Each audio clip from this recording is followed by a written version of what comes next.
women and men of this assembly. Bless the citizens of our nation, wisdom, knowledge, and understanding. Please keep all who work in this chamber in health. May faithfully fulfill the great responsibility given to them in their work and service as parliamentarians and staff. All this be done here today, keeping your honor and glory. Jesus Christ. Amen. To the Lord's Prayer. Our Father, who art in heaven, hallowed be thy name. Thy kingdom come. Thy will be done on earth as it is in heaven. Give us this day our daily bread, and forgive us our trespasses, as we forgive those that trespass against us.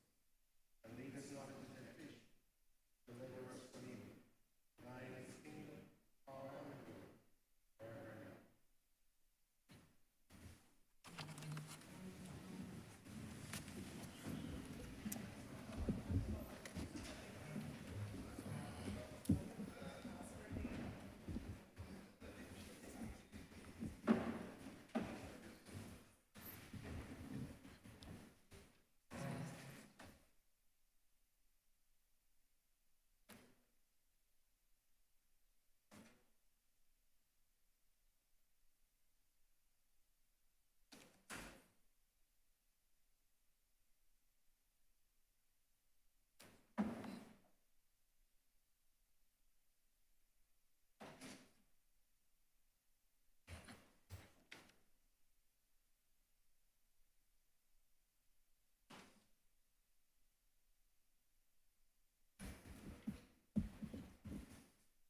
This House is in session.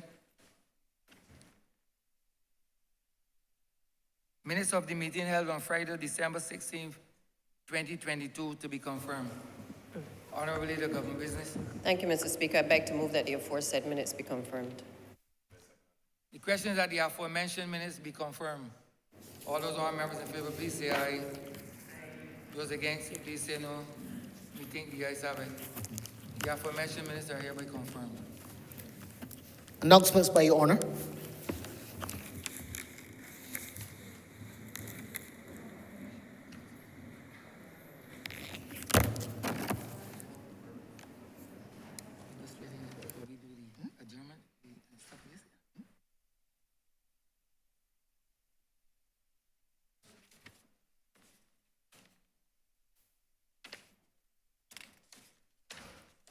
I wish to acknowledge the presence of family members of the families of Sir Maurice King, Sir Warwick Franklin, and Mr. Leroy Sisnett, and those online for Mr. Clifton Neblett. Specifically, I wish to acknowledge the presence of Miss Stephanie King, Miss Eva King, Lady Haynes, Miss Marva Sisnett, Mr. Ryan Sisnett and his spouse, and Mr. Sean Franklin, and members of the family of Mr. Clifton Neblett.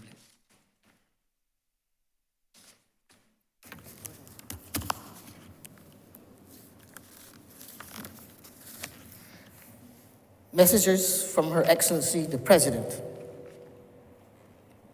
Petitions, papers. Honourable Leader, Government Business. Mr. Speaker, I'm commanded to lay the annual and audited financial statements of the Grantley Adams International Airport, Inc. for the year ended March 31st, 2020, as well as the annual report and audited financial statements of the Barbados Port, Inc. for the year ended 31st of March, 2021. Government notices.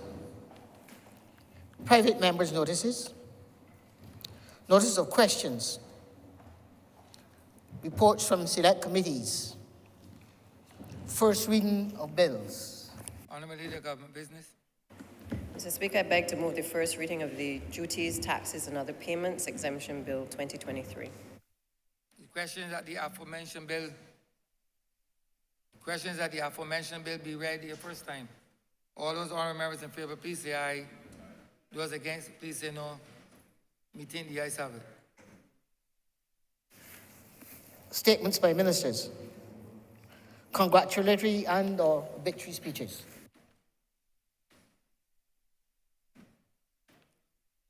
Honourable Leader of Government Business. Mr. Speaker, I beg to move the sorry.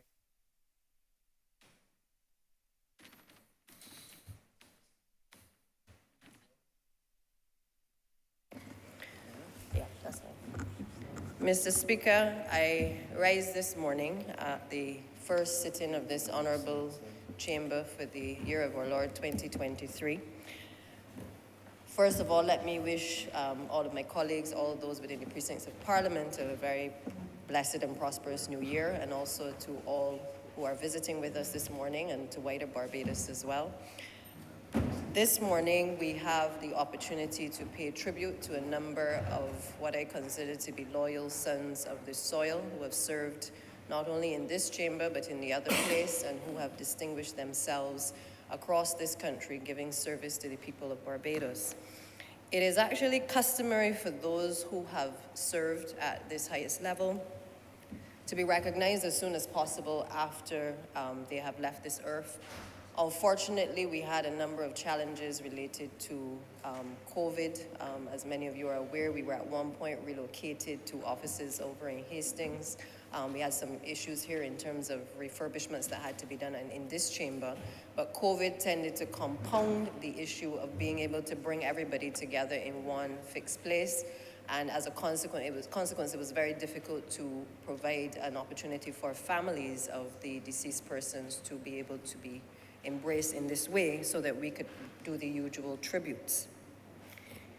During the course of the past few years, though, we have lost a number of individuals who have served the country, as I said before, and we felt it fitting that at this first sitting of the House that we take the opportunity to honor and also to pay tribute in the place in which many of these individuals would have served, would have advocated for the people of this country, and certainly have given stellar service to Barbados as well.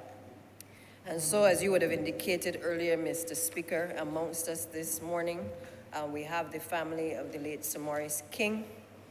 We also have his close friend, Lady Haynes, with us, along with his daughter, Stephanie. I believe his son, Adrian, is probably listening closely to the proceedings, and also his granddaughter, Eva, in our midst. We also have the family of the late Sir Warwick Franklin. His son, Sean, is present with us. Clifton Neblett's family, the late Clifton Neblett.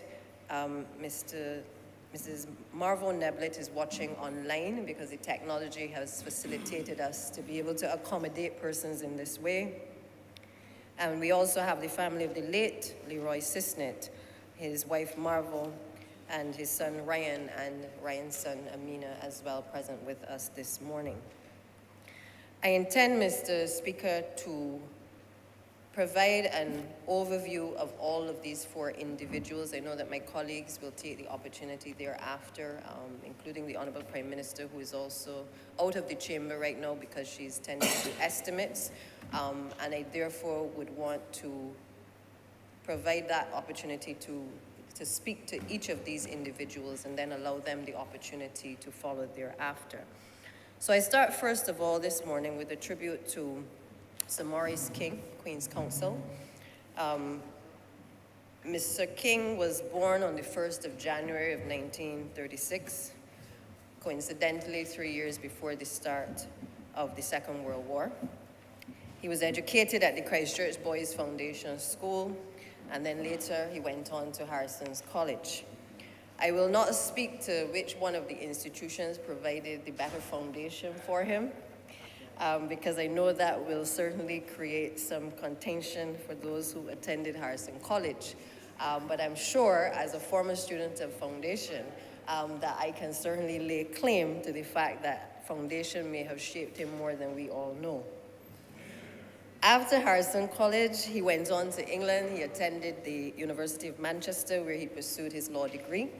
And he was called to the bar in 1960 and was a member of Gray's Inn. For those who are not familiar, there are a number of inns. Certainly when I was growing up as a child, everybody spoke of being a member of in a temple or Middle Temple or Gray's Inn. Gray's Inn being perhaps one of the more conservative of the inns in London, for which persons who are pursuing courses as barristers would attend.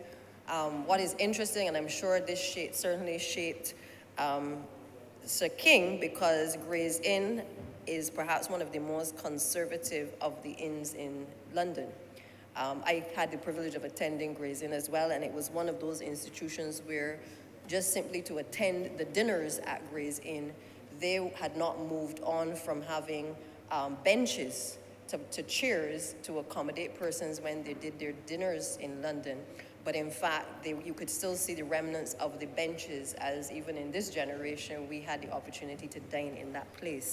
And so I suspect that in addition to the good foundation that was laid, Sir King also had that, the shaping rather, in the UK when he attended law school at the inns of that very conservative but very erudite way in which he presented himself as well.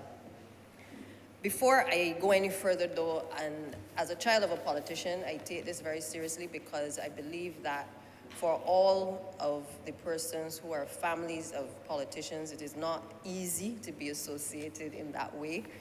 Children of politicians in particular have it particularly difficult. You are often not seen in your own name, but often as the child of. And I suspect that all honorable persons who have children here today and who are listening can understand and appreciate what I am referring to.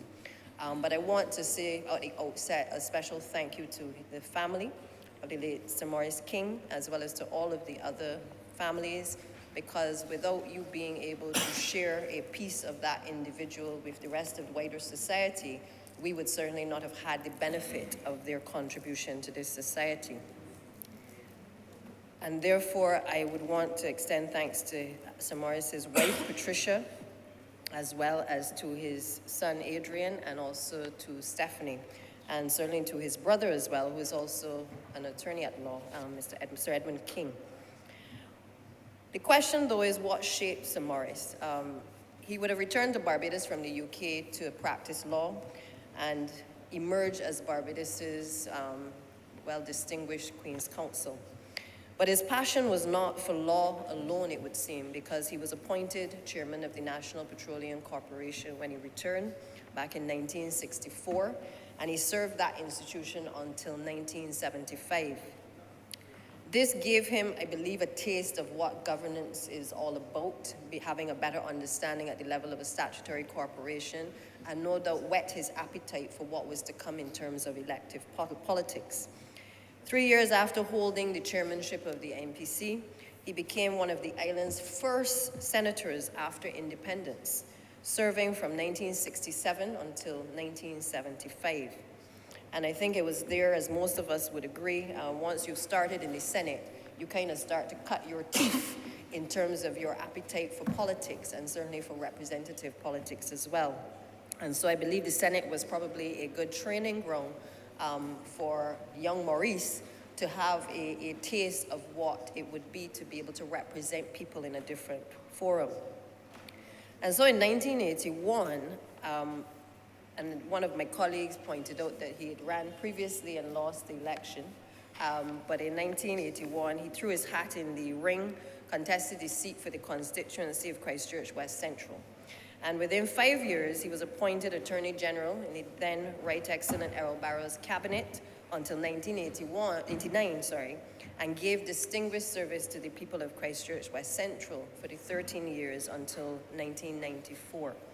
One could certainly say, as we say in politics, that this became a stronghold for the then Democratic Labour Party, and Sir Maurice held this position certainly with distinction over the course of those years. There's no doubt that Sir Maurice was an eloquent speaker with a baritone voice and described as having an erudite manner, that his career was both political in many respects, but also legal, and that throughout his career, you could perhaps say that it was largely unblemished. The only occasion where it has been mentioned that there was some controversy or some comment by the public in relation to Sir Maurice came at a time when he was Attorney General. And as most Attorney Generals, including my colleague on my right, often would like the public to have utmost confidence that crime is under control. And at the time, he made the statement that we had no gangs in Barbados. And that created a whole uproar within the society. But it did not stop Sir Maurice King in any way from being able to maintain his focus in dealing with crime in the country. But that is really the only major issue or a challenge that I think that he was faced within his career where there was any criticism of his stewardship of leadership.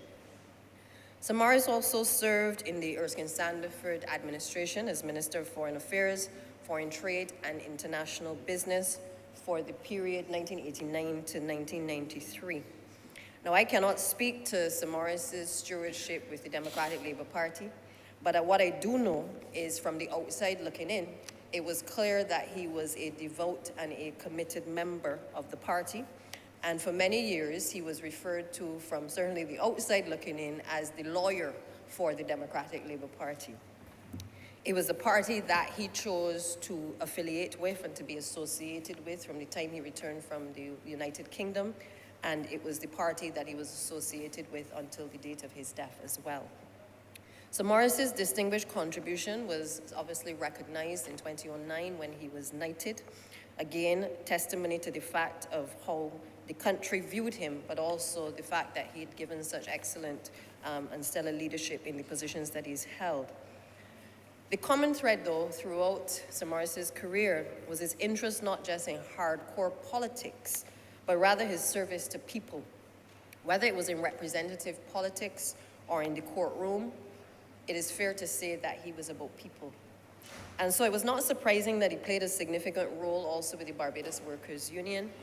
He was well known amongst the Barbados Workers' Union for standing up and being counted when others were disinclined to join the union as its permanent council. At that time, obviously, the Barbados Workers' Union was trying to attract a number of attorneys to be able to help it to fight as well, and therefore a number of them were not so keen, I am sure, to give up fees in some cases to be able to be associated with the union.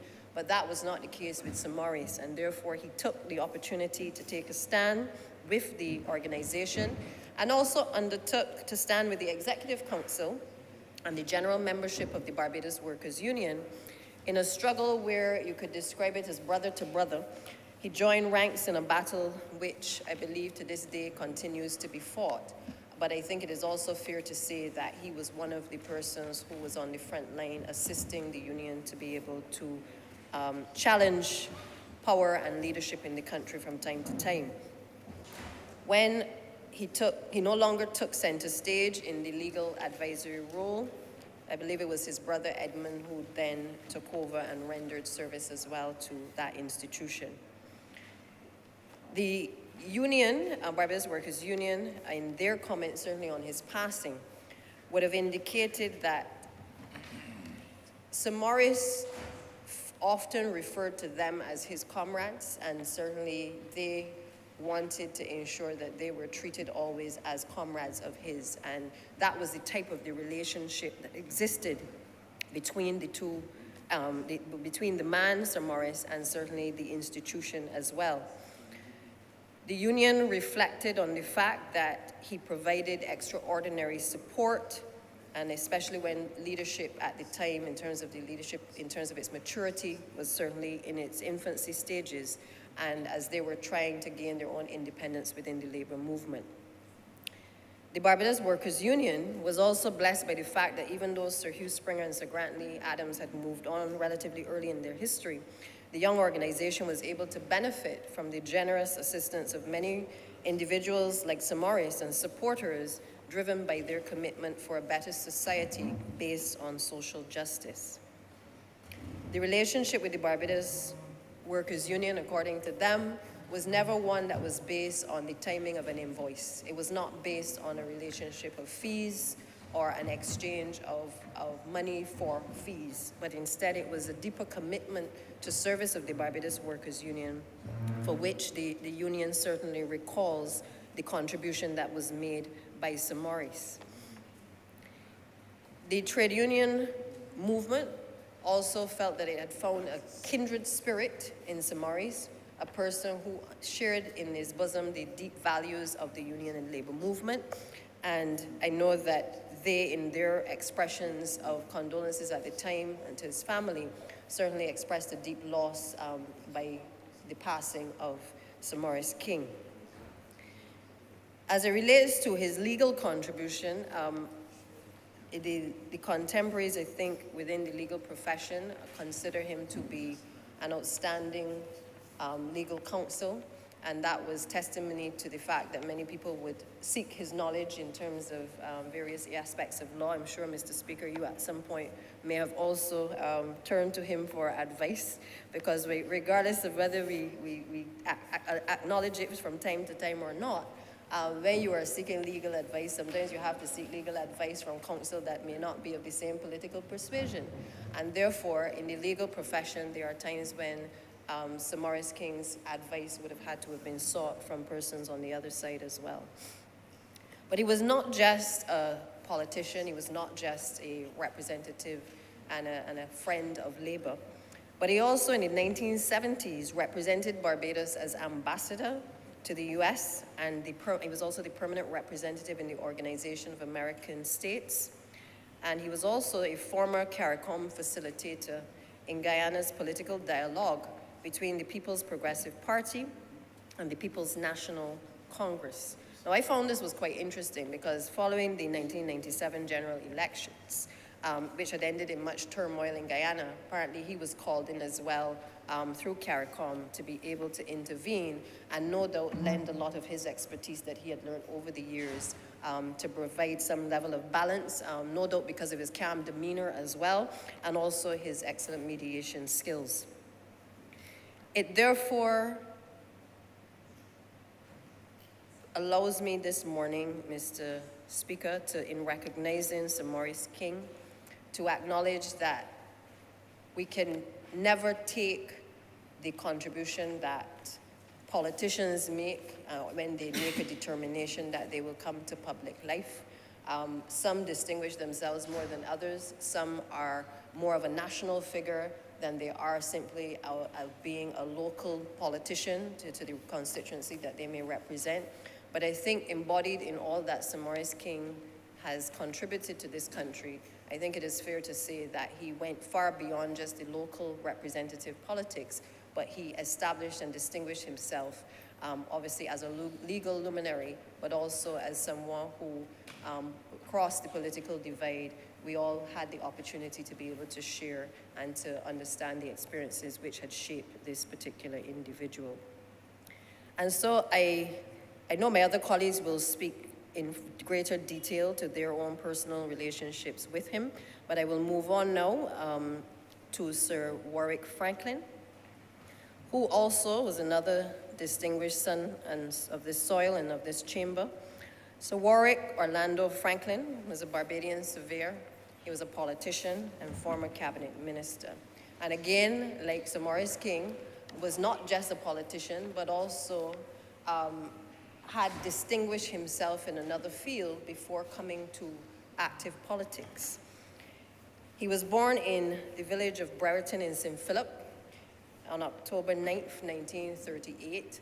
Let me just say that the coincidence here is that a lot of these persons that we pay tribute to today were born in an era either during the war, the Second World War, or immediately after the Second World War. And I suspect that having gone through what we just did in relation to COVID, a lot of us will come in the future to relate our experiences to a particular period, such as a pandemic, just as we relate their experiences and how that period shaped them to certainly the war and the period of war that they would have grown up in. Sir Warwick was the winner of the Chiming Bell Society Scholarship, which allowed him to enter the Commermere Secondary School. I can hear in the background those who have attended the school going up and on. That is correct, Honourable Member. There you go, Mr. Speaker. And he went on to receive tertiary training at the Trinidad Departmental Survey School on a grant from the Barbados government, where he spent 4 years studying for the intermediate of the Royal Institute of Chartered Surveyors, which included land law, elements of town planning, and land registration systems.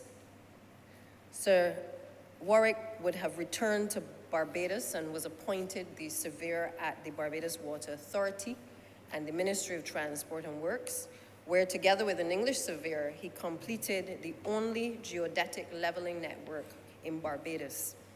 He was then awarded a British Technical Assistant grant, which allowed him to attend the Waltham Forest Technical College, which is now Northeast London University, where he wrote the final in the cadastral specialty and submitted a thesis entitled A Land Registration System for Barbados based on the Torrens title system, for which he was awarded the British Technical Assistance Award, and this was during the period 1967 to 1969.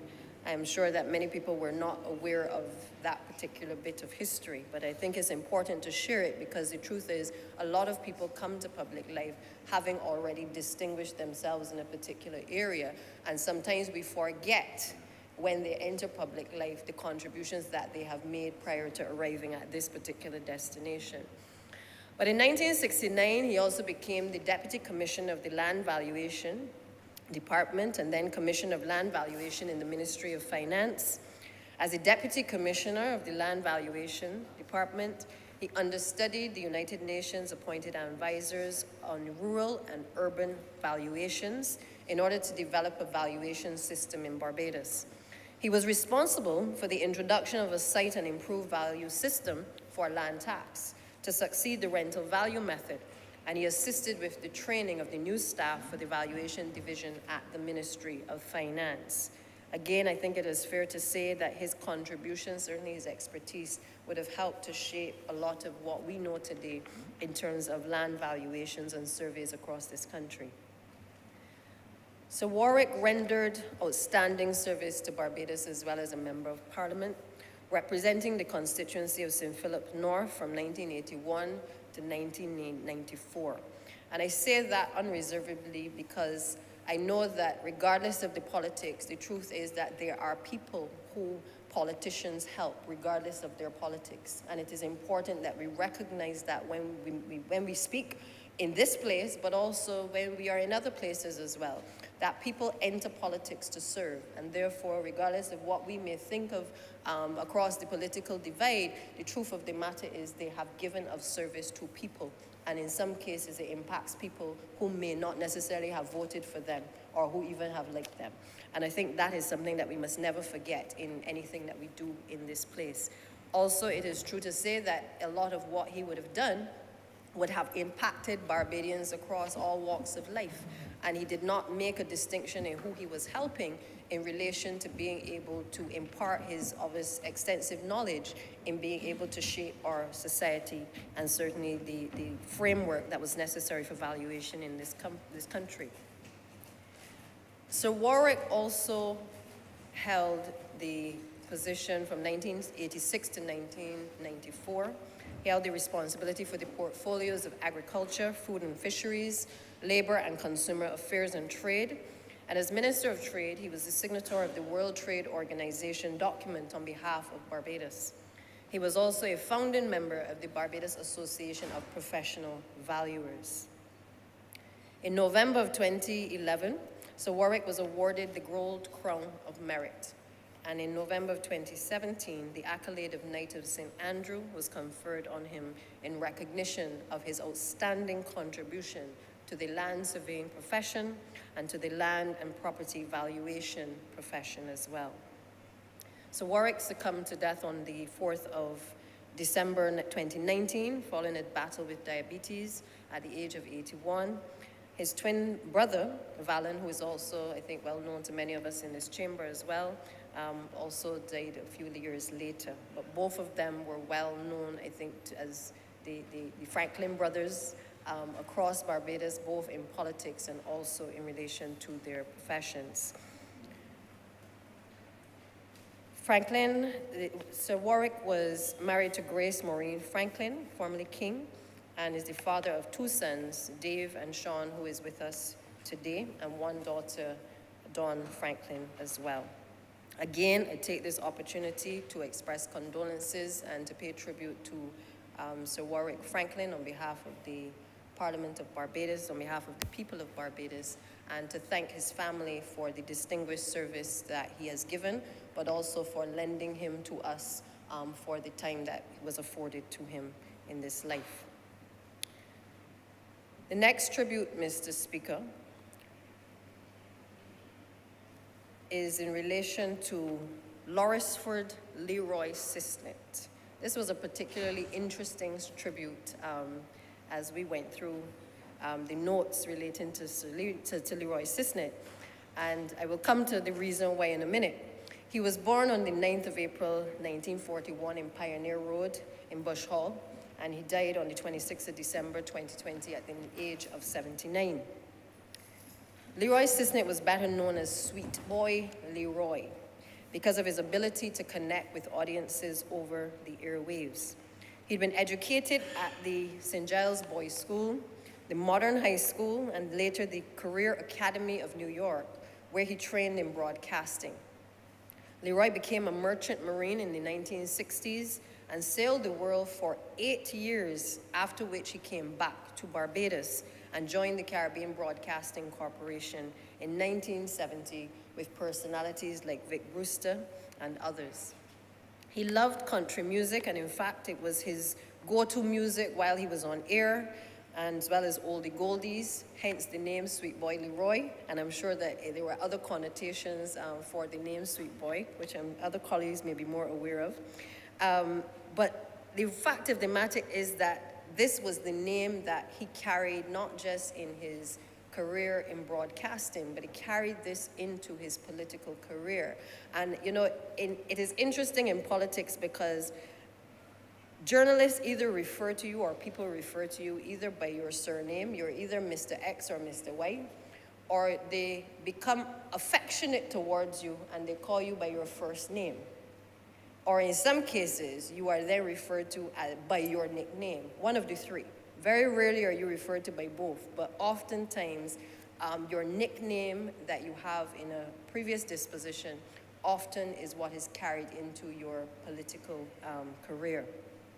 So as a broadcaster under the name of Sweet Boy Leroy, he commanded the airwaves for many years, capturing a sizable youthful audience, which then matured and followed him into the 1980s and 90s on what is now Starcom Network.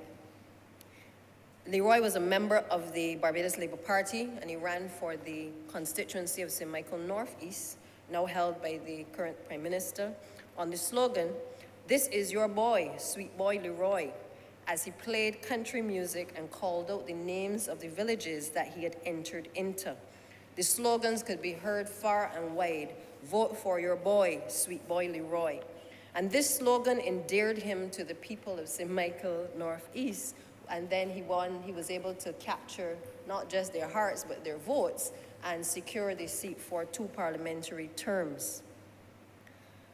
Leroy Cisnet was fortunate in that he had the opportunity to contribute to the work which he loved. A lot of us don't get that opportunity often, not to when you enter the political arena, necessarily to be in a portfolio that allows you to shape the area that you were in, but it still allows you sometimes to contribute to debates and to proposals that are being made by the wider government.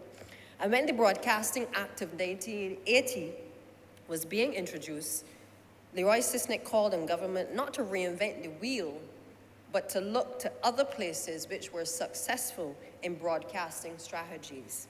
He encouraged government at the time to adopt some of the strategies that were used outside, but yet still he wanted Barbadians and Barbadian legislators to look at things that would work for Barbados, to have us adopt our own standards in relation to ethics in broadcasting. And because of his years of experience in this area, he saw the opportunities that were presented by Barbados being able to build out its broadcasting industry. And he felt that the progress of Barbados could obviously be enhanced even more greatly if more attention was paid to this area. In 1976, at the age of 35, Leroy Cisnet was among a cadre of young candidates who was victorious at the polls under the leadership of the late Prime Minister, Right Excellent Tom Adams. He successfully defended the seat in the 1981 general election, but lost 5 years later. During his tenure in the House, Leroy Sisnett was the Parliamentary Secretary in the Ministry of International Transport. He can be credited for pushing the cruise ship industry with the development of the Bridgetown Port Authority, which was another one of his passions based on his lived experiences on board a ship in his early life. His enthusiasm for the industry made his task even more satisfying, as he was able to view the industry from the vantage point of worker and also now as administrator. Leroy Sisnett was also a family man, something that we often forget. And he spent over 49 years with his wife, Marvel, whom he met while watching her travel to and from work from her Arch Hall St. Thomas home. Marvel was a quiet tower of strength and supported her husband in all of his endeavors through thick and thin. She stood by him, always trying to improve himself and to genuinely care for himself and for others, and especially those in the constituency of St. Michael North East. Leroy Sisnett would have touched many lives, not only on Barbados' airwaves and across the Caribbean, but also through his journey in politics over the course of his tenure as the representative in this chamber. My view is that his life can certainly be considered a life of service to Barbados.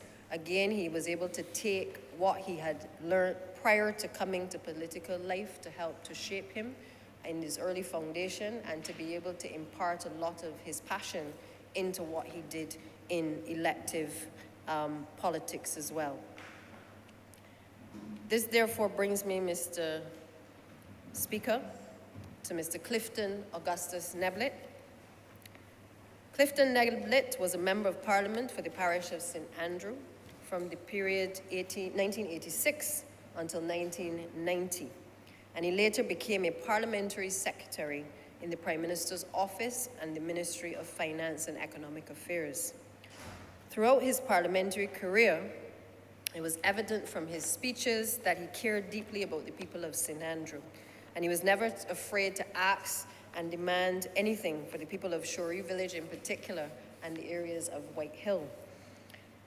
It is true to say as well that I think all elected members in the parish of St. Andrew have been equally passionate, and I have the pleasure certainly of serving with the current member, sitting member for the parish of St. Andrew, who I can tell you is extremely passionate and has continued the passion of Clifton Neblett in relation to the areas of Shorey Village as well as the White Hill area.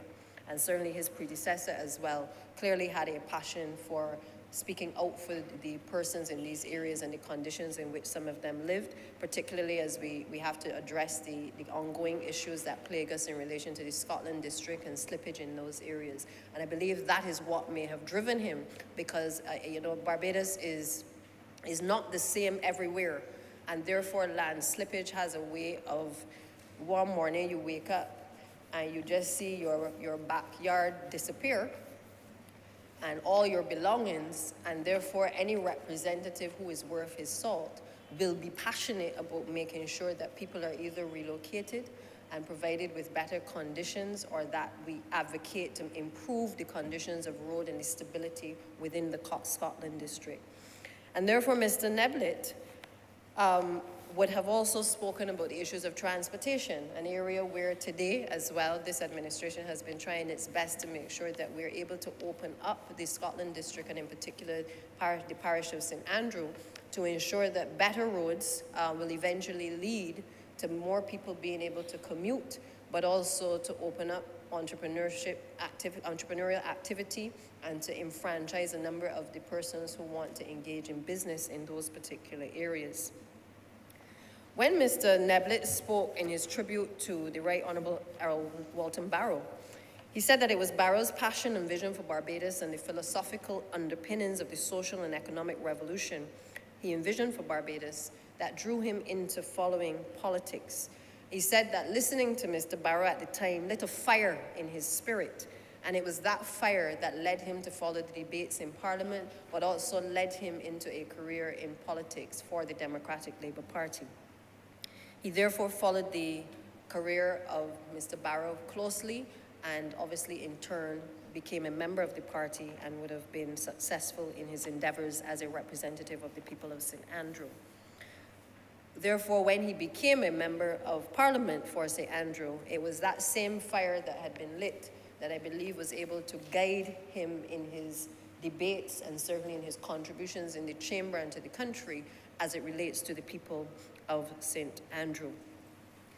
Mr. Neblet's bid to help the people in the Scotland district and the various parts of St. Andrew allowed him to become a legend in his own right, sipping for the cup of his mentors, listening and learning about the right way to represent your constituents.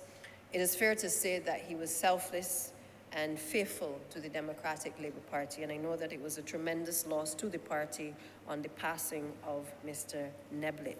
I believe his wife, Marvo, is watching online, could not be with us in person here today.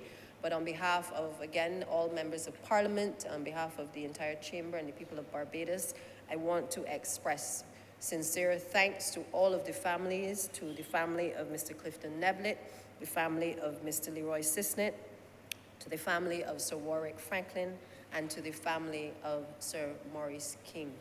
Each of them in their own right has left an indelible mark on the Parliament of Barbados, but also on the people of Barbados. And I hope that as families of these individuals that you take the opportunity to share a little bit more of the personal side as those opportunities arise, because sometimes we forget that politicians also have families. And sometimes we do not see them in that light. And I think it is important that we are able to capture not just all of the accolades that have contributed to us recognizing them in this way, but also recognizing their contribution to family. Many of them are unable at times, because of the contribution to elective politics, to be actively participating in raising their children and in the household. But I know that deep in their bosom, there is always a greater good that comes from their selfless contribution to making sure that the people of the country are able to breathe a little better and sleep a little easier at night.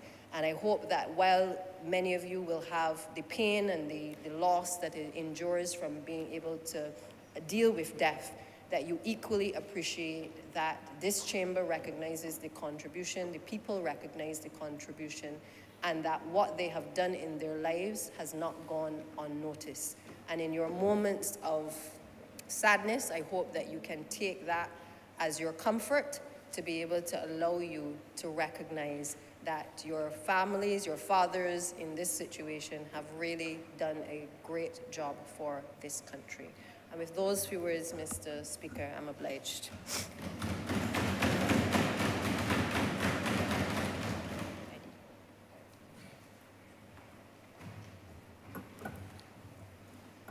Honourable Member for St. James North.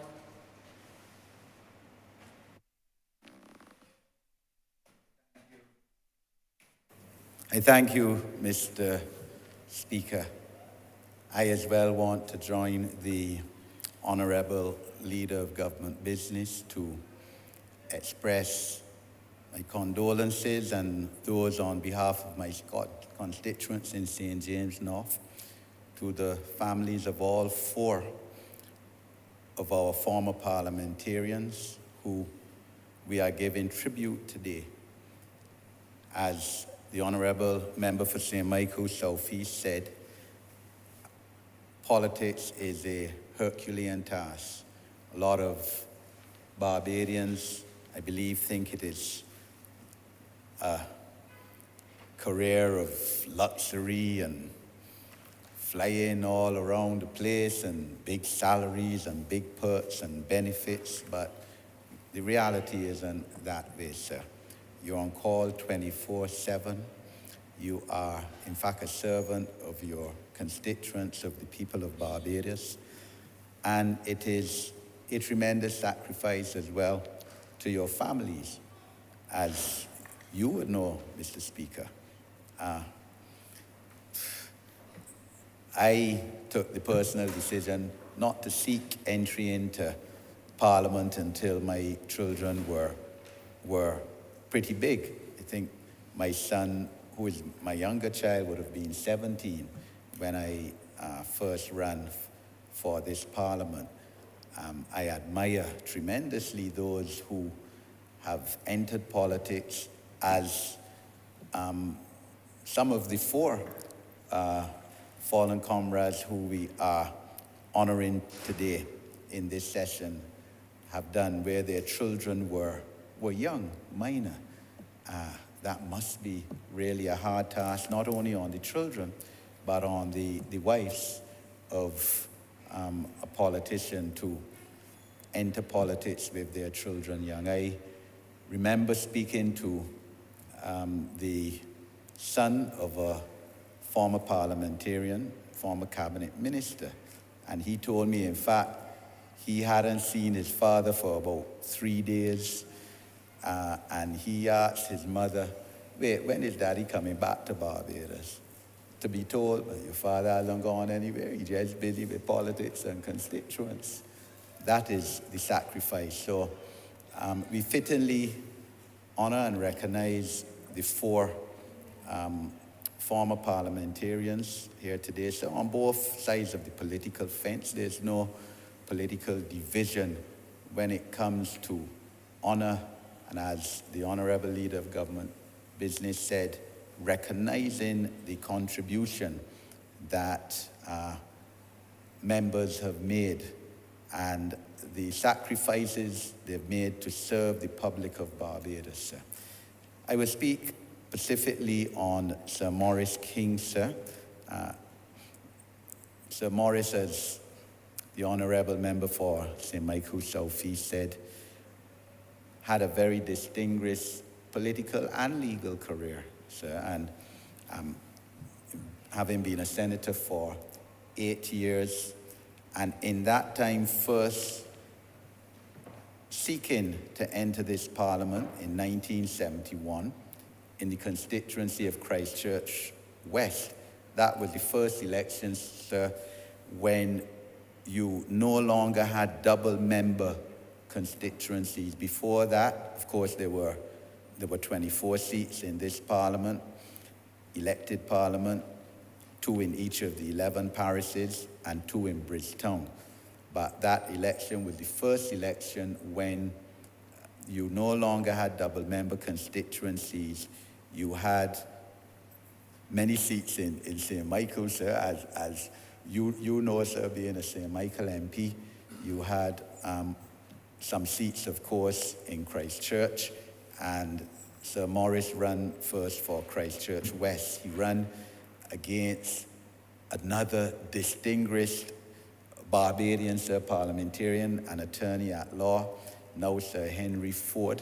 It was the first time both of them were contesting, sir, and it's ironic both of them, of course, went on to be distinguished attorneys general.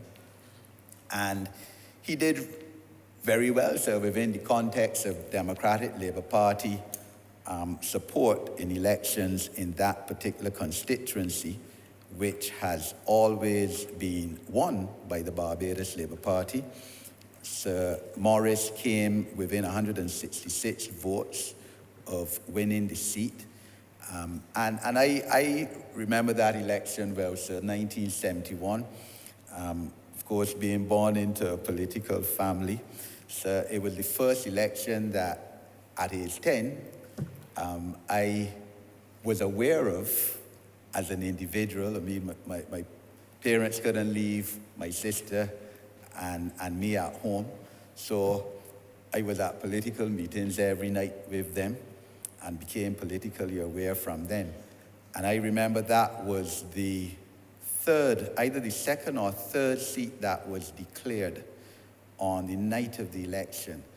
And when I heard that Sir Henry had only won the seat by 166 votes, and that was, as it still is, one of the key and strongest Barbados Labour Party seats, I said, boy, well, we can't win the election, because if we could only win that seat by 166 votes, it means that the DLP will retain the government. And so said, so done. So Sir Morris did very well in that election. In fact, no other Democratic Labour Party candidate has done as well as he did in that particular seat in over 50 years now of elections. At that time, he was chairman of the National Petroleum Corporation, a major, of course, economic entity in our country. After that election, the Right Excellent Errol Barrow made him permanent representative to the United Nations and to the Organization of African States, and he was still a senator too, of course, and of course he was still practicing law, to which he was called to the bar in 1960.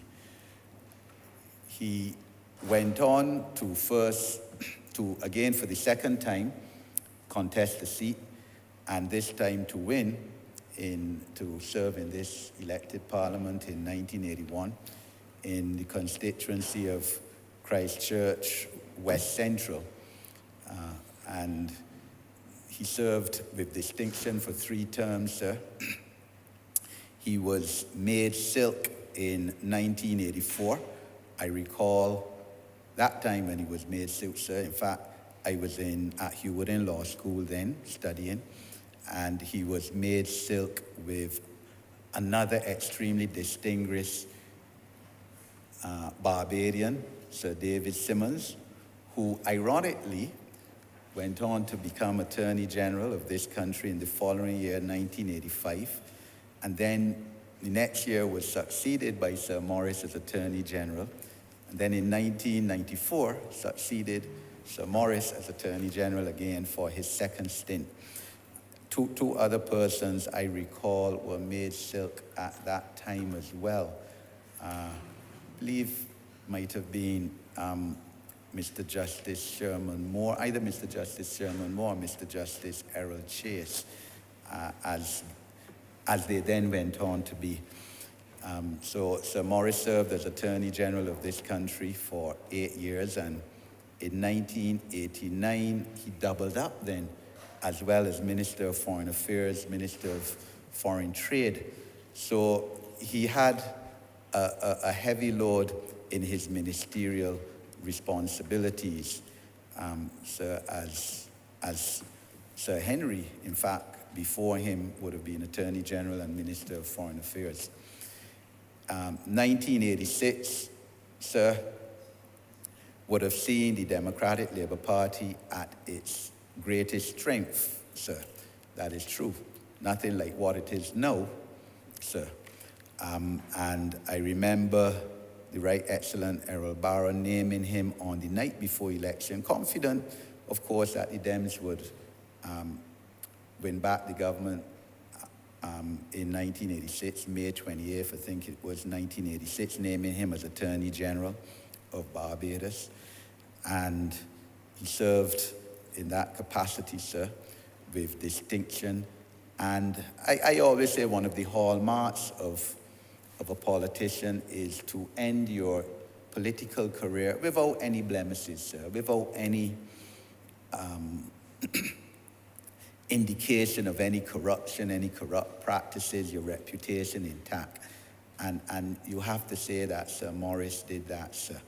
As the Honourable Leader of Government Business said, the only remote controversy I certainly remember about his career was when in the early 1990s, I think it was either 1991 or 1992, he made the statement about how there were no gangs in Barbados. When, of course, as we know, and as you certainly know, sir, as a practicing social worker then, there were just as much gangs then as there were now. But as the Honourable Member for St. Michael South East said, you know, politicians sometimes like to try to spruce up things, but I remember that was very controversial statement and was challenged immensely in the society as to its inaccuracy. He was Sir Morris was an outstanding lawyer, recognized as one of the leaders at the civil bar and certainly before the criminal bar.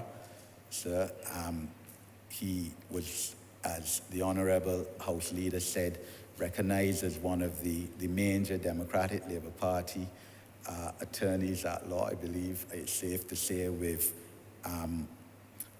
Askew Phillips, the late Askew Phillips as well, who of course was also Silk.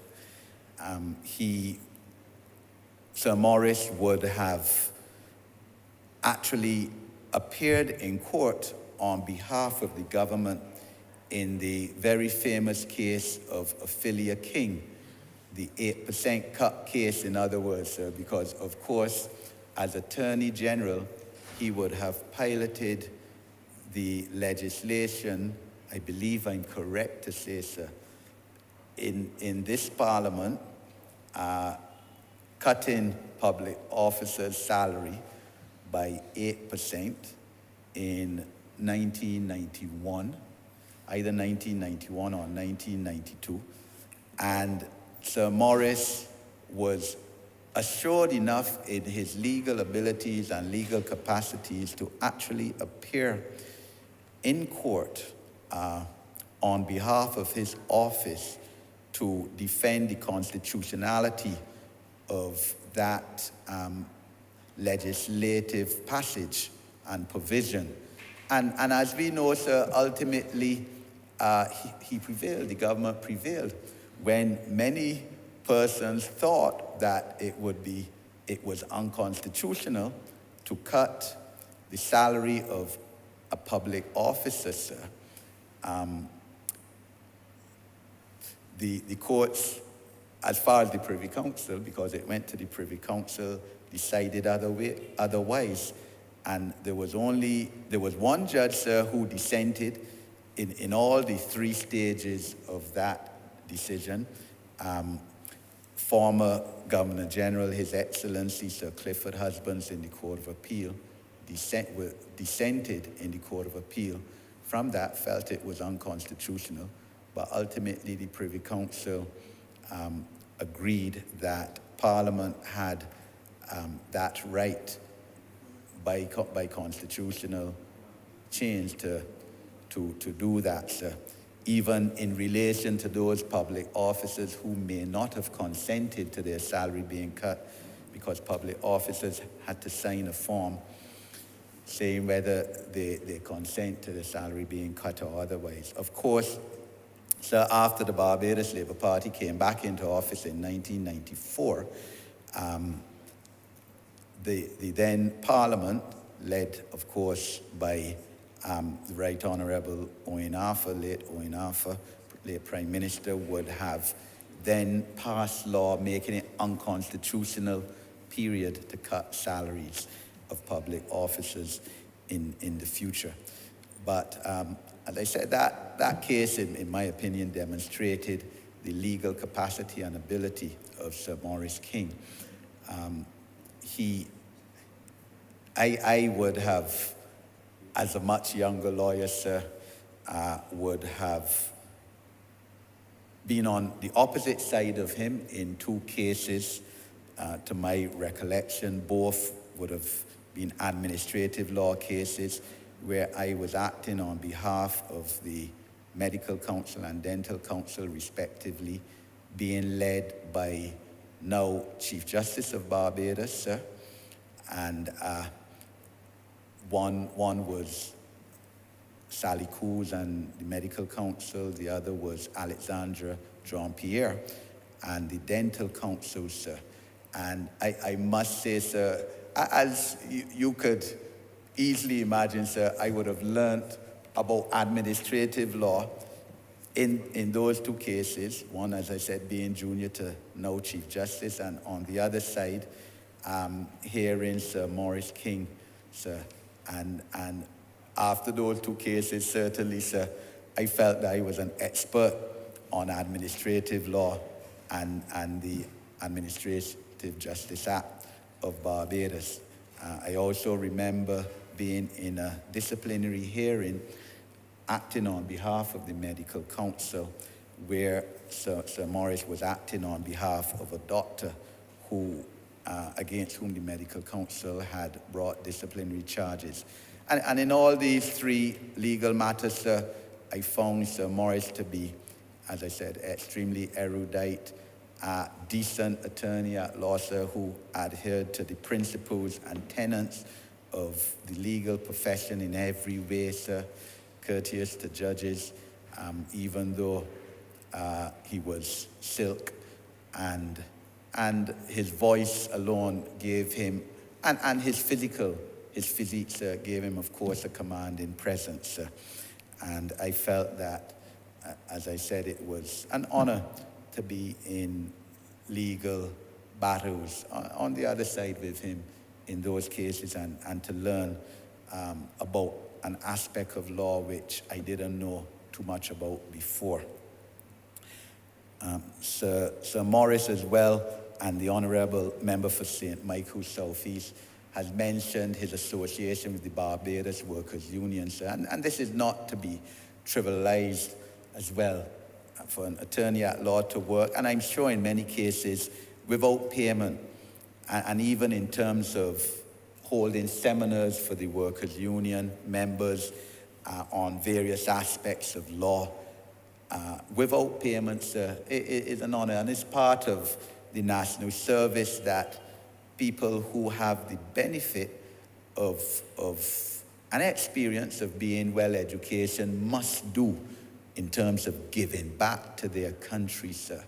And it's something that we have emphasized, that people must give back to this country, Barbados, where they have benefited from its educational system to the highest degree. And that's what Sir Morris did. I also knew him, and I can't say that well. So of course, we're much different eras, but he would have been more my father's, of course, contemporary. And my father, in fact, was godfather to one of his nephews, his brother Edmund Kings, who the Honourable House Leader mentioned, his son Christopher. So therefore, I would have seen Sir Morris in some circles socially. I can't remember ever speaking with him in those circles. As I said, sir, I would have been obviously much younger. But I knew his family, Edmund, of course, who is also silk, still a practicing lawyer. And the distinction of this King family is also seen by the fact that another brother of Sir Morris, Sir Cleviston King, was a permanent secretary in this country, and also received the second highest honor after National Hero, by being knighted as well. So Sir Morris then retired from politics in 1994, sir, and that also gained my admiration, because I'm one of those who believes a politician must know when it's time to go, that you serve your best when you have your greatest capacity, and then you leave. And it is a relay race. It's not a race that you run the whole relay yourself. Relay race, you run your fastest on your leg, then you hand over the baton. And Sir Morris, by 1994, must have clearly recognized that the time for the Democratic Labour Party as a government was about to expire, and that it was best to retire from politics undefeated, which he did. And like I said, that's, in my opinion, is always best to do that, rather than as some of his parliamentary colleagues did, run again, lost the seat, end a political career in defeat. And even as far as 1999, you had two very distinguished members of the Democratic Labour Party, a former Prime Minister and former Minister of Trade, Foreign Affairs, still running again after extremely distinguished years in this elected parliament, and ending their political career in a defeat. And that is something that I believe that politicians should avoid. So after 3 terms, Sir Morris felt that that was time enough. Quit elective politics. He continued to serve in this country and to practice his legal profession. By that time, he was clearly one of the leading attorneys at law, advocates in the bar. He would have been very deservedly knighted in 2009, and no one can grudge him that, sir. And therefore, sir, I am happy to pay tribute to him today, but not only to pay tribute to Sir Morris, but to acknowledge the contributions, sir, of all 4 former elected parliamentarians who we are honoring today, and to thank the families of these 4 parliamentarians for agreeing, sir, to have their patriarch serve the people of Barbados, and not only serve their family and their community, sir. I'm obliged to you.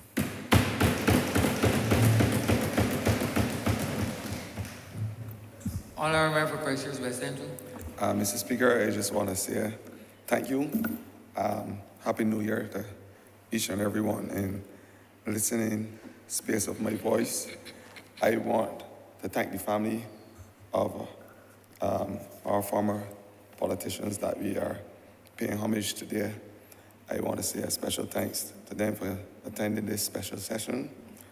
I also want to say that I ditto every single thing that was said by the Member of Parliament for St. Michael South East, and to my colleague who just sat, the Member of Parliament for St. James North, as it relates to the tribute they paid in terms of service to this country by our former parliamentarians. Some of us, unless we are involved actively, may not understand the commitment and sacrifice made not only for those of us who sit in this august chamber and represent the various persons and constituencies, but the sacrifice made by families. I think that is very important. And it would be remiss for me to get up and not to speak on that sacrifice and commitment, and the fact that sometimes the only person who is there to share the joy and happiness and sadness of a political journey are those persons in your immediate family, as I would call it, those persons who have that genetic link, who are there so that you can embrace and have those close consultations with. And I want to thank them for lending those persons for us so that they can help buttress this country and in terms of running our programs and ensuring that Barbados become a better place. So a special thanks to you all, a heartfelt thanks on behalf of obviously the government of the day, and certainly on behalf of the people for Christchurch West Central, because I really want to talk about Sir Morris and his contribution to the people of Christchurch West Central. It is known that all politics is local. And for me to be able to say and speak limpidly about the contribution that he has made as a lawyer in the legal fraternity, my colleague from St. James North spoke lucidly about his contribution, his pro bono contribution to the Barbados Workers Union. But I want to also talk about his pro bono contribution to the people of Christchurch West Central, because he was not only the representative for social and domestic purposes, but oftentimes the good people of Christchurch West Central would venture to his constituency office for legal advice, which he gave willingly and freely. I think that is important, because we must understand that unless we have the unequivocal support of the people we represent, and unless we do good on their behalf, for a majority of times, then our efforts, I think, will go in vain. as it relates to truly representing our people. I want to say that Sir Morris always locate his politics in the, what I would call, in the envelope of Christ Church, and that is Christ Church West Central. He believed in the people of Christ Church West Central. He believed in empowering those people. And I see his family here. Stephanie's shaking her head because she would have heard the stories about the good people of Christ Church West Central and how that fight for those persons were important to Daddy, of course. And he lived and feel the pulse of the people of Christ Church West Central.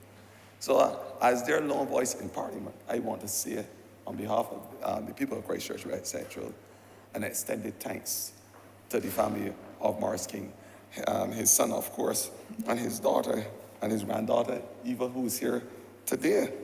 I want to say to them that thanks for giving him to us and to the people of Christ Church West Central from 1981 to 1994. I want to say so because sometimes we stay on different political areas of defense. But philosophically, once the interest of the people is dear to your heart, there is nothing that really divides us. And that is where my conversation will be located today. Once the interest of serving the people is the basis for your political journey, then although you may sit on different sides of the political fence, the philosophy remains the same. And that is the most important thing. So I can talk about the contribution, of course, of Sir Morris. But there was another Morris Ward who came before him, who would have started the journey. The Member of Parliament for St. James North spoke about passing on that baton. But along with passing on that baton, we must have equal connective sinew and energy to pass on that baton and to run that race. So when the baton was passed on from Morris Ward, we were thankful in Christ Church West Central that we had Sir Morris King to run with the baton to ensure that there was social and economic development for the good people of Christ Church West Central. And so I would elucidate on some of the programs and projects that he would have commenced in the constituency and some that he brought to fruition that the good people of this constituency is happy for up to this day. We had an area just below his constituency office. The land is still family land. And the people of Christ Church West Central, up to today, last month, we had a tournament on that same very land, which he gave to the people of Christ Church West Central. Which he gave to the people of Christ Church West Central and allowed them to use as a sporting facility. As a sporting facility. On his own land, his family land. The land is still vested in the family. And there have told the people of Christ Church West Central, continue to occupy it. Continue to play your sports there. Because with the limited space in the constituency, we know that there was a need to allow persons to express themselves in sports. And at the time of representing the constituency, sports across Barbados was seen back then, and still is now, as the one of the few mechanisms that can mitigate against the challenges of misadventure and maladaptive patterns of behavior by our young people. We know that sports is a social tool, a developmental tool. One can learn the tenets of hard work, discipline, selflessness, probably state-positiveness too. There are a lot of character-building aspects of sports that can redound and can elasticize itself into other parts of your personal dimension and growth and development. And that is what he saw when he allowed persons in the constituency to be able to play football and cricket on land that was his personal property. And for that, I want to say, again, my unreserved thanks to the family and for still allowing us, although he passed 2 years ago, to use this playing facility. The Morris King and Neville Cummings Pavilion. The Maxwell, you call what persons in the constituency call the Maxwell Sports Club, a mecca for cricket in Christchurch, West Central, and in Christchurch in general, was the idea and brainchild of Morris King, Sir Morris King, sorry. His idea, his brainchild, because he believed again that there must be a hub for sports in the constituency. I know you can get persons playing hockey and tennis, along with cricket and football, in that same very sport facility in Christchurch, West Central. I must say, it is the only one. And we allow persons now, not only from Christchurch, but maybe from St. James North, to come and share the benefits of the vision of Morris King, Sir Morris King. We allow persons because the facility is that good. I call it the Mecca in Christchurch, without apology. Again, the vision of Morris King.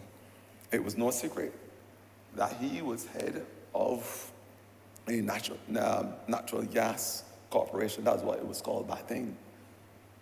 And as such, again, I want to say that the good people of Silver Hill and Gull Hill and certain areas of Kent Hill benefited from natural gas being put in so that they can be able to pay a reduced fee for gas so they can cook food and enjoy their normal Sunday lunch or whatever. That, again, was the work of Sir Morris. Because again, he says, he believed in putting the interests of people first. And that's why we are here. As pretty as it may sound, as romanticizing of the language, the parliamentary language, as we expose ourselves, the interest of the people at the end of the day is the reason why we come to this August chamber on a weekly basis, if time permits. And that was the genesis of his involvement in politics, to be able to serve the people of Christchurch, West Central. It was a call to serve. And when a lot of persons say no, he put up his hand and says, I am committed. I am committed to give of myself and my family to the people of Christchurch, West Central, and by extension, the people of Barbados. That is what he said. Evil prevail vain, good men do nothing. I want to say Sir Morris was not only a good man, but a great man. And I want to say it for the whole of Barbados to hear, and probably the region and the rest of the world. May his soul rest in peace and enter the gates of heaven. I know he's there just smiling as we are able to pay a tribute to him today. But it went further. It did went further in terms of his contribution. The roads in Silver Hill, Gull Hill, and Sergeant's Village, because at that time, a big part of the constituency was more western in Sergeant Village. And that era, he would have represented the persons in Sergeant Village and ensured that the tenantry roads were done. And we are thankful because as a constituent back then in Sergeant Village, I was happy when the roads were being done. I'm saying that politics is not all divisive as it may appear, because every single person that represents a constituency, I believe, does something good for the constituency, irrespective of whichever political party they serve. I believe so. I would not stand in this chamber and say nothing other than that. I believe that persons generally have the interests of people when they are called to serve. And when persons give them that vote of confidence, I believe that they will do their best to ensure that person's lives are transformed and are in a better position at the end of the day. The extension of the units in Silver Hill and Gull Hill was started by Morris King. Those extension on the the buildings and units, the housing area, that those extensions were started by Morris King. So today, the benefits of having more persons being housed, again, I must pay a tribute to Sir Morris for that, because that was the vision of the man at the time, to see persons who were crying out for housing solutions being placed in those units at low cost. The ability to serve those at the bottom of the spectrum. And I think that he had those persons close to his heart. And he worked assiduously to ensure that they had not only the intangible state, but a tangible state in this Barbados. I think that is important, and it speaks volumes to the type of man that he was, the manner of man that he was. And as I said from before, the ability to serve the constituents. And I think that's very important, an important lesson for all young politicians to learn. But after him, the baton was passed to my good friend and my contemporary, Joseph Joajo. And of course, in the recent times before me, Stephen Lashley. But all of us did what we had to do to ensure that the voice of the people of Christchurch West Central was heard. And that action was started, of course, or commenced in the constituency to improve their lives. So I'm saying that he started the journey for a lot of the social programs in the constituency. The sporting programs, because he understands the linkages between sports and development, socially or otherwise. He started the infrastructure work. Persons now have natural gas in the constituency. The extension that they spoke to on the housing units. The upgrades to the units. He was committed, he was saying through probably the same lines as myself, because in one of his speeches, he made reference to the fact that Barbados is not only small, 166 square miles, but it has the potential to be one of the most beautiful countries in the Western Hemisphere. And so he believed that the constituency, the painting of the building, the National Housing units, and the planting of trees and things, that should have become part of the constituency. And so he ensured that those buildings were painted on a regular basis. I must say, as the now representative for the area, that I'm happy to be able to walk in his footsteps as a representative. I am saying that the people of Christchurch West Central are truly happy to have not only a political doyen from a legal perspective, but a man of the people, for the people, who understands the pulse of the people, whose heart and soul was for the betterment of the people of Christchurch West Central, who work with a respect expenditure to ensure that he was able to improve the livelihoods of those very people. And so on behalf of Christchurch West Central, the good and philosopher of Christchurch, I want to say thank you, Sir Morris, and a special extended thanks to his family for allowing us to share those moments with him. I thank you.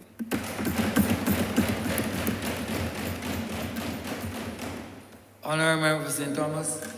Thank you very much, Mr. Speaker. I wish to add my contribution to this offering of tributes to these distinguished persons who would have all collectively served Barbados with distinction. And it is a real great honor and pleasure to be able to be present today, to be able to put in my 5 cents worth. I would not have been as familiar with all of them in the same way that I would, or I have been with 2 of those persons whom I would wish to pay the tribute to today, and to thank God for their contribution to the growth and development of Barbados, and particularly in the fields where they served constituents, and of course their professional services that were offered to all Barbadians and others across this world. The first one I would wish to touch on, sir, is the one, both of them are familiar, have been familiar to me and to some of their families, but I would like to take this opportunity, sir, to pay tribute to none other than Lauriston Leroy Cisnet, a sweet-talking man. And Mr. Speaker, you would know of him. Although you're younger than I am, I was a Leroy Cisnet fan. And of course, the only radios we had would have been a little transistor radio at that time, when I would have been a younger person, and Ready Fusion.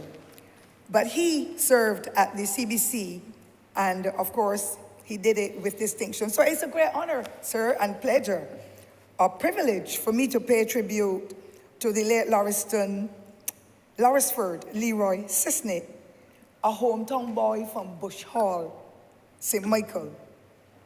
And he became internationally known as Sweet Boy Leroy. Perhaps the Sweet Boy Leroy might have been other sweets, but indeed the Sweet Boy Leroy I knew was from the music, the love, the respect, the caring components that he carried with him in that job at CBC. And of course, he would have had the opportunity to probably play some music at other activities in communities, because we used to have the Dutch parties and the other parties and community life, and he must have been also very much engaged in that way. He endeared himself, Mr. Speaker, to his family, the neighbors, friends, all of Barbados. Sweet Boy Leroy, that name, that title, was on the tongues and the lips of every Barbadian and the people in the Caribbean. And he did not only have that name, Sweet Boy Leroy, because of his charisma, but the intonation of his voice. The people who were calling in, and he would play the music to suit. And of course, Mr. Speaker, sir, I love to dance. So I had a good opportunity to dance to the oldie goldies when my mother could not see me, because our parents were really very strict, no banjo in my house or whatever. But he did not stick to the calypso or the banjo. He made sure that it was the lovely oldie goldies that we need to bring back, you know, Mr. Speaker. Sometimes I go down the street, my neighbors' radios are on, it's bang, bang, bang, rock, rock, rock. And I cannot understand a single word. I really cannot understand the rap music. But then again, I am not of that era, and I don't begrudge anybody from this young generation, like the Honourable Member for St. James North and the others, who may understand it and love it. But I'm saying, yes, we have to have all kinds of genres of music, but the oldie goldies from Sweet Boy Leroy and the others who were at CBC and in other radio stations across the Caribbean really touched my heart. But he tipped it all. He topped it all off with whatever he was doing, the way he said it, the way he engaged the listeners. It really was a wonderful period in our history of music and entertainment with Sweet Boy Leroy and the others. So this hometown boy, he crafted the oratory skills, Mr. Speaker. You could not help but listen, even though you would be engaged in doing other things, run back in the house, because you didn't have any speakers, they couldn't use them really. But you ran back, they have them. Run back in the house to hear the nice oldie goldies that he would be playing, and the soothing way in which he handled what he was doing to really capture the hearts of all of us in this area of life. And therefore, I want to say that he was one of the most well-loved and popular disc jockeys or radio announcers, as well as one of the most popular politicians during that period of time that he would have served Barbados at this distinguished level, sir. That hometown boy, he utilized those oratory skills. I can't get over it. He won the hearts and souls of his colleagues, and he trained under persons like the late Vic Brewster and others. So you know it was top-class training. There was no mediocrity in journalism or any of those areas, Mr. Speaker. At that time, I can't speak about now in the same way, because sometimes I hear some big language that comes through that challenges my heart, as to where are we going. If in the past we were poor people, most of us, and we were able to become such great orators because we sat and we read, we internalized, and we made sure that the highest standard of pronunciation and all that filled the ears of Barbadians. It is not quite the same. We still have some excellent ones, but Sweet Boy Leroy took away my heart and the hearts of those in my generation and even the younger ones. Were he still around, Q in the community would be something else. It is a top-class community set of activities, and I have been one of the founding members, Mr. Speaker, sir. I could put that in now, when it was called Morning Glory. And therefore, I've been to two of them in recent times, the one at the Garrison and one other place. And the behavior, the music, everything, the traditional thing that we know, that people did not need to be afraid to go. When Sweet Boy Leroy was there, you didn't have to be fearful because it was soothing for the soul and the spirit and a touch of breath of fresh air in our hearts. And therefore, I take my hats off to him and all others of that generation who, with that hometown boy, filled the heart of people of Barbados and the Caribbean and the world with joy and contentment. Mr. Speaker, sir, he was not only a Barbadian disc jockey or commentator or whatever role he played in that area, though he was a Caribbean man, as well as somebody who was international. So I was really greatly enthused and greatly admired him for his wit, that congenial approach that he gave to his callers, his language, the oratory skills that he used, and the sweet twists of his tongue, that I believe it didn't only capture my people in my era, but it would have captured the ears of so many other women who would have wanted to probably get near to him, because, you know, when we see people at that level, so elevated, we big them up. Everybody wants to be their partner. Everybody wants to go and have a drink with them. Everybody wants to go around with them because they're walking with dignitaries. They're walking with well-established people, and it makes them, it elevates them to a level where they have that pride. You know, rub shoulders with Sweet Boy Leroy. You know, and they will go on and on. It is a human thing. And so I was very glad to know him as a person and to respect him highly because of the way he treated people. And it is really a wonderful thing when politicians treat people with the respect that is due, because that was the next level of elevation that he was able to pursue when he became the Member of Parliament for St. Michael Northeast. And of course, coming from that village, everybody was tooting for Sweet Boy Leroy, and he had a slogan that went with it. He was one of the most popular politicians I have ever met. And I pray that Barbadians will continue to have that lovely memory of him, that wonderful memory of him, who will give you the listening ear, who will give you a little kudo to make you feel good, who will impress you with whatever he did. And I trust that God will continue to bless him in wherever he is as a result of his contribution to Barbados. I also want, Mr. Speaker, to indicate to me, to honourable members and the families and others who are within earshot, that that village boy shone like a diamond. And when he went to higher office to become a member of Parliament, he won with many votes compared to whoever his predecessor was. He has subsequently passed on, and there were other members of Parliament there, but the honourable member now for St. Michael Northeast was one of his great admirers. And she has filled in that gap to carry on that popularity and the level of service that Sweet Boy Leroy offered. She has elevated it to another level because these are different times. But people who supported him did it from their hearts. They did not do it to get a job in the way that sometimes you see it now. They did not do it to get anything. They just did it because of that commitment to want somebody strong, reliable, and someone with character to speak on their behalf at the highest level in this country. Sweet Boy Leroy did that successfully. Mr. Speaker, I also want to indicate that his contribution to national development will always be remembered, particularly by the St. Michael Northeasterners, radio lovers, and others. He chose and married a beautiful woman, and where did he choose her from, sir?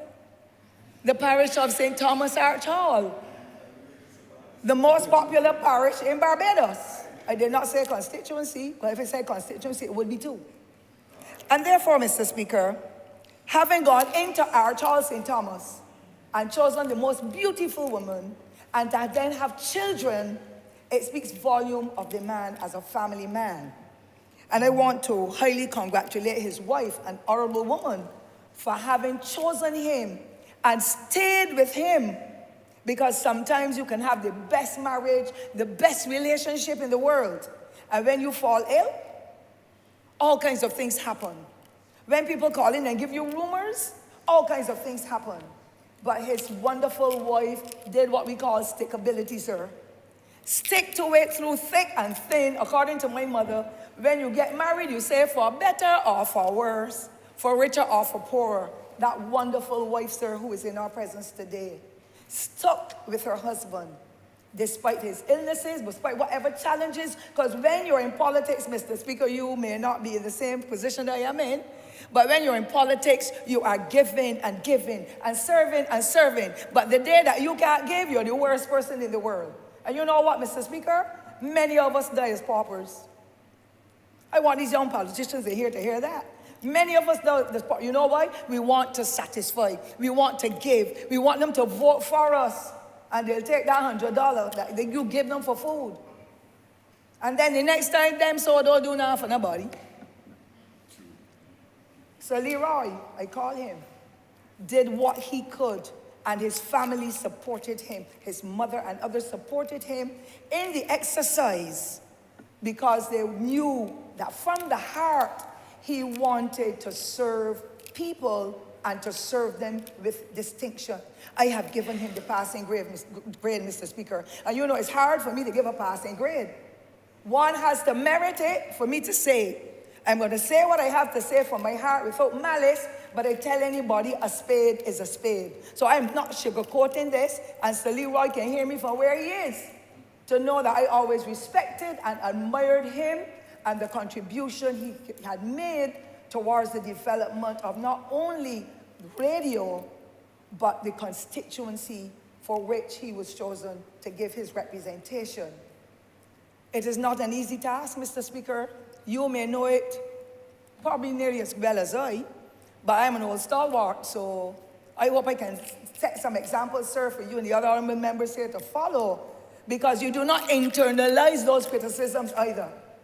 Sometimes people say, I don't want to see you. You came and you made me a promise, so you didn't look back. But I don't think Barbadians quite understand, and that is our role now, to be able to educate Barbadians. It isn't every job that you come and ask for from a politician to guide you that you can get. I had a ever since about 6 years ago or 2 months ago, and I get the job. If you don't meet the criteria, sometimes that's the problem. If there's no opening and a politician cannot manage the civil service to say, I can put you in the post office, I can get you in the police, I can get you to be in whatever ministry to become a teacher, we can help to guide you through the process. Prepare your CV, make sure you meet the qualification bar, ensure that you go in with a police certificate of character that is clear, so that there's nothing that will inhibit you. But we can't call and say to the Minister of Education, I need to get whatever my granddaughter's name is into the ministry as a teacher if she doesn't meet the qualification bar. If she doesn't meet that criteria, Mr. Speaker, sir, it is impossible. So we need, as a political party and as a government, to treat to the people out there who don't understand. They go for jobs as security officers. You try to guide them through the process, and then they fail the lie detector test. They can't get the job then, Mr. Speaker. We have to be more practical in treating to people. Sweet boy Leroy did what he could to assist the people, not only of St. Michael Northeast, but the people of Barbados and the Caribbean. And therefore, I wish, with my short intervention, sir, to say how really proud I am of his contribution to the development of Barbados. And finally, Mr. Speaker, there's no easy way of being married to someone for 49 years, I believe it has been. That is a whole lifetime. And you know what, Mr. Speaker? That is nearly the lifetime of some of the honorable members in here. Some of them have never even gotten there yet. So to have that stickability and that commitment to a marriage, and that commitment to serve as a wife, as a child, as a parent, as a guardian, as a neighbor, and a family member, and a constituent, it speaks volumes of the man, Sir Leroy. But you know what, sir, too, as I close? He was a distinguished graduate of the modern high school, of which I, too, sir, was a member.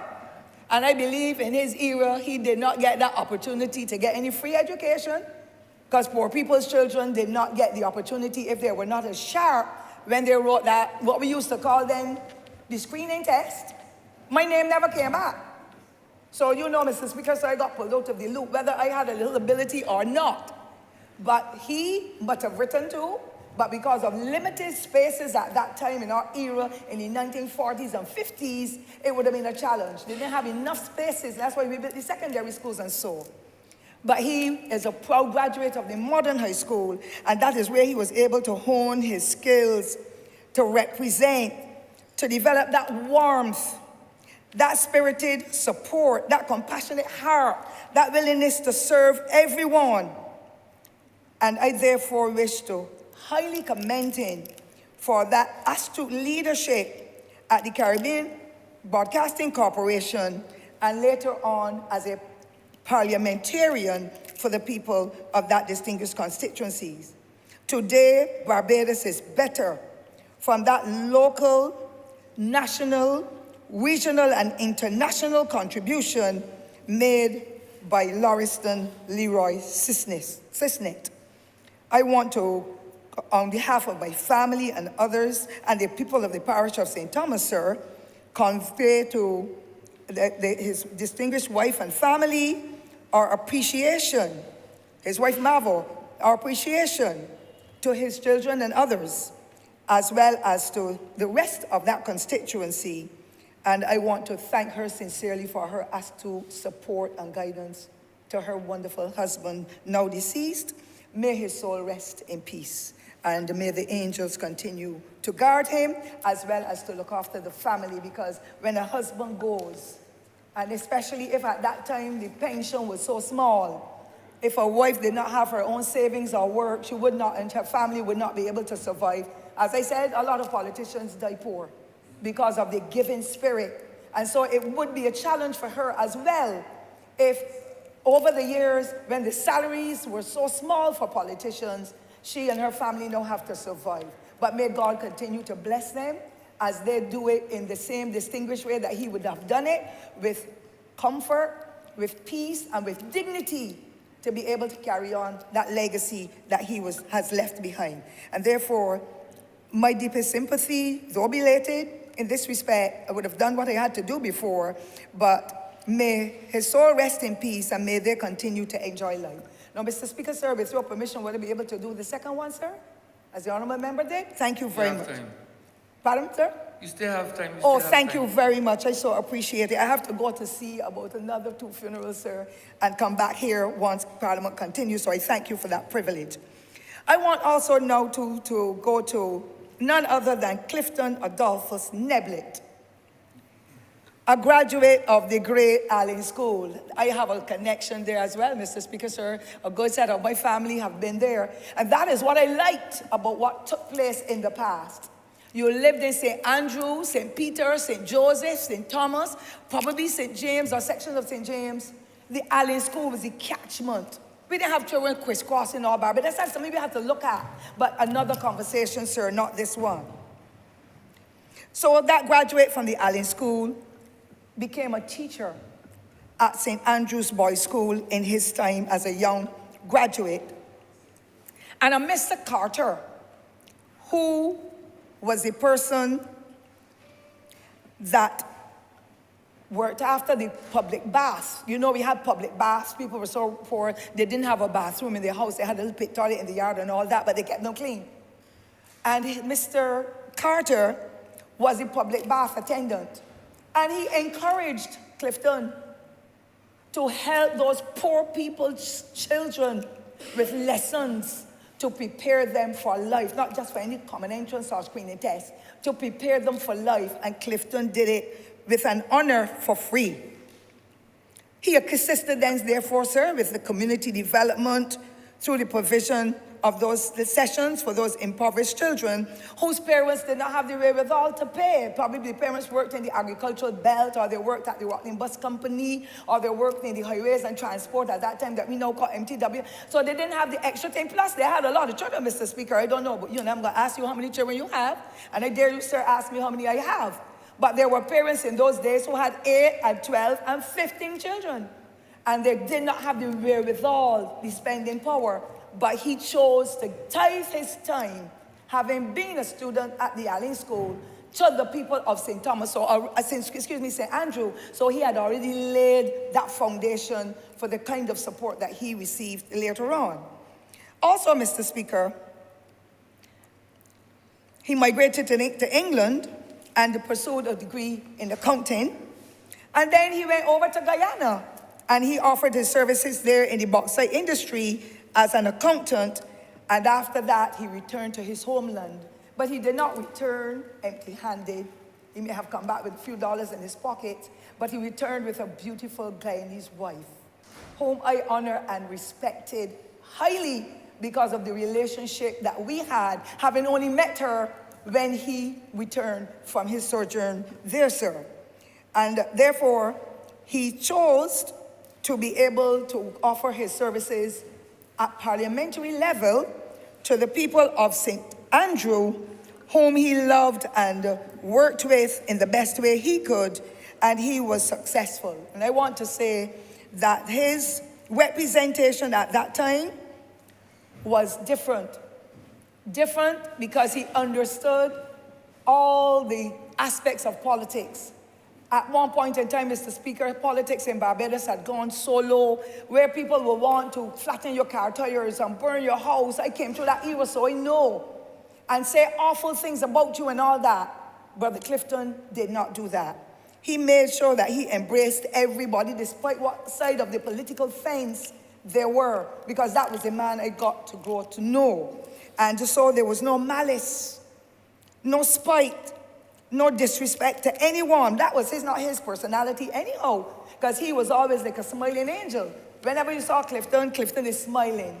And smiling, a big man, but smiling. He was a gentle giant for me and the man that I happened to have known for all those years. And so he served his people in St. Andrew to the best of his ability. He would not have been able, perhaps, to give as much as he could. And life was so hard for most of the people in Barbados. But Clifton did his best, according to how I measured him. From 1986 to 1991, he had that 5-year term. And during that period, he became the parliamentary secretary of the Prime Minister's office, and then, of course, in the Ministry of Finance and Economic Affairs.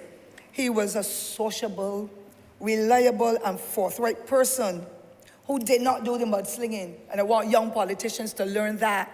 You can have different comments on the other sides of the fence and so, but to get down to call the children's name and to get down into family life and say the awful things, we can make it reciprocal too. But no, that does not show the maturity and the common sense that we have all learned as young people growing up, and how to give respect to each other, to be able to work collectively in serving the people of Barbados, and know that everything is on the technological wing. Then can you imagine? I saw a discourse there last week at one of the parliaments in Caribbean, and I was very disturbed. So the mudslinging was not a part of Clifton's life. He was always sedate, always accommodating. And even when he was angry, you couldn't tell so easily, because he'd be smiling all the time. And I always say, what is the measure of this man? Whenever I met him with his wonderful wife, as I had indicated earlier. And therefore, Mr. Speaker, he embraced persons. He fought for their rights and their needs at every level, without fear or favor. So he, like many of us, or all of us now in here, we fight for our constituents, Mr. Speaker, and he also fought for them and their needs, and never backed down when he had to ensure that his constituency's needs were met. He will always go back at it again, like Matlock, always in your face. That was the Clifton that I knew, but with respect. And I think that that was a very measured way of him doing what he had to do. I believe that his strongest support, sir, would have been in Shorey Village and Belle Plaine and Walkers and the other communities, and so he won. I think that would have been, he would have run after L.B. Brathwaite had exited the political system, or he had run against him and he had gotten beaten. I can't remember it all. And of course, as was said earlier by the Honourable Member and Leader of Government's Business, he too had long years of fighting for the rights of the people of White Hill and the other communities, because we all know that St. Andrew has a lot of slippage in the Scotland district, sections of St. Thomas and St. Joseph, and I believe St. Peter, they all, and perhaps St. James as well. And he would always be in the vanguard for the people of St. Andrew to get better roads, to get better bus service, all the utilities that were required to help them to get jobs and so, because empowerment was what he stood for in every sphere of what he did. And so, Mr. Speaker, that smiling man, that pleasant personality, that knowledgeable guy, that honest, courteous, industrious, and unselfish man represented the people of St. Andrew, and I am proud to know I've got relatives from St. Andrew. My grandfather would have been from St. Andrew. I have lots of relatives from St. Andrew, and I know that they were satisfied with his representation during his tenure, but he has moved on, and he's gone to the great beyond. But I would pray that his legacy will remain, as I know it will, in the books of history of Barbados and among the hearts of the generation of my age and others when he would have been serving, or the stories that their children will now tell about the astute leadership of none other than Clifton Adolphus Neblett. And so, to his wonderful wife, Margot Neblett, and of course, and I pray I've called the correct name because sometimes names get mixed up, but to his wonderful wife and family, I wish to extend condolences, and I pray God that God will continue to let his soul rest in peace, because he has done the best he could, I believe, on this his sojourn on earth, and I trust that he will rest in peace and rise again in glory. I wish to thank you sincerely, Mr. Speaker, for the floor.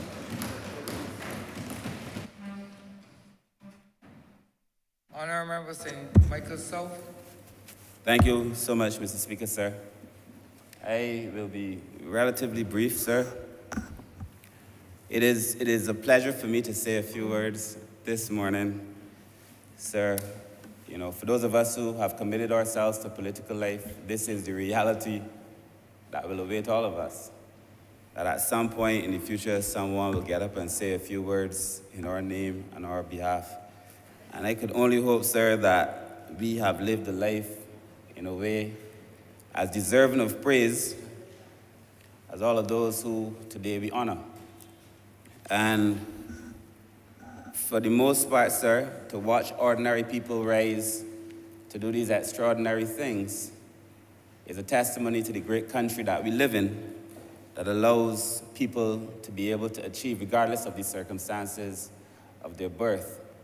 And we all know that on both sides of the aisle, we've seen very distinguished parliamentarians, sir, in this country that have gone on to do amazing things. And the thing is, sir, in the case of most of them, they've never had to compromise themselves or who they are or what they believed in. And many of them, sir, without going to the pits of political conversation to be able to make their point. So there are many people here that I could speak on, sir, but I would believe that my mother would be upset with me most of all if I did not speak about Leroy Sisnett. And, you know, there are many things, sir, that I do in public life, but none of them would be to offend my mother. And so, sir, I wish to say a few words about Lawrenceford Leroy, or Sweet Boy Leroy Sisnett, sir, whose name I knew really only from the radio and really through my own mother. But the experiences, sir, as said by many who've spoken before, as said by the PM when she wrote her honor to him, an ordinary man, sir, raising to do extraordinary things and having never had to compromise himself to be able to do it. I do, sir, recognizing that, I just said to myself as I was making my notes, to pass in 2020, to be buried in 2021, have all of us discussing his life in 2022, and honor him in the Parliament in 2023, is a way that men continue to live beyond their passing. Through time, over time, and we would continue, sir, to mention these great men over time, but some of us will continue to live long after we are gone, to be the subject of conversation for years and decades, perhaps, sir, long after they are gone, sir. And it is in this context, sir, that I wish to speak. I also, now having 2 children of my own, 2 young daughters, recognize that it's not easy, sir, to be in this life, especially if you choose to enter it at 35, and to try to raise children. And I could only imagine the sacrifices that he made, sir, the loss sometimes of your own parents.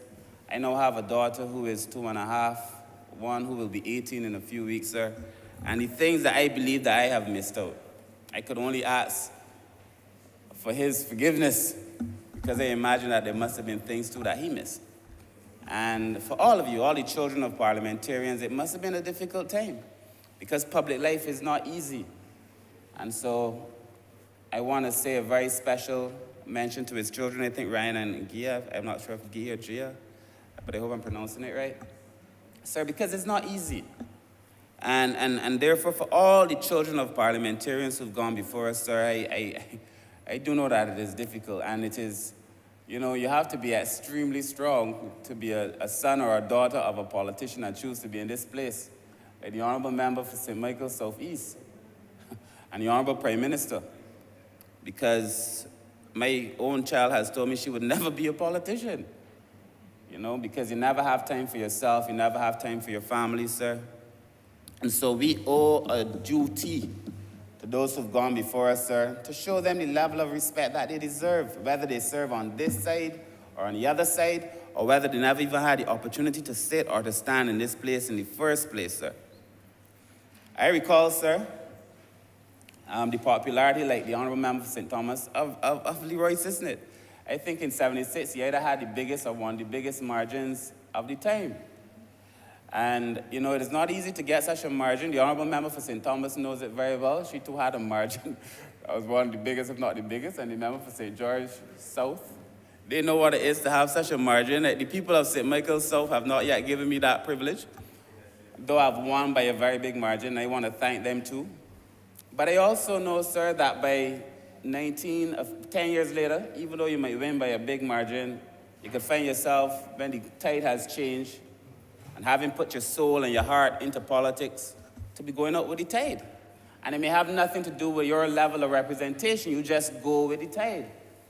And so even in death, we get lessons from the great Leroy Sisnett, because you could win by the biggest margin in '76 and be gone in 10 years. We could win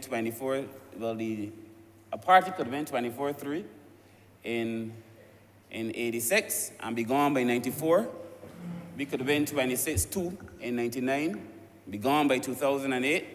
We could win 30 seats twice, and God knows. I will say no more. But it is instructive to all of us that none of us are here permanently. And that therefore, while we're here, we have a responsibility, sir, to serve the people, as I try to do every day in my constituency for the people of St. Michael's South.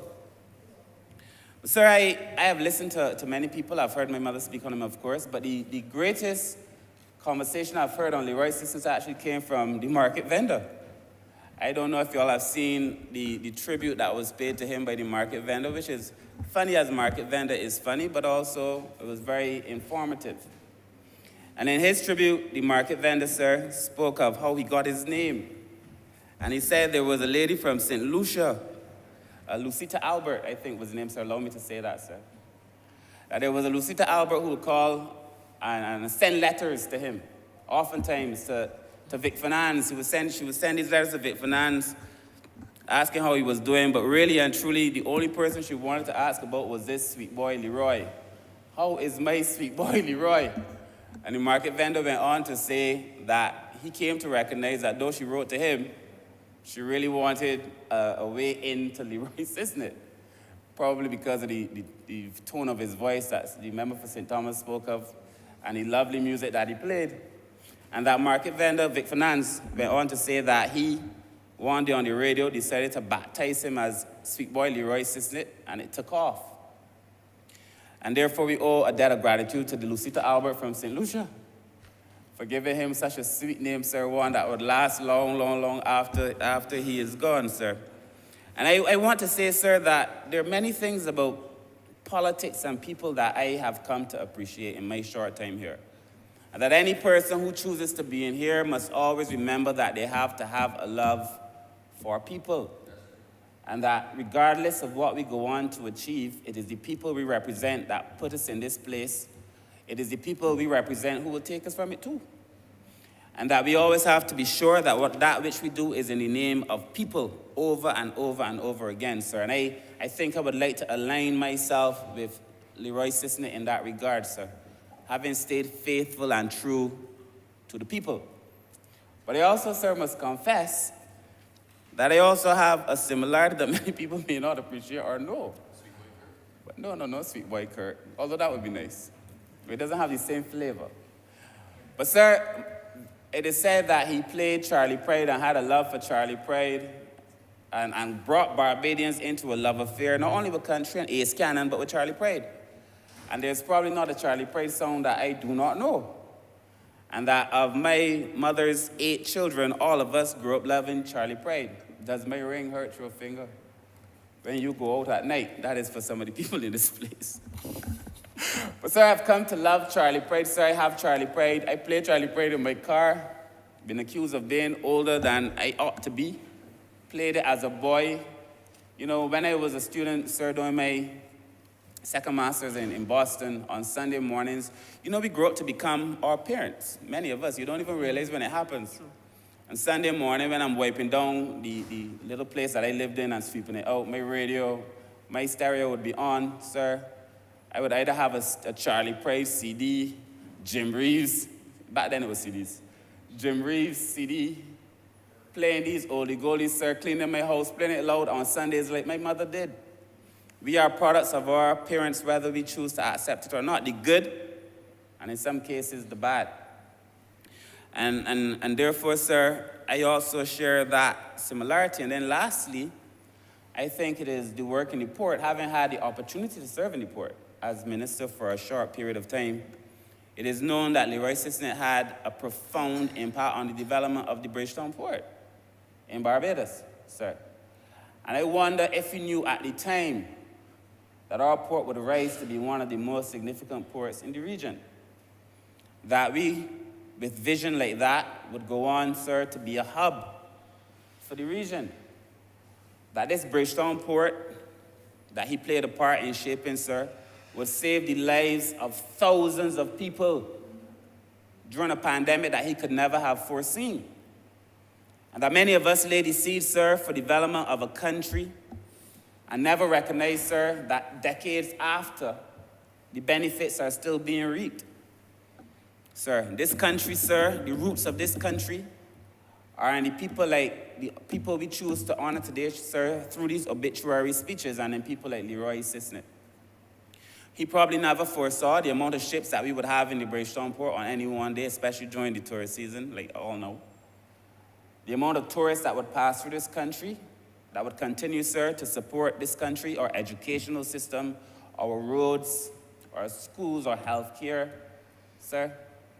And that the work that was done by these men, sir, sometimes we take it for granted while we are here. I would like to believe, sir, that when I am gone, not too soon, hopefully, but that's in the good Lord's hands, that when I am gone from this place, perhaps somebody would sit where I am now seated, sir, and say that perhaps I made a contribution, not recognizing that it would shape my country in the future. But that it is known among politicians and parliamentarians that Leroy Sisnett had a love for the port, and that he saw what many others could not have seen.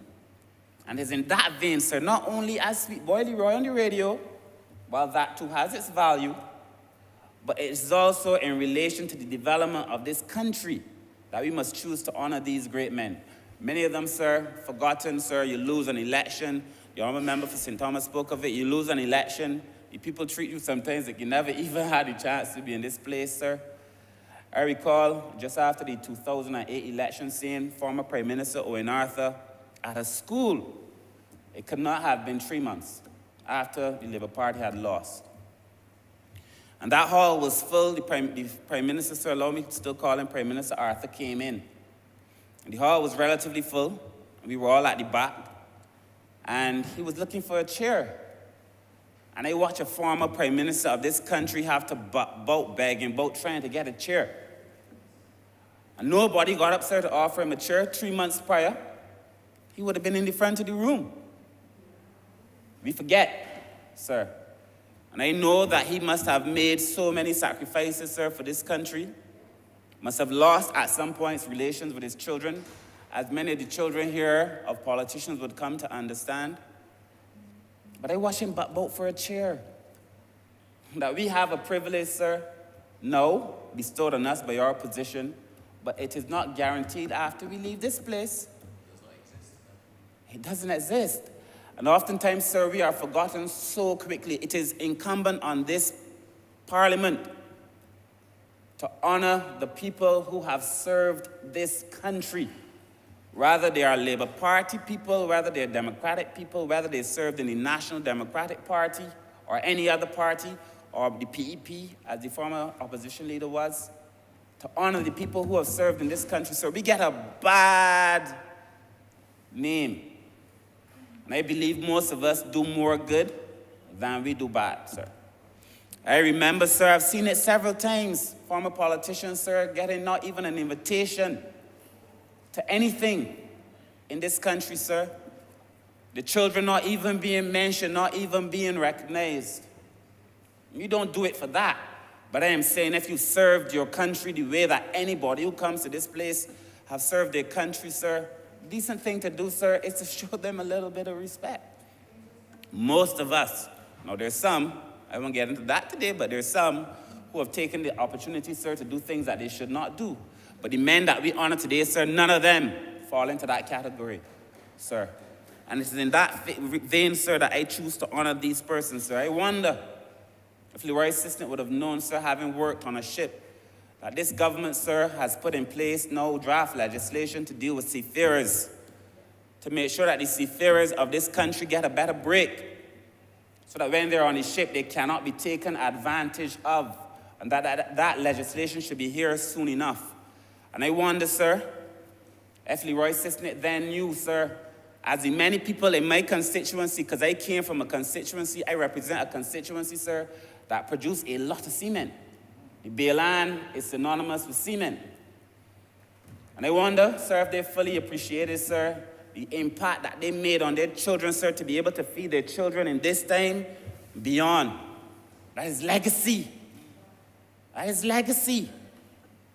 And this is in the vein of all those who've gone before us, sir, who served this country, who've done their part, that we honor these great men, sir. And it is in this vein, sir, that I also choose to honor Leroy Sisnett. As I close, sir, the Prime Minister praised him as a national personality, national treasure. You call him a national personality. We don't always get to be that in politics. We don't always have to get to have our names remembered in generations. You know, many of us, sir, our names will not echo into history. Many of us, sir. Some of us may. The Honourable Deputy Prime Minister said it. Some of us will have bigger names, bigger careers than others. But all of us, sir, we have put our blood and sweat and tears into this country. It is my pleasure, sir, to honor Leroy Sisnett, really and truly to honor all of them, sir. And I could have spoken perhaps in this way on all. But it is my privilege, sir, to honor Leroy Sisnett. I've had to listen. You know, as a boy, I really thought that I was enduring, you know. I felt like this was some ridiculous thing I'd have to suffer through. My mother and her radio being turned up to all, listening to Leroy Sisnett. Never knowing, sir, that I too was becoming part of the program. To learn to love these things that I thought I had hated now, sir, and to become it. Playing it myself on Sunday mornings, asking my daughter if she knows these songs. Charlie Pride and Jim Reeves and Ace Gadden and these people, sir. So, sir, I want to thank all who have gone before me. I want to thank his children. I want to thank the children of former politicians. This is not an easy life. Believe what I tell you, this is not easy. Many of us, we make our sacrifices in the hope that we're doing something better for our children and lose relationships over time. I've tried to maintain mine. Many people who've gone before me, actually the Honourable Member for St. Michael Southeast, her father, told me when I came into this place, no matter what you do, do not lose a relationship with your child. I only had one then. Do not lose a relationship with your child. And I've tried, sir, not to lose my relationship. As I'm sure, sir, that you tried not to lose your relationship. But it is not easy. And it is in that vein, sir, that I wish to thank those who went before us. I really do thank Leroy Sisnett for being an ordinary person who's gone on to do extraordinary things and never having to compromise himself along the way, to canvas as he knew, playing the music that he loved, to speak to people the way that he loves, sir. And that is all that we can be at the end of the day, sir, our authentic selves, in this life or in the next. So I wish to thank you, sir, for your time. Thank you. Honourable Member for Christchurch West. Thank you very much, Mr. Speaker. And first, let me give a special thank you for the opportunity to join this debate, partly because, Mr. Speaker, I know I was not in the lineup to speak now, but I am in the midst of estimates in the other place, and I beg your indulgence, and honourable members, please indulge me as I'm trying to do two things simultaneously. I'm being here, Senior Minister. I'm just trying to get two things done simultaneously because, as you know, in preparation for the estimates, it's a very, very busy time for the government. We're doing estimates, Prime Minister's office in the other place. And I beg leave to come and say a few words because I could not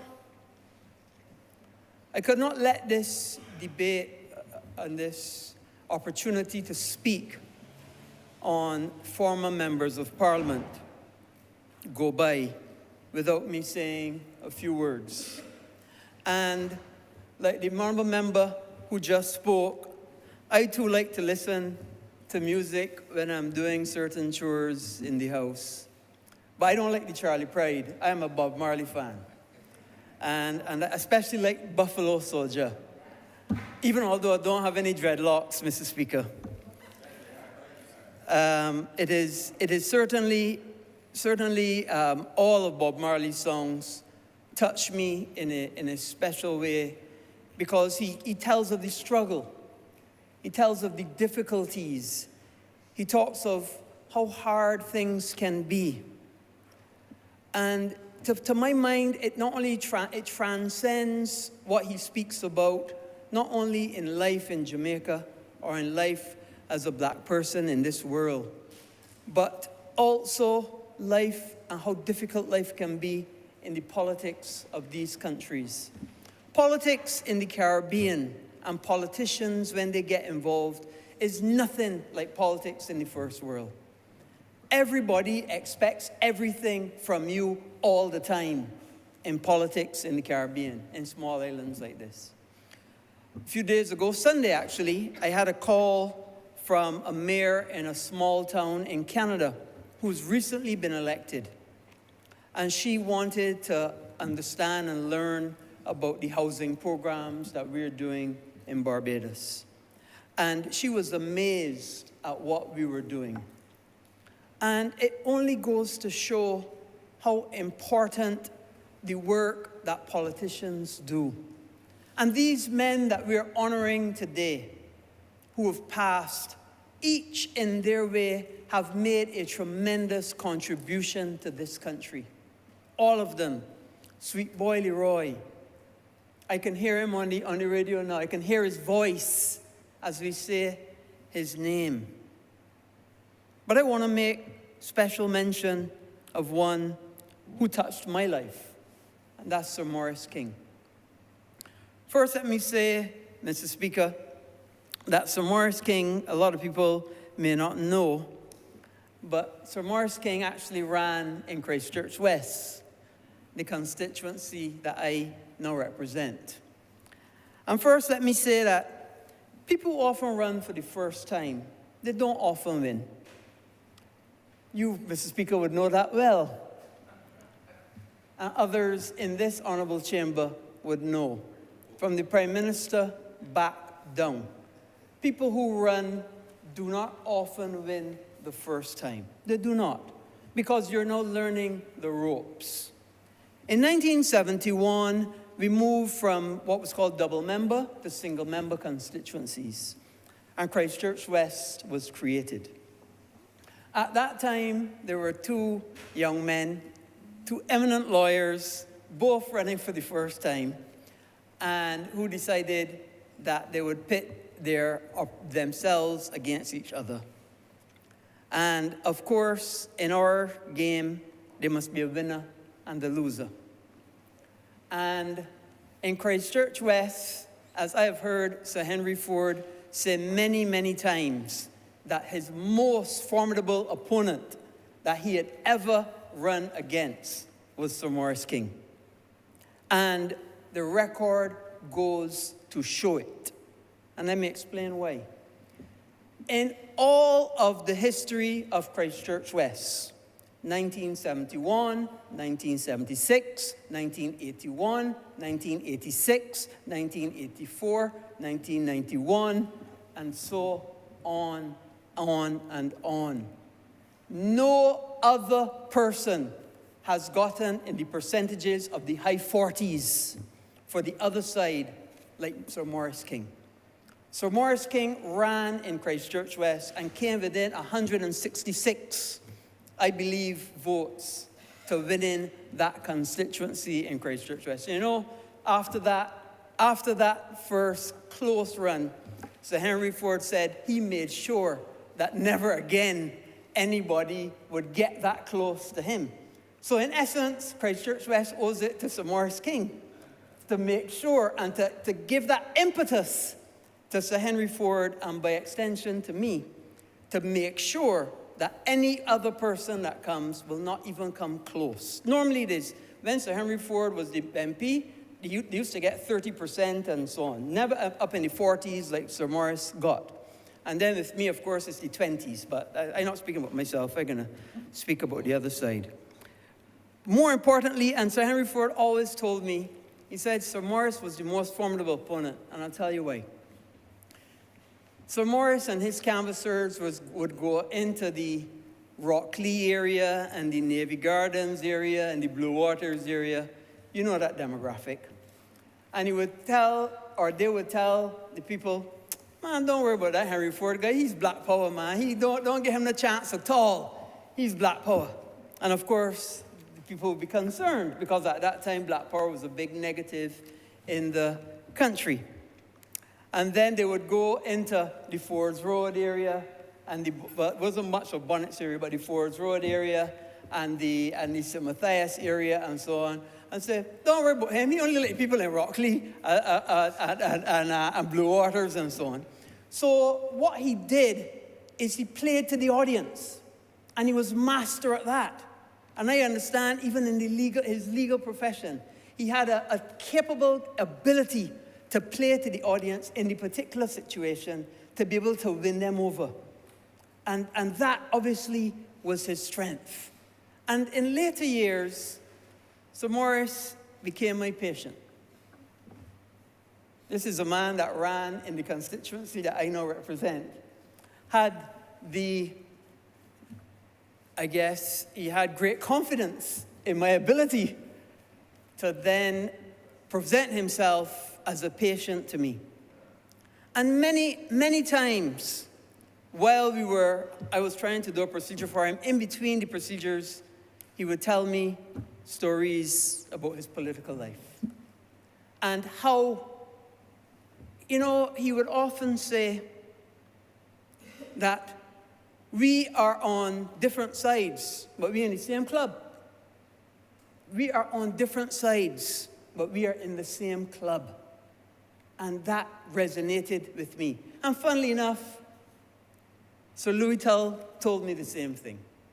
That even although somebody may be on the other side, they're not your enemy.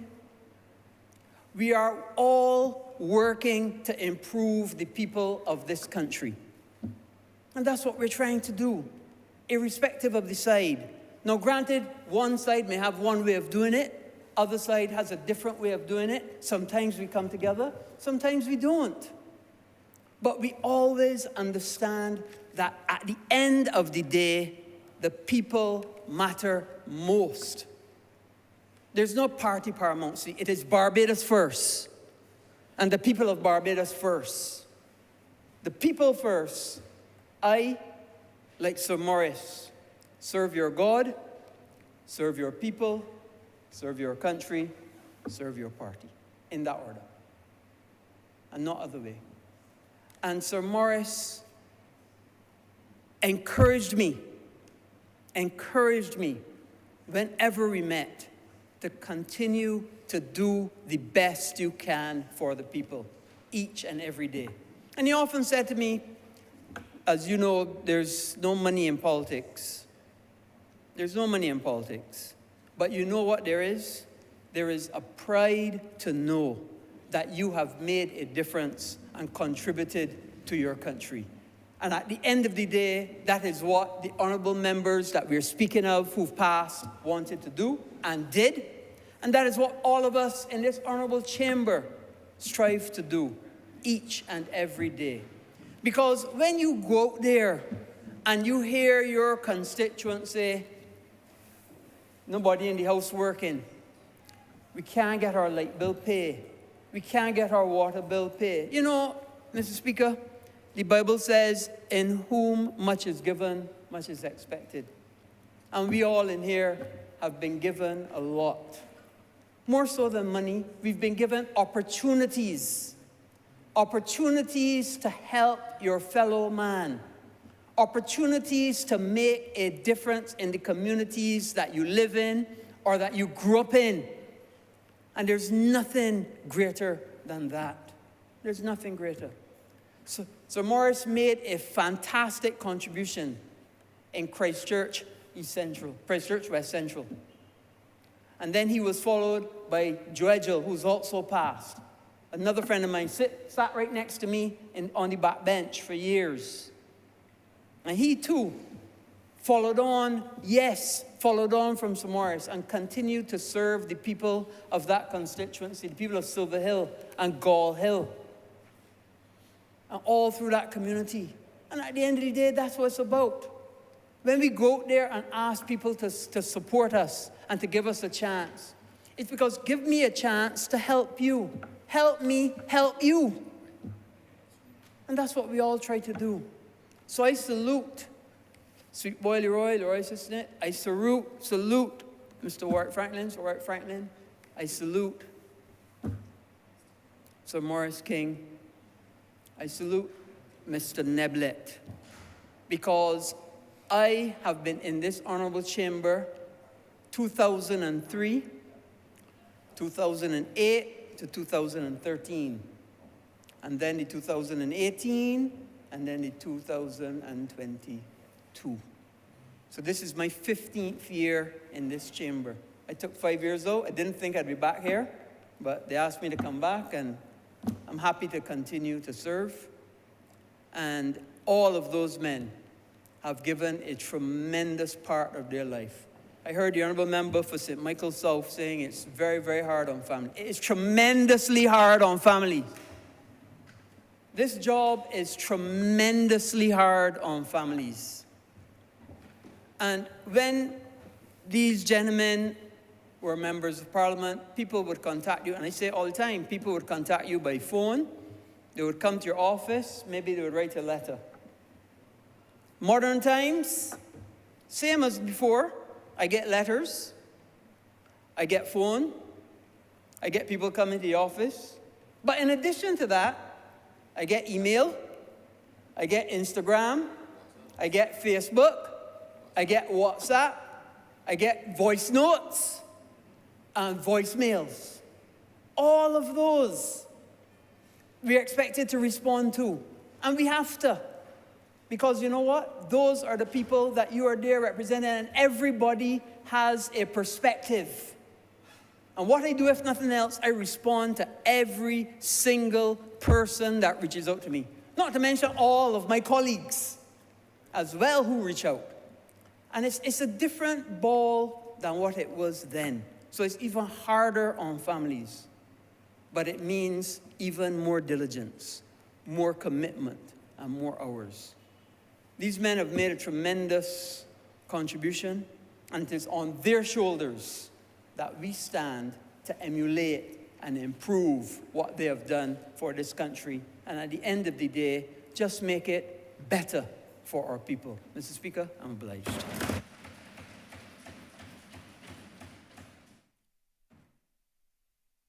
Honourable Member St. Andrew.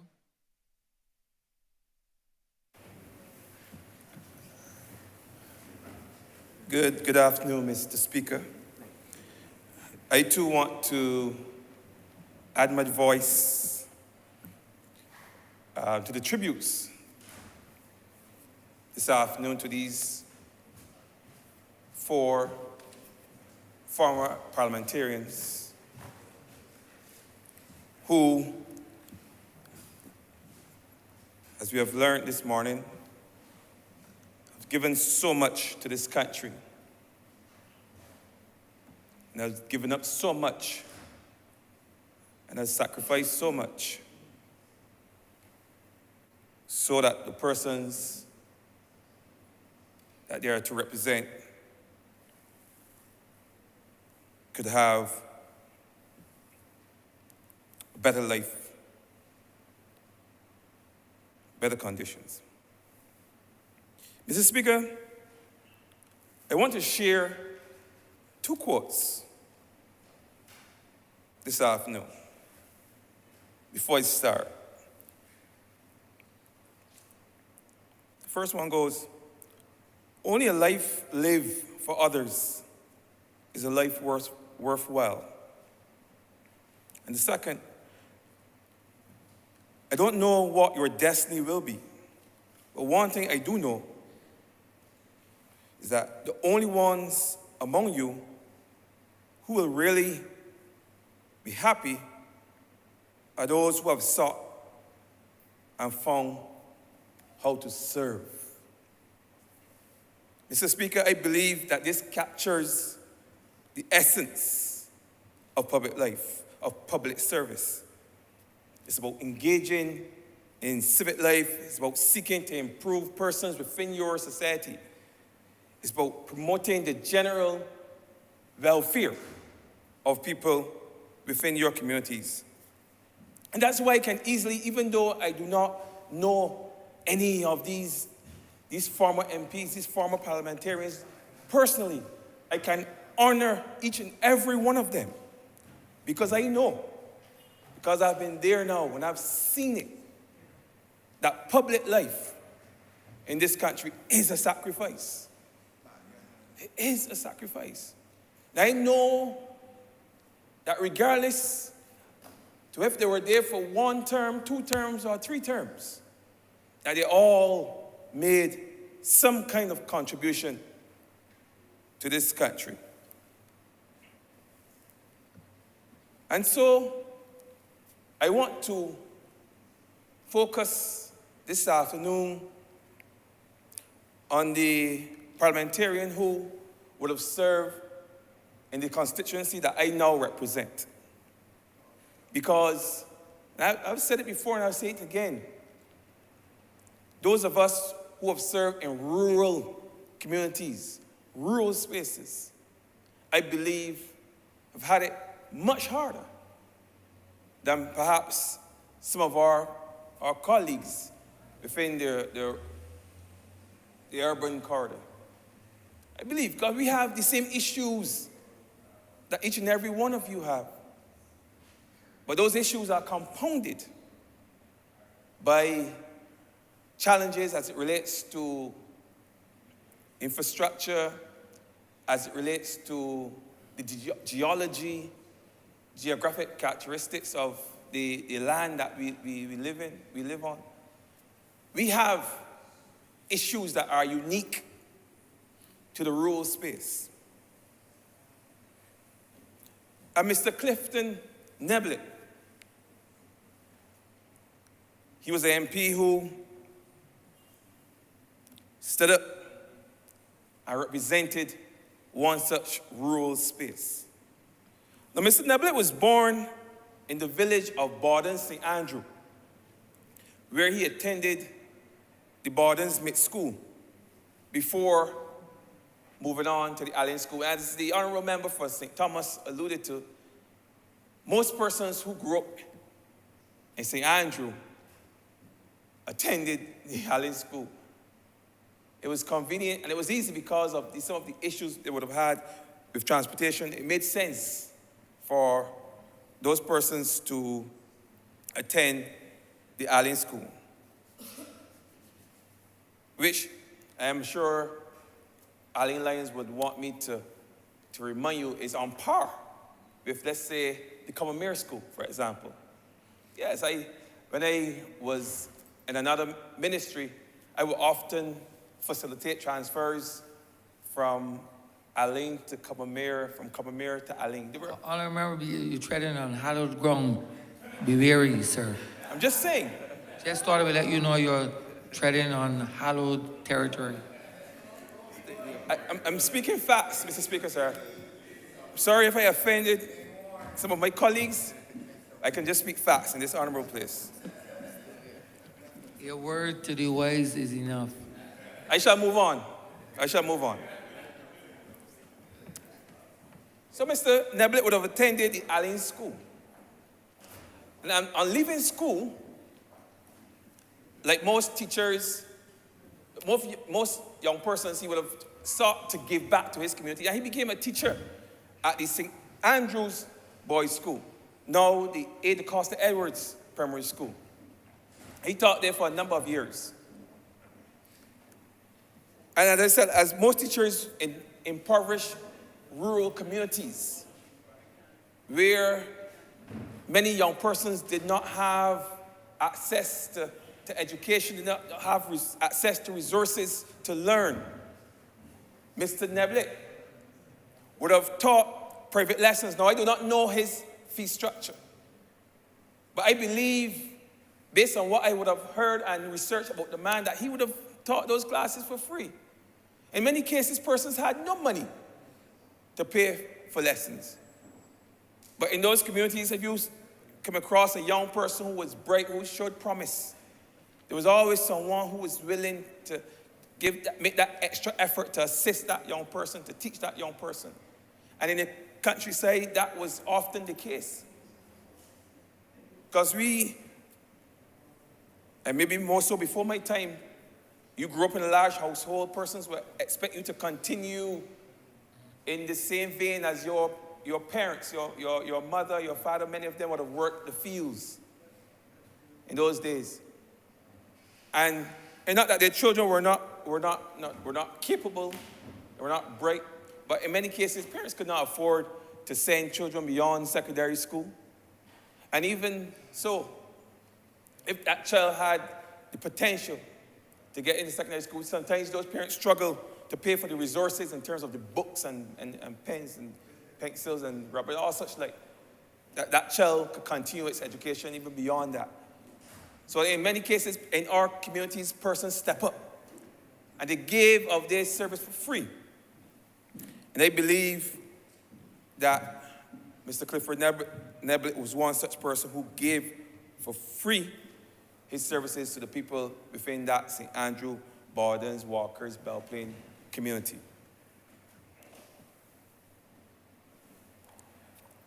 As we heard earlier this morning, he later traveled to England where he studied as an accountant. And it was his career as an accountant that led him to Guyana to work within the bauxite industry before returning to Barbados. The year was 1986. where Mr. Neblett would have presented himself as a representative for the constituency of St. Andrew. In that election held on May the 28th, 1986, he defeated L.B. Braffett, who was the sitting member of Parliament for the past 10 years. He was a member of the Barbados Labour Party. He was defeated. I believe that Mr. Neblett won 57% of the vote at the time, but he became the member of Parliament for the constituency of St. Andrew. And being a resident of St. Andrew, he understood many of the challenges that the people in the community face. He had a first-hand knowledge of the poor bus service, the deplorable conditions of the roads at the time. And we're talking about the 80s here, 80s, early 80s, into the early 90s. So he understood what was going on in his community because he lived that experience every day. So it is no surprise that I would hear, even in this place, that he, in his speeches in Parliament, in his debates, he would always speak. He always speak out for the people of Shorey Village, White Hill, the people of Bordens. Interestingly enough, his successor, my predecessor, and now myself today, we are still speaking out for persons in those communities. And even as I work every day as a St. Andrew MP, every day work hard to see that those concerns about transport, about land slippage, about infrastructure, see that those things become concerns of the past. I know that I'm not working against the forces of man alone. But in fact, because of the nature of St. Andrew and the topography and the geology, that I'm working against a veritable force of nature. That is the reality of St. Andrew. Any person who steps up for public service in St. Andrew knows that they have to work very hard, extra hard, because we are working against the forces of nature every single day in that part of Barbados. He did it, my predecessors did it, and now today I am doing it, so I feel it. I know what he went through. Mr. Speaker, as I said, Mr. Clifton Neblett, he would have won the general elections in 1986, and he would have served until 1991, and during that period, he would have served as parliamentary secretary in the Prime Minister's office, and which at the same time was the Ministry of Finance and Economics. But his passion was always for the people of St. Andrew.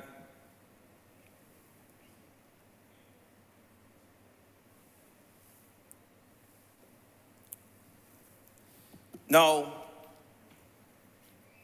just to speak directly to the family, I think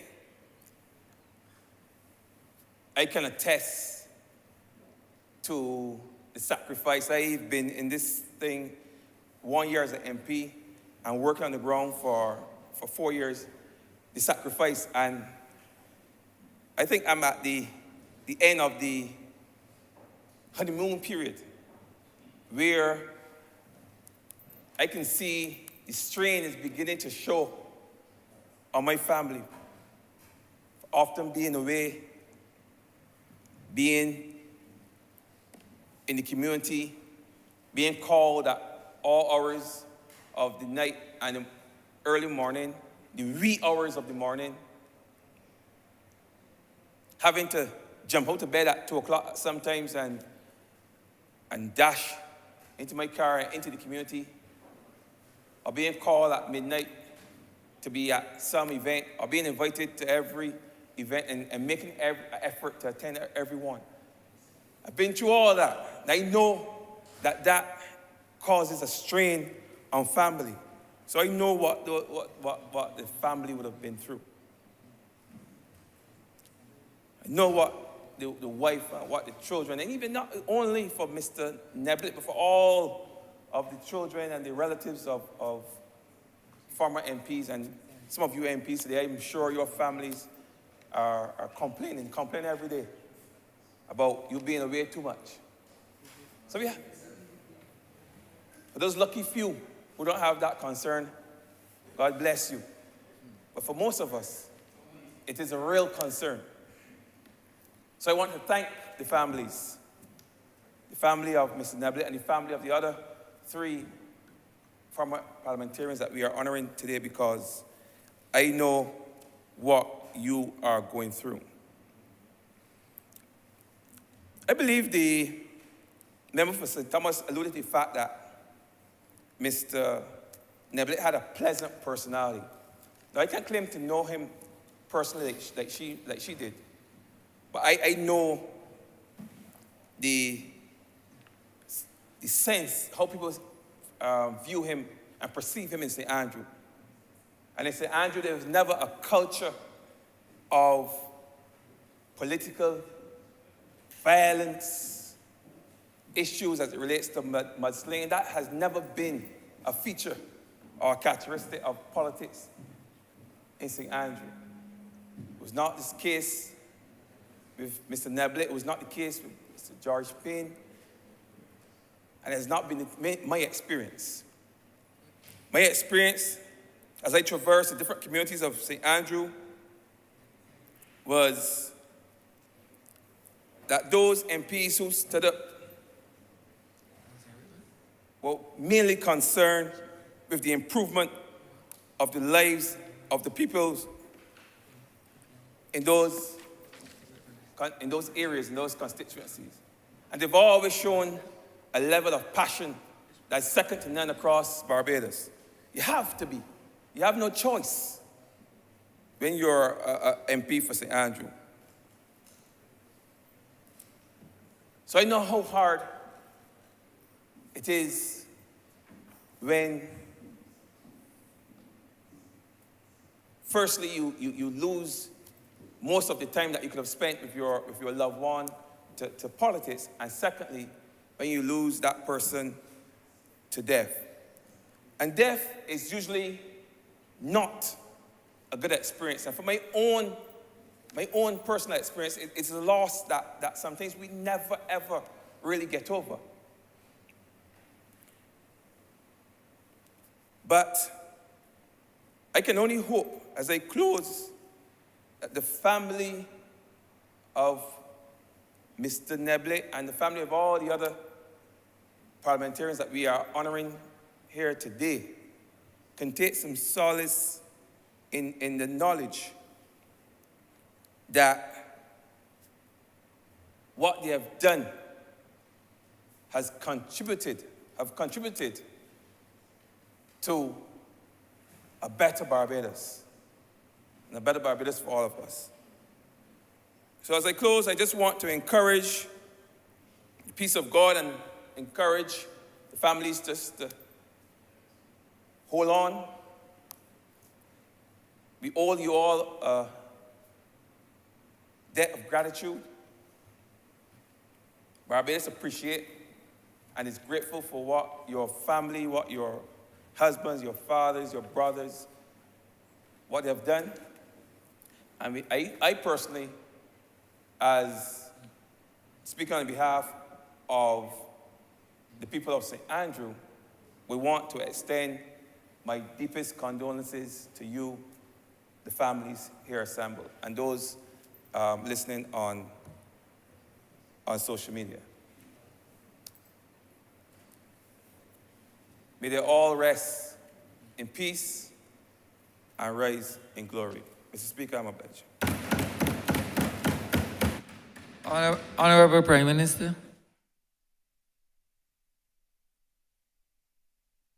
In this debate and to pay tribute to 4 former members of this Honourable House of Assembly and who have served as representatives of the people of this land. Obviously, there are some who I know better than I knew others, because in almost every instance, they served in a parliament that preceded my own membership of this, the Honourable House of Assembly, with respect to me being a member of the House, but there was an overlap with me being a member of the Senate between 1991 and 1994, and hence I can say that I served in the same parliament as some of them as a result. Sir, this is first and foremost, I want to say to the families that we extend our apologies for the tributes being as delayed as they have been. COVID has not been easy for us to manage, and we knew from interaction with some of you that there was a preference for us not to do it when we were operating in the COVID environment. But we believe that it is important that this Honourable Chamber register its appreciation for the life, times, and contribution of each of them.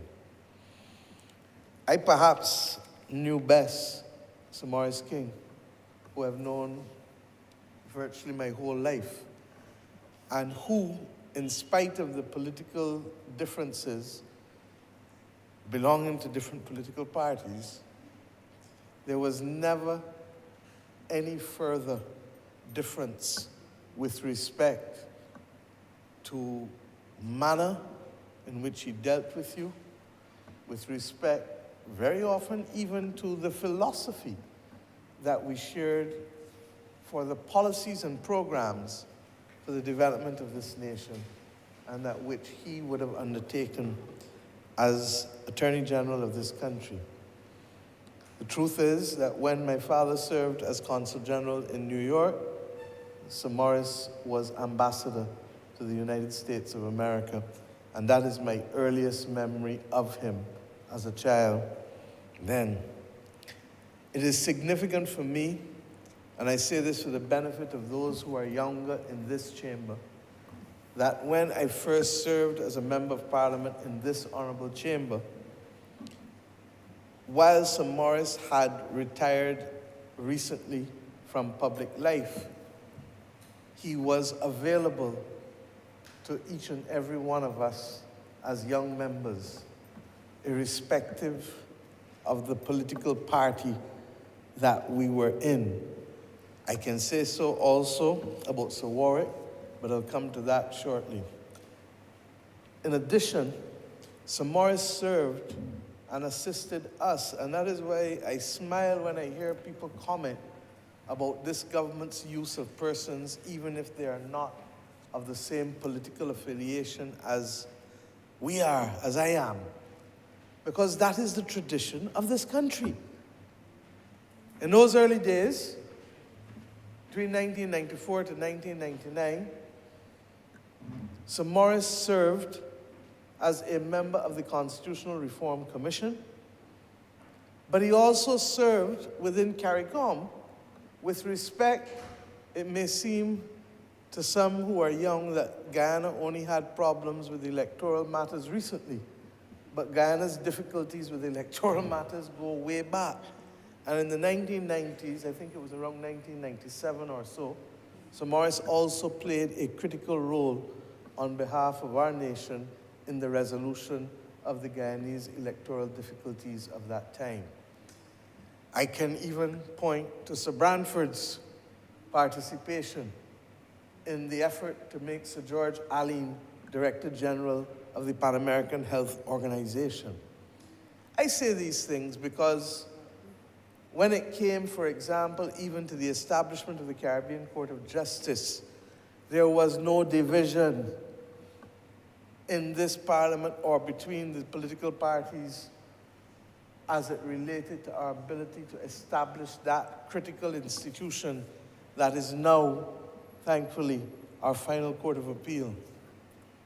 And I believe that the manner in which Sir Morris in particular, and Sir Warwick and others, and on our side as well, those who would have passed, Sir Harold, Owen Arthur, I can go on, Sir David, there was a complete recognition that in spite of the partisan political differences, which clearly became acute and sharp in an election, that we were all Barbadians, and by extension, Barbadian nation builders.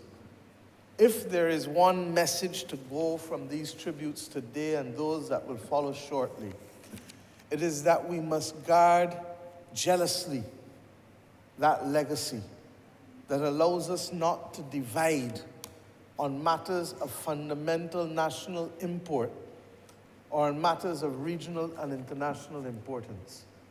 And these persons who invariably served in the first generation or two after independence left that as a legacy for us. We must not become so embroiled and personally involved in the fight for political victory at the level of this chamber that we forget that we have responsibilities together as Barbadians. So Morris, as I said, participated in the Constitutional Reform Commission and even gave a minority report. And that is also evidence of his independence of thought and his capacity to be able to reason out why he held certain positions and to be able to make it clear that this was something that was important to him. In the end, he was also strong in his view that the 8% pay cut was consistent with the Constitution legally. And in the end, the courts bore him out. But we took a different position philosophically that we should not want to have that repeated again, and hence the constitutional amendment that came thereafter. But as Attorney General, in his advice to the government of the day, he was solid in the advice that he rendered to the then Prime Minister. With respect to Sir Warwick, I admired him and did not know him as well, but admired his capacity to master and be a clear political strategist and mobilizer of class that made all the difference to the fate and fortunes of the Democratic Labour Party across not just that early group that he would have joined under the leadership of the Right Excellent Errol Barrow, but as he continued as an elder into the institution. You could not be a student of politics in Barbados and not appreciate the value of Sir Warwick in guaranteeing the electoral success of the Democratic Labour Party, particularly in the southern part of this country. But I must say to you that equally, the graciousness of Sir Warwick was perhaps exceeded only by his wife, who is grace by name and nature. And I can say that once again, in spite of the political differences, that there was a warm embrace and a gentle form of guidance and mentorship, even when we disagreed on matters. And it is the kind of almost godfatherly existence that these gentlemen, and I can say the same thing about Clifton Neblett too, even though I did not know him as well, because Clifton Neblett reached out and was always very gracious and always very encouraging, particularly to me as a young senator in this parliament. And I may have been a senator, but I think I spent every week in the House of Assembly, in spite of being in the other place in those first years when I became a senator in 1991. And it was because I felt that if you're going to learn the craft and if you're going to understand the institution, you can't only do it by reading Mays or the Book of Practice and Precedent from the Australian House of Representatives, that you needed to see it in action. I can remember even the night of the no-confidence debate against the then Prime Minister, Sir Lloyd Sandiford, sitting in the gallery, watching firsthand. I can remember so many other debates as to the worthiness of who should and shouldn't be appointed as a Governor General of Barbados. I can tell you that in those days, the sharpness of the divide in the floor was not extended to the dining room or to the other parts of the precinct of this Honourable Assembly. And I say this not so much only for the benefit of the families, but hopefully for those who are young still in age in this Honourable Chamber and who understand that they need to preserve a legacy, because where there is respect, it means that there is always the opportunity for conversation and for us finding common ground to fight the big battles of our time. With respect to Mr. Neblett, as I said, I didn't know him as well, but I always found him to be a decent and engaging gentleman. And gentleman is the word that I will use. Quiet, but nevertheless willing to engage and to offer perspectives that made all the difference.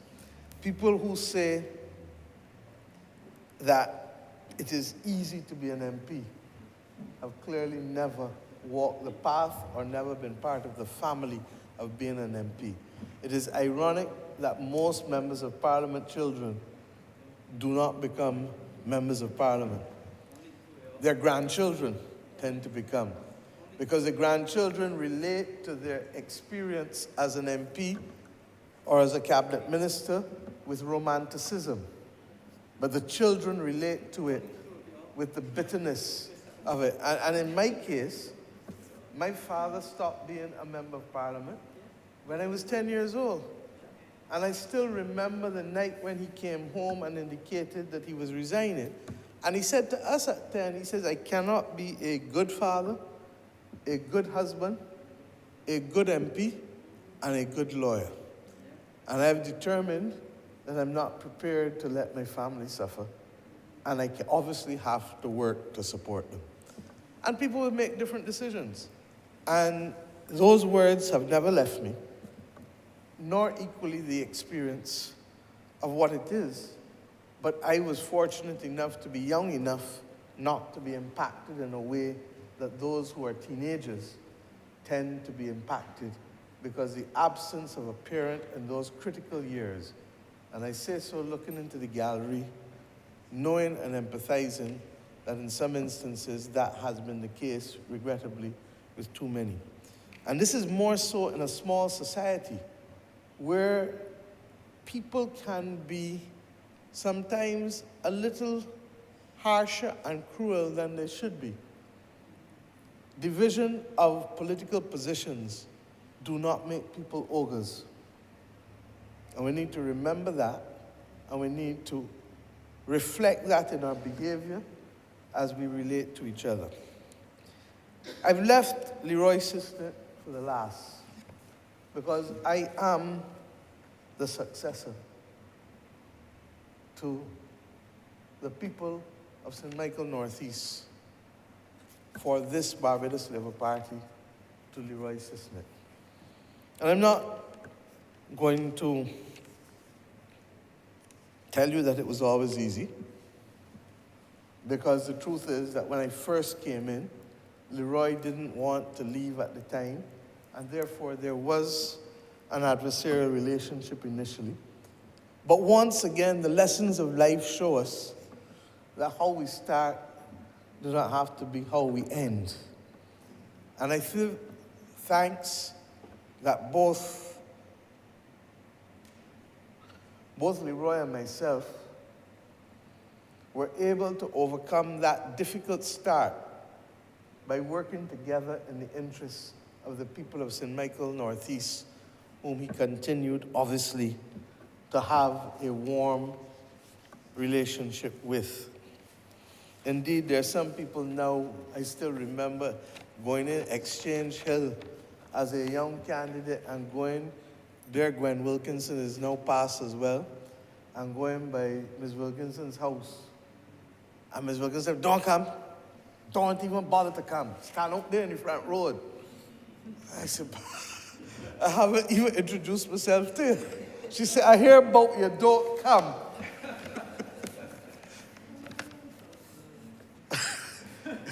Most of you should relate to it in some manner, form, or fashion.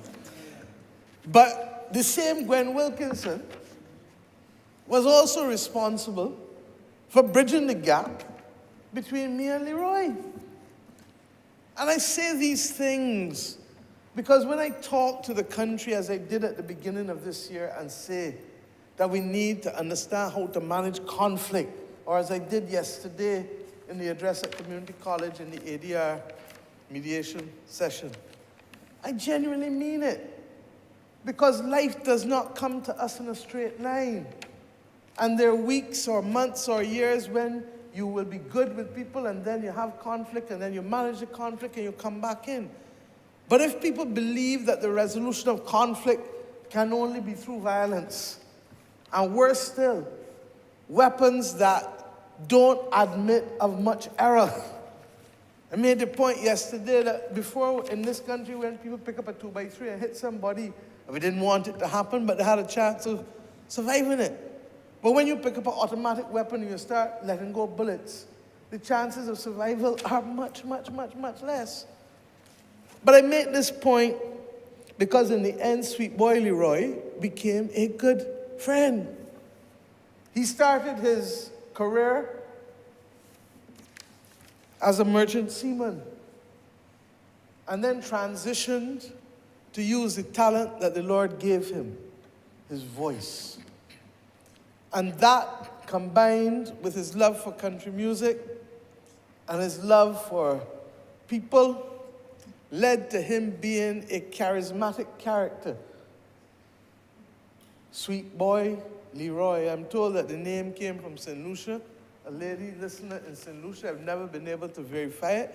But once again, it is why we've said to the people that even as we look at the adjustment for the Caribbean Broadcasting Corporation, we cannot give up the AM service because the AM service is actually what connects the entire Eastern Caribbean in the event of a major catastrophe or climate crisis. But Leroy had a following throughout the Eastern Caribbean as a result of that.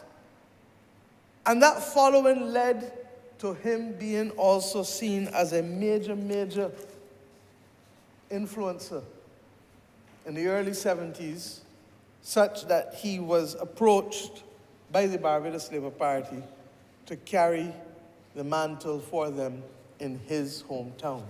He was a Bush Hall man, born and bred. And I therefore say to you that when it was clear that he would no longer be in active politics, we had a conversation, and the then Prime Minister, Mr. Owen Arthur, asked him then to serve at the Bridgetown port to help us build out the cruise sector. And he continued doing that for some time when we were last in office. To his wife, Marvo, and to his children, Ryan and Gia, I really want to say on behalf not now only of the Barbados Labour Party, but of the people of St. Michael Northeast, that know that your father made a difference to the quality of life of many. And while there are one or two parts of the community that have gone, in fact, Mr. Speaker, you have the part that he had down in Accommodation Road, and therefore you can attest when I say that there are still people like Jean Christian and others who talk about Leroy even today.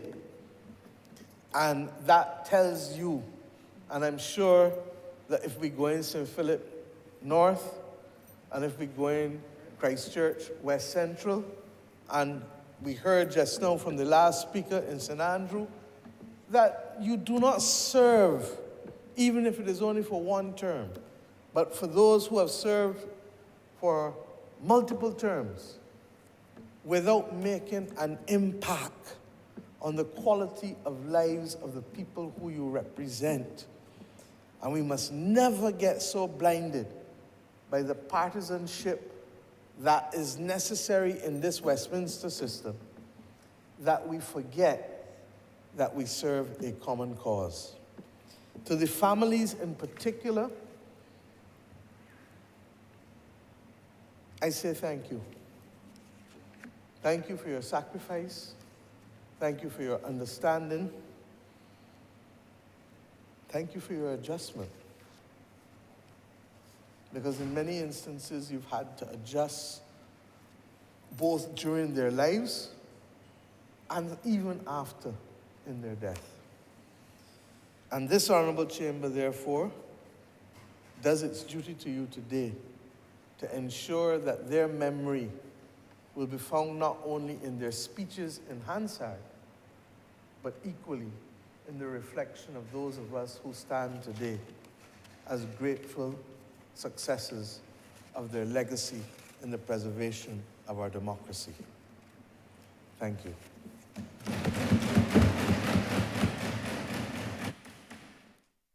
Honourable Member for St. Philip North. Thank you, Mr. Speaker. I am sure you meant St. Philip South, but given the fact that the honourable gentleman that I am about to pay tribute to is from St. Philip North, I concur for the moment. Mr. Speaker, I wish, first of all, to join all of my colleagues in paying tribute to these four honourable gentlemen who would have served in this honourable chamber. And I equally wish to join all of those who spoke before me in wishing all Barbadians a Happy New Year, particularly those in St. Philip South, Mr. Speaker. And I do so knowing full well that I have to find a way to utterly and completely dismiss all party tribalism if I am to do justice to the tribute that I'm about to make to Sir Warwick Franklin.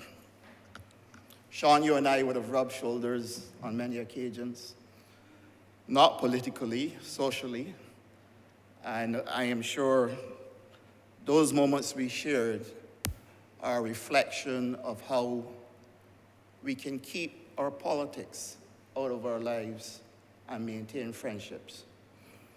St. Philip, for me, is perhaps the best example of where family means more than politics or anything else.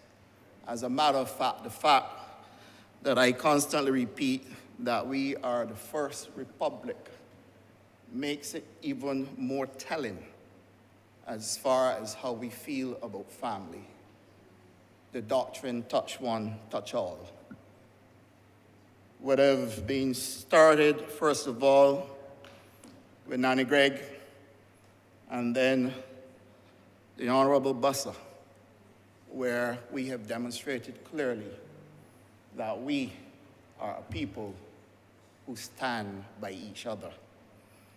And so, Mr. Speaker, I believe that in tribute to Sir Warwick Franklin, I will have absolutely no difficulty in, first of all, declaring that because of my political moorings and my foundation, as a little boy, growing up in Church Village, where Brayton, where Sir Warwick was born, is about a short distance away where we could easily walk. I would venture to say, if you're good enough, it could be a stone throw away.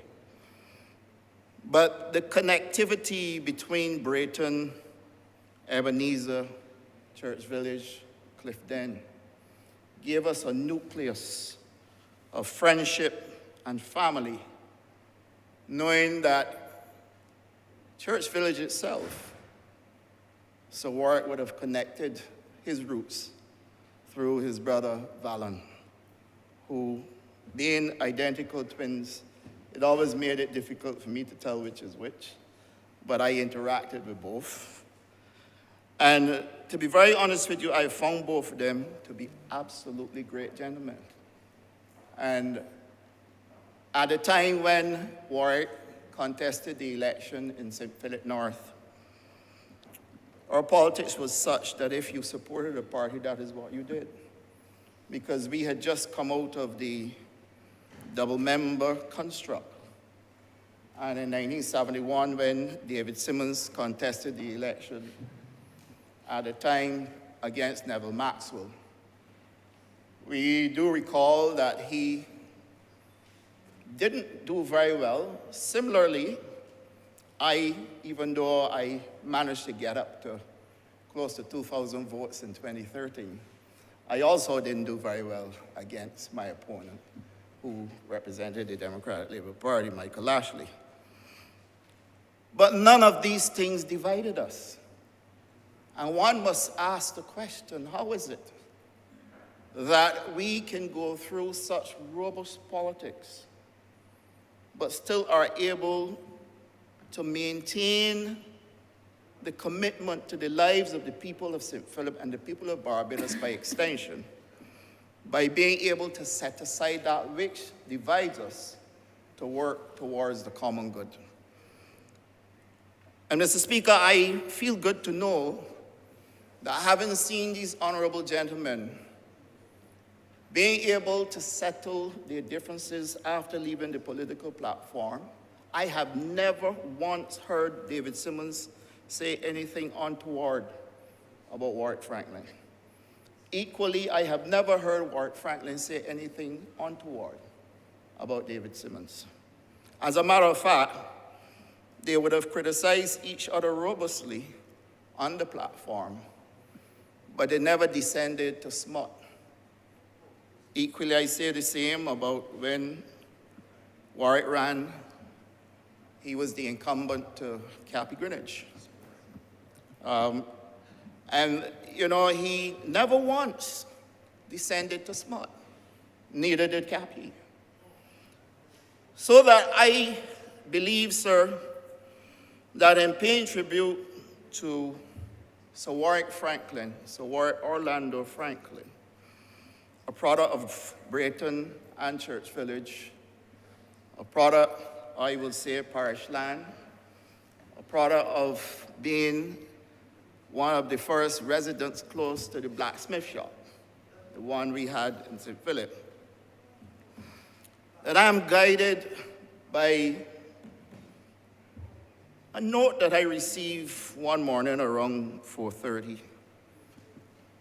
Someone wishing me good morning sent what they call something called Japanese wisdom. And it said, and I quote, "If it is not yours, don't take it. If it is not right, don't do it. If it is not true, don't say it. And if you don't know, shut up." And for me, Mr. Speaker, sir, that is perhaps the greatest way I can remember Sir Warwick Franklin. One who maintained at his core the level of respect and decency, to not venture near saying things that he didn't know about, to not venture near speaking untruths about his opponents, to not seeking to do things that are not right, even though in the political class we get accused of all kinds of things, and to not taking that which is not his. I strongly believe that such values, sir, should go a long way in reminding us that our call to duty is such that we should always remember those core values and make sure, just like he did, we can traverse our constituency, serve in this honorable chamber, Mr. Speaker, and indeed in cabinet with the highest level of honor and respect that those who follow us would want to do just as I am doing, being proud to support and pay tribute to someone who is from the other side of the political divide. Mr. Speaker, Sir Warwick Franklin came to Clifden in 1976 after he had lost the by-election to David Simmons, now Sir David Simmons. And I remember a set of us were pitching marbles. I think we were pitching something called Killer. And anybody remember the Killer? Yes. We were pitching something called Killer. And he came up to us and we were not interested really in no political discussion. But the way he and Valen came and introduced themselves, we paused to listen. And at the time when he came, there was a very, very powerful movement going on right across the globe, something called Black Power. And he sought to give us some coaching on how Black Power can influence the world and the way the world is going with Black people wanting to be more enfranchised. And how we can modernize the system, Mr. Speaker, to address or assuage the concerns of Black people. We're little boys, you know. Why is at the same time giving all of them a chance to either make it by not running afoul of the law or making the law such that it is adjusted to suit what is required for us as little Black boys to make it through. And given the fact that at her age, the institution called DOS, which is where we kept boys, wasn't far away, he started then to speak to us about the things that young boys will be confronted by. And I remember it to this day. He said drugs. Drugs is one that you're all going to have to battle with because you're from a village, you're poor people. And many of you who do not pursue excellence in education will have to find a way to make a living through other means. I remember the conversation. And he said, this thing about marijuana, you know it wrong. This thing about marijuana is wrong. Marijuana is not illegal. They make it illegal to get at you all. None of us were smoking. None of us. But the conversation was one about how we can adjust a system to suit those who you can clearly see may become victims of that very system if they do not have a chance at academic excellence. And that, to me, means more, Mr. Speaker, than anything that any politician has ever had to discuss with me. It is indeed ironic that I'm the very minister that came to this parliament and made medical marijuana legal in Barbados. So, Sean, maybe whatever was left on me, it didn't fall on deaf ears. And in his pursuit of excellence throughout the constituency, he maintained very good relationships with all people across the entire political divide. Those who he can help, he helped, and those who he couldn't help, he just told them up front why he couldn't help. I recall being a young man working in the travel trade, and from working in the travel trade at Sir David's sister, Janet Graves, I think, apart from the Honourable Prime Minister, I probably met almost all of those honourable members who have served in this chamber. Because at some point in time, I either rendered professional service to them or was able to rub shoulders with them when they came by. And that's a long history that perhaps has a lot to do with me standing in this very honorable chamber. Yes, indeed. So, Mr. Speaker, Sir Warwick Franklin was one of those individuals when I got into my own business He, at the time, was Minister of Agriculture, and I will speak a bit about that, too. He came to the office knowing me as a resident of St. Philip North. And he came to do his business himself as a minister. Unheard of. But that was to show that he's letting me know that if I am a constituent of his and I've started a business, the one thing he wanted to do was to come and let me know that I have his support. That also resonated with me and will remain with me forever.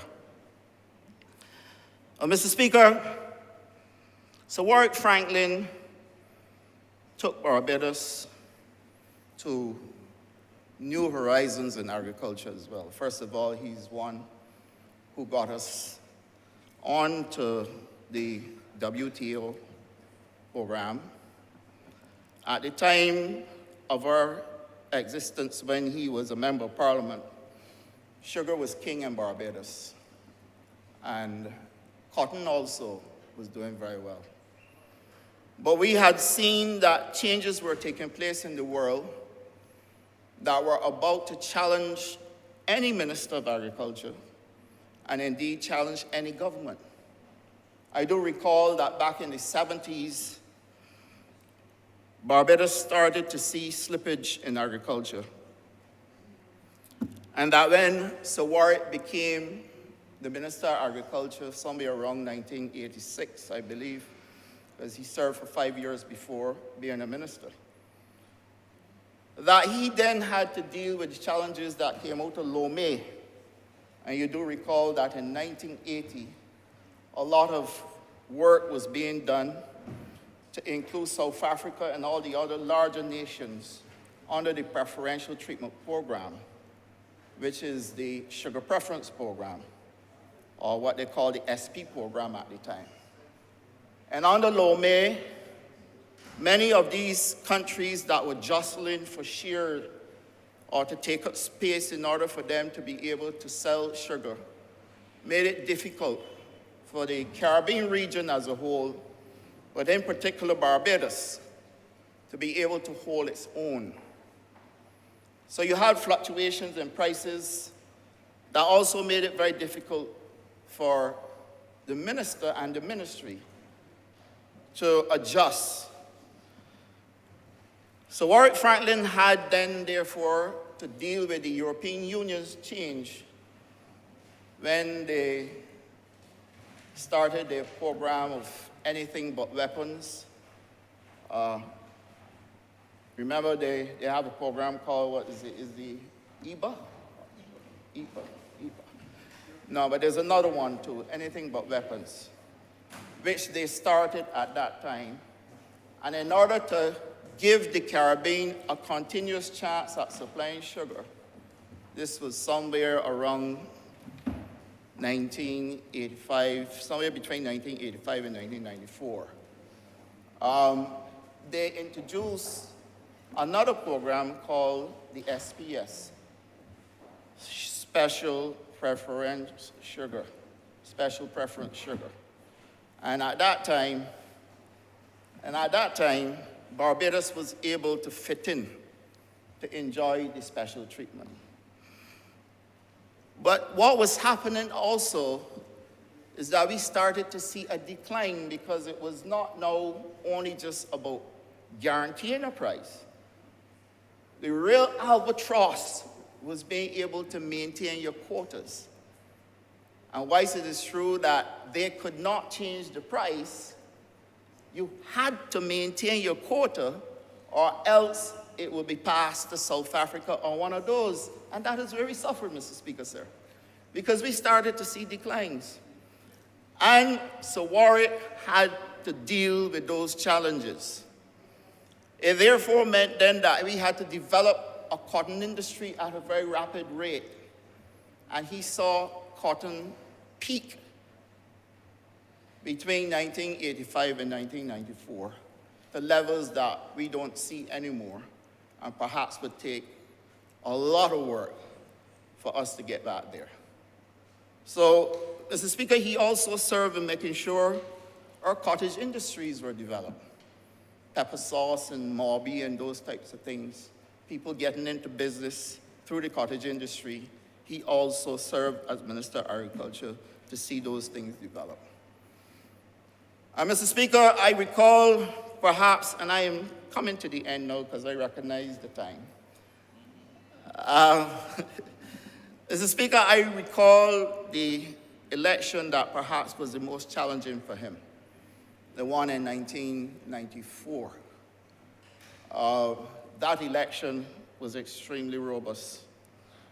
It was an election that, though I will not venture to repeat some of the stuff that was mentioned on the platform, I too have been the subject of similar criticism in my very first 2 years as a minister. And it is unfortunate that things are done to people who put their life into serving people in this country, only to find out in the end that someone is waiting with a dagger to throw it in your back.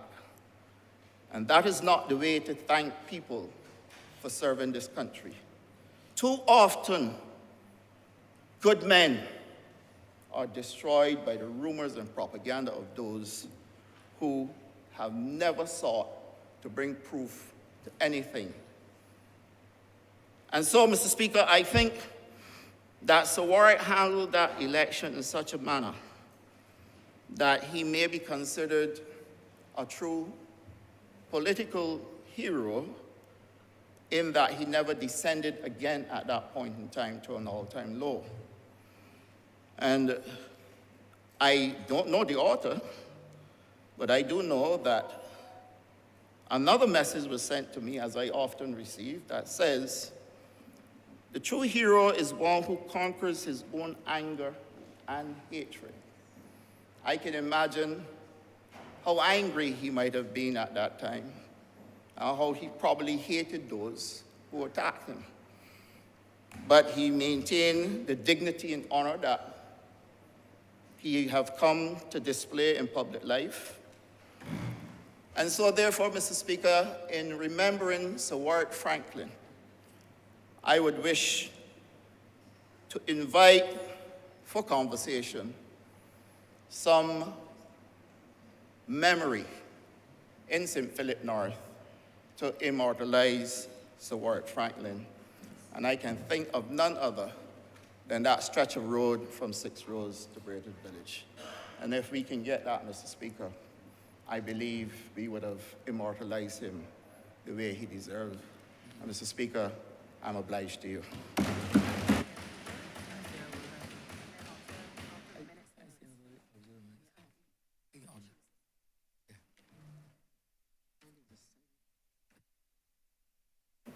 Thank you, Mr. Speaker, for the opportunity. And I could not miss this opportunity to stand here and say thank you. Thank you to all the families represented here today within this chamber and who are no doubt following us online. Thank you. I join with my other colleagues in saying to you on behalf of the sacrifice that we all recognize is not only the person who is in active service, but all their family members.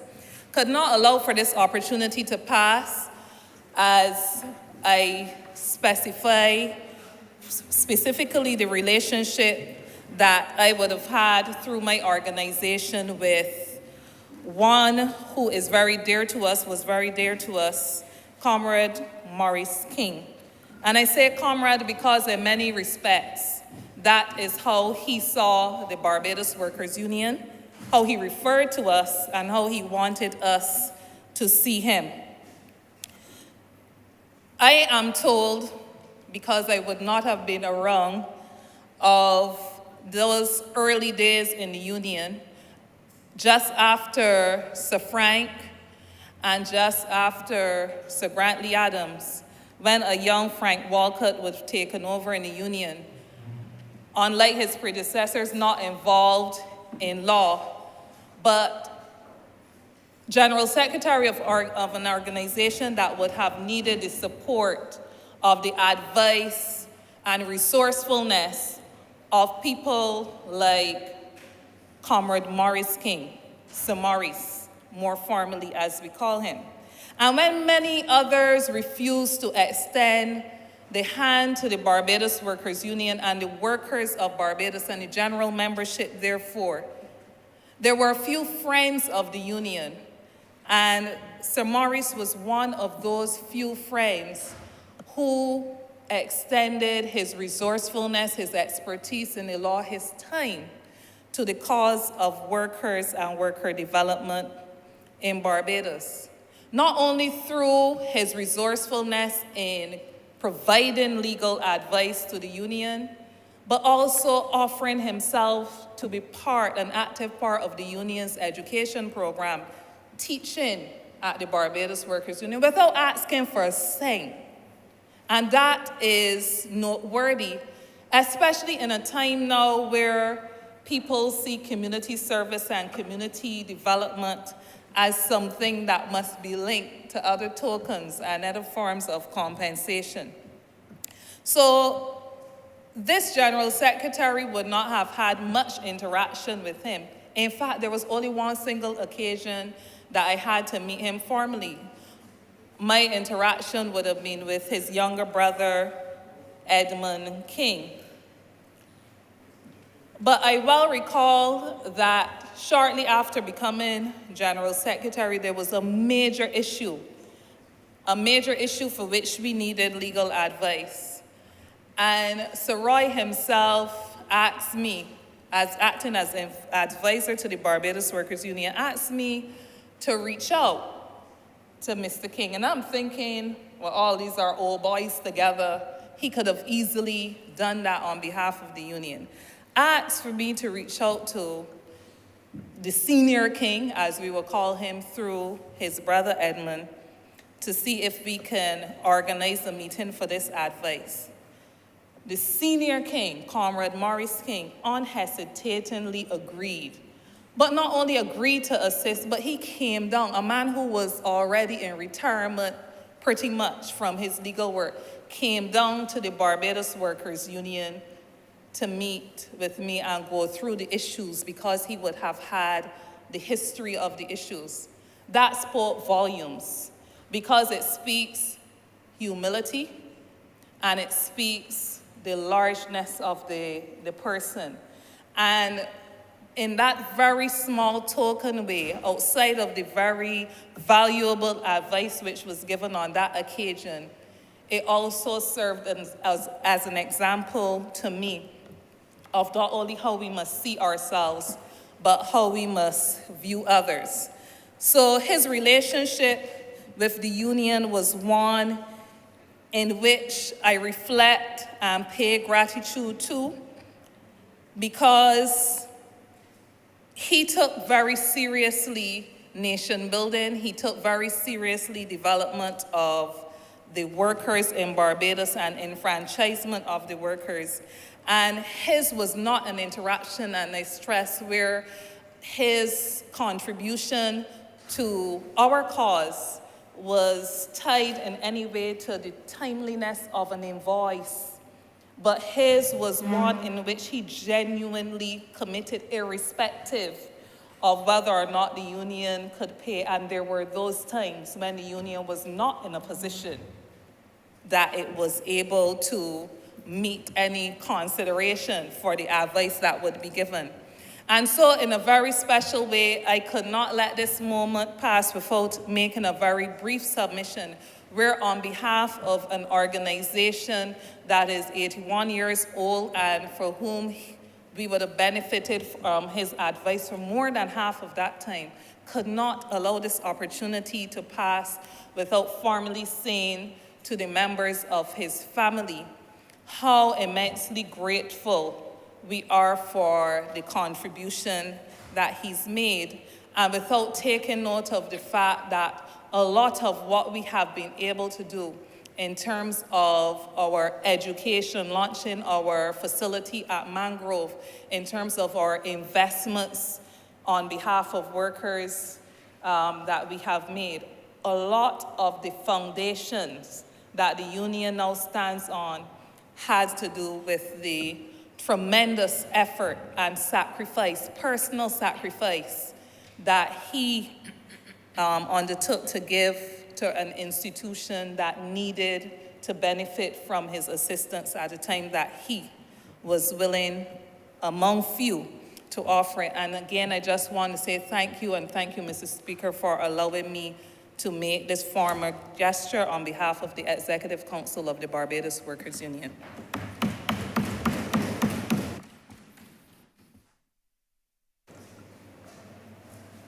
Honourable for Indian South. Thank you very much, Mr. Speaker, and I'll be very brief.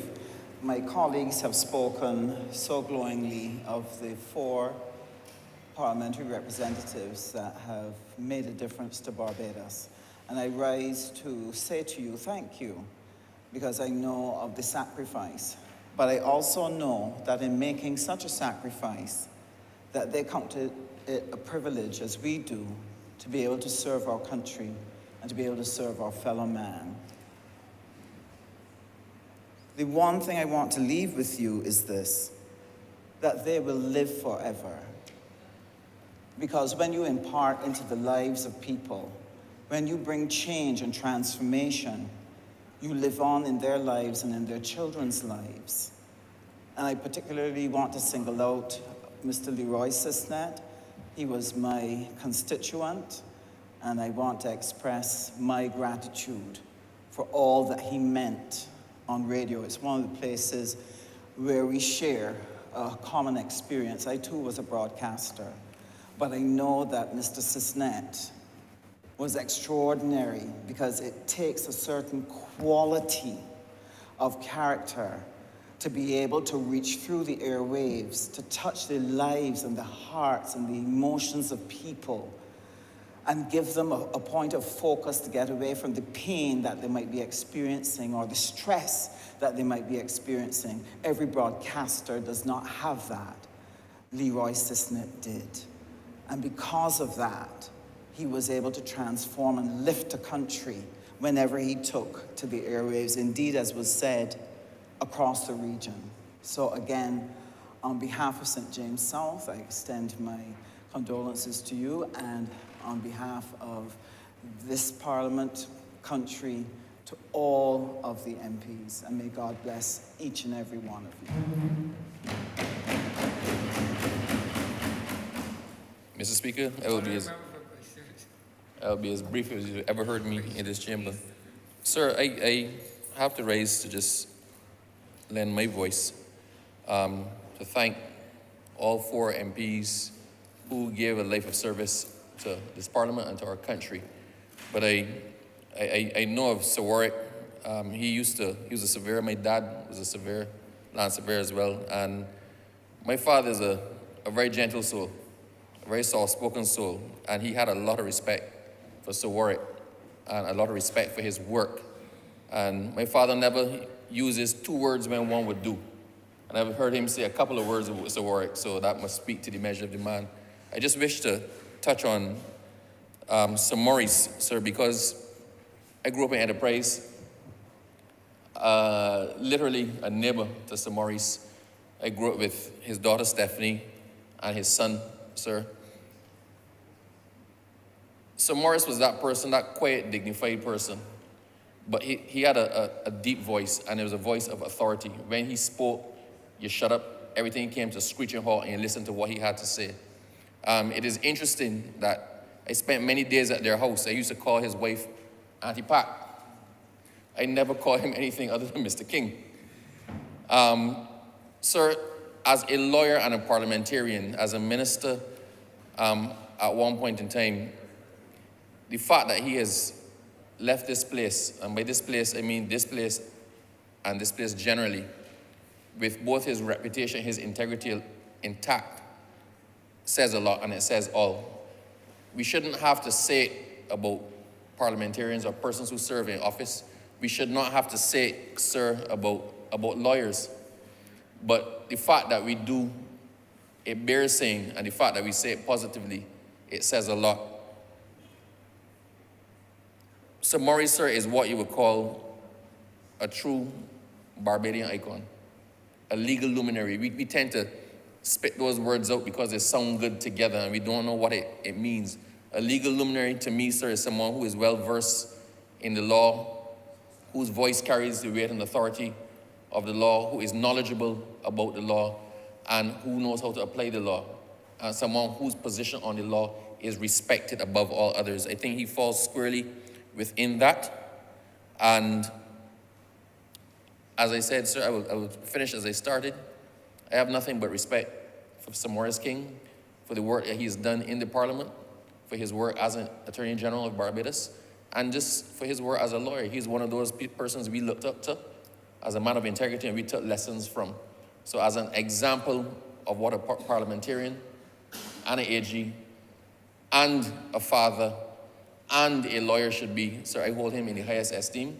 And I just want to say to all four families, all the families of the four departed MPs, my condolences entirely, but specifically to the family of Sir Maurice King. My deepest condolences to you all. We miss him and he will be forever missed. Thank you, sir.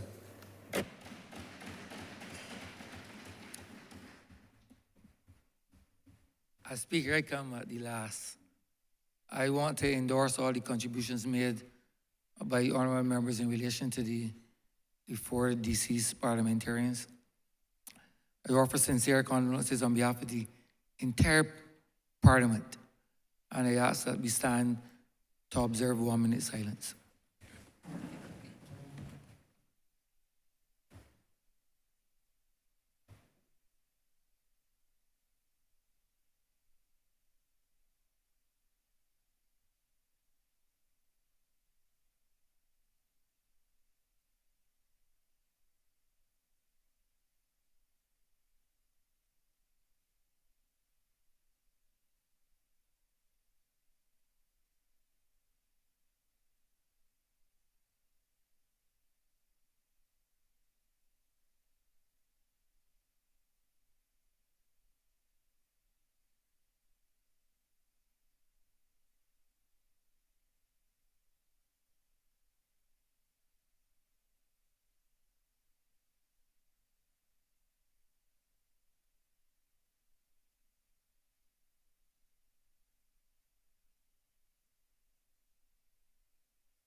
Go ahead.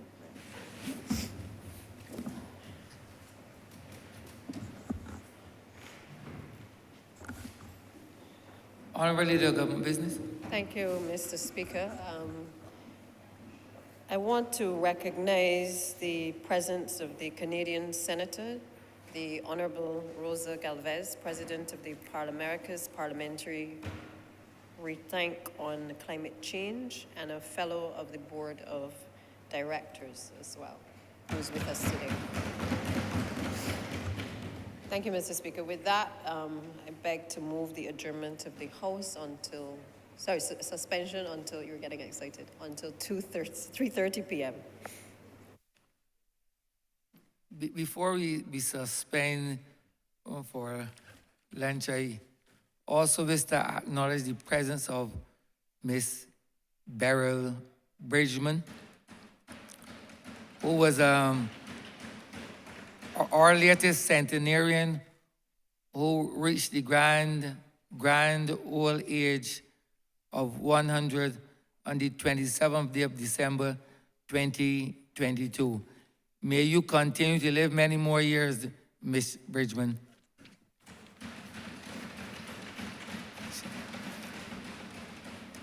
The question is that this Parliament be suspended until 3:30 p.m. All those honourable members in favour, please say aye. Those against, please say no. Me think the ayes have it. This honourable chair must stand suspended until 3:30 p.m.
of the Land Acquisition Act, Cap 228, to approve the vesting in the Barbados Tourism Investment Inc.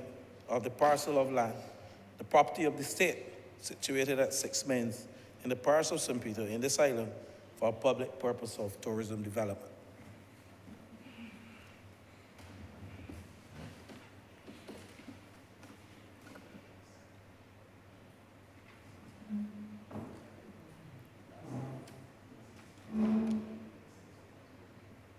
Personal explanations.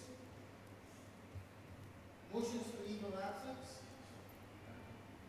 Oral replies to questions. Notice of motion for adjournment of the House on matters of urgent public importance.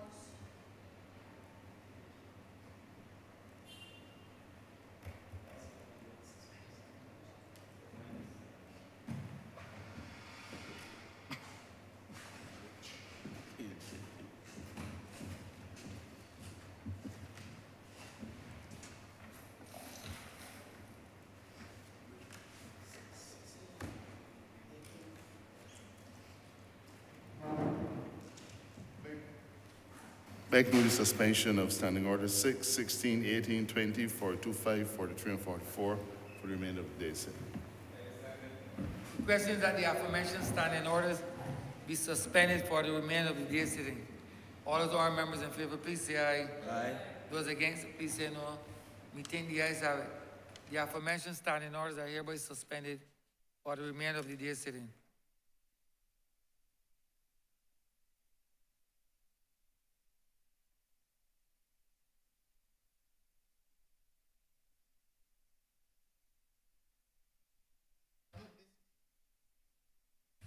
Government business is the order of the day.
Houses and Lands to move the passing of a resolution approved in accordance with Section 5 of the Crown Lands Vested and Disposal Act, Chapter 225, the vesting in the Barbados Tourism Investment Corporation of parcel of land, property of the state, situate, retreat, 6 Mains in the parish of St. Peter, this island, more described in the schedule to this resolution.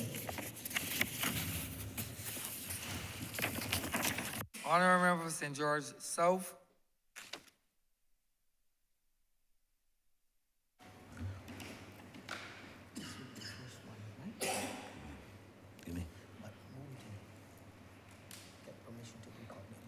Mr. Speaker, I beg Resolution 7, 8, and 9 are inextricably linked, and I beg that I seek your permission to do them as a cognate debate.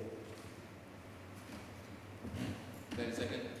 Questions that orders number 7, 8, and 9 be treated as a cognate debate, given the fact that they are inextricably linked.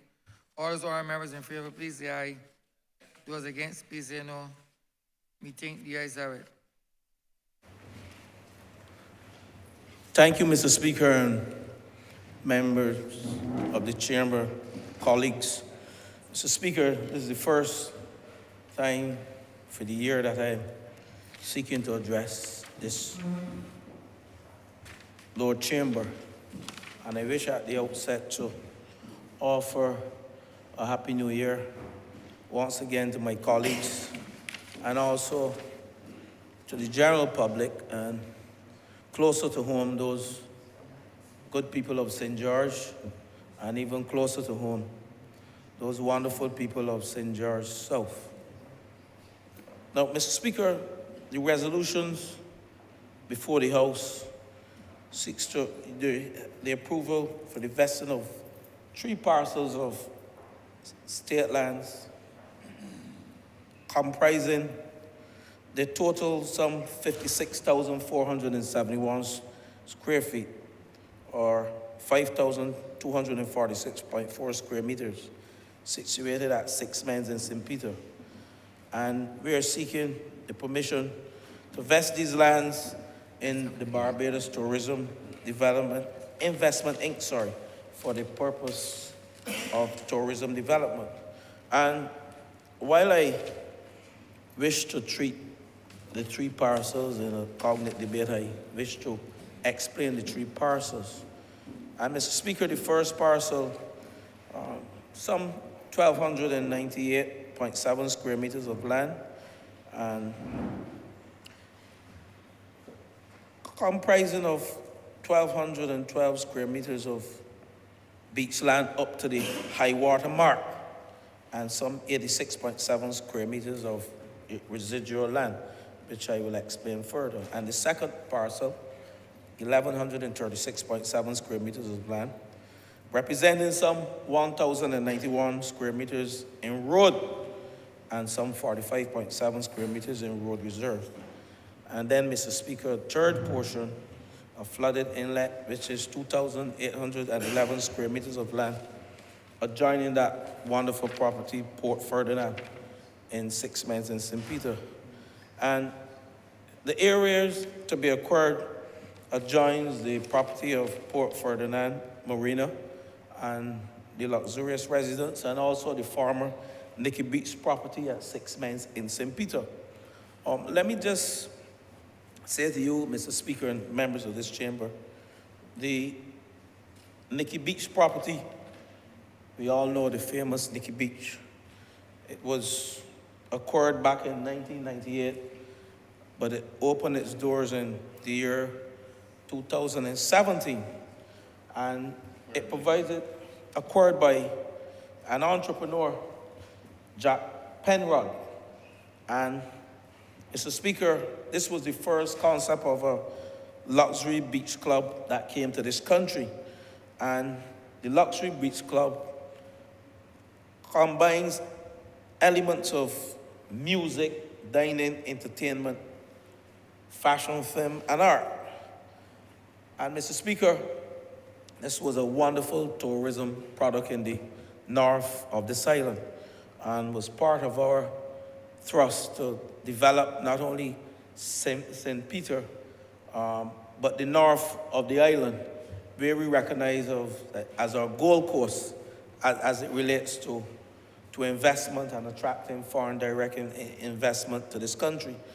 And we really don't have to repeat the value that tourism plays to this economy, because we know that GDP is fueled by tourism activity in this country, as well as our growth, economic growth, which I will speak to briefly later. But having said that, Nikki Beach, regrettably, was one of the casualties of COVID-19, and the beach club closed business early 2020 at the start of the pandemic. And prior to the establishment of Nikki Beach, another top quality product that also suffered the effects of COVID-19, Port Ferdinand Marina, that was established on a neighboring site. And we're now seeing the joining of both Port Ferdinand and Nikki Beach to provide that wonderful strip of land on the beach side to allow the Barbados Tourism Investment Inc. invest this land in BTII who we know have responsibility to seek out investors, who has a responsibility to determine the use and the joint venture partners, whether they're public or private partners, to really enhance and revitalize and innovate our tourism product. We recognize that most of our sites in this country, we don't have much greenfield sites, and the Prime Minister mentioned that sometime at one of the power speaks, I think, in Whole Town. And I recall, like yesterday, one of the points she made, and also we keep hearing the Minister of Tourism or the former Ministers of Tourism speak about the whole Town Civic Center, one of the areas that we too will seek to create an environment where a luxurious hotel will be built in Whole Town. So as we seek to get our economy back on track and firing on all cylinders, we have to recognize the need to protect our coastal area from an environmental standpoint, but also to make sure that the lands that we have, the state lands that we have, can be utilized for the benefit of the people of this country, to create jobs, to generate revenue, to create growth, and to boost our economy. Now, Mr. Speaker,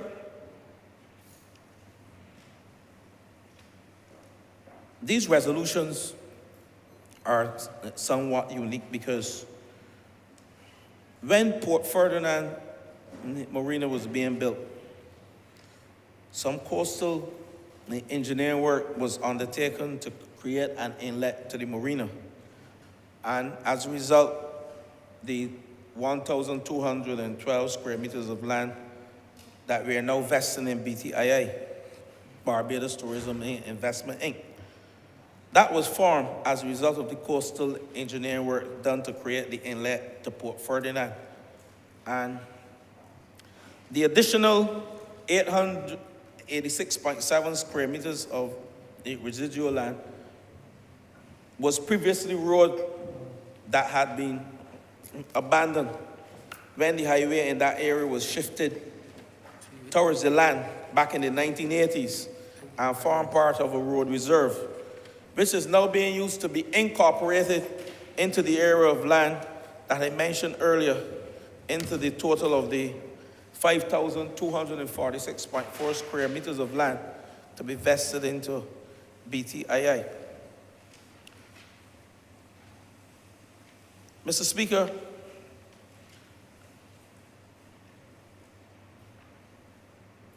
critical to this project is a total of 1,136.7 square meters of state land to be vested that forms part of the public road at Six Mens in St. Peter. And this road was recently abandoned and by order of an abandonment having been published in the official Gazette back in January 12th of this year. And why I'm stressing this, because this portion of the road will be relocated to other lands east of the highway, and where it is planned that a roundabout will be built. So we are shifting the present road that leads to Six Mens, and we're going inland to create another road which is closer to the marina. And why we're doing that is to give BTII the opportunity to have the 5,264.4 square meters of land that I mentioned earlier for tourism development. We're trying to create as much space as possible that whatever BTII decides to do in that corridor, we have sufficient space, whoever partner to find, whether a public or private partner to invest this land, that we will have sufficient property to undertake what we call good tourism development activity. And the third parcel of land, Mr. Speaker, representing 2,811 square meters of state land, adjoining Port Ferdinand. This formed part of a larger area which were compulsory acquired from Mount Six Men's Limited for the public purpose of housing. And this piece of land, though, the 2,811 square meters of land, this can be treated as excess of what is required for housing development at 6 Mines St. Peter. And the Cabinet has therefore been requested to approve this 2,811 square meters of land in favor of tourism development, subject to planning permission being obtained for the subdivision of land from the other lands at 6 Mine Plantation that will be used for the public purpose of housing. Now, Mr. Speaker, I said earlier that these 3 parcels of land serve to create a larger seaside parcel of land for development. And it is the view of the Ministry of Housing, Lands and Maintenance that the land at 6 Mines is therefore suitable for further tourism development in the north. And this has the potential to create a significant number of employment opportunities. And it also has the potential to attract foreign direct investment. And it is our hope that BTII, and we know that BTII, will do justice to this piece of land, 5,264.4 square meters of land. The importance of tourism to this economy is well known. And while I'm not going to get into tourism numbers, we recognize that as a result of COVID, this country suffered, and suffered immensely, because we rely heavily on tourist arrivals, we rely heavily on foreign direct investment, and we rely heavily on tourism activity, not only on the South Coast, but on our West Coast that we call the Gold Coast.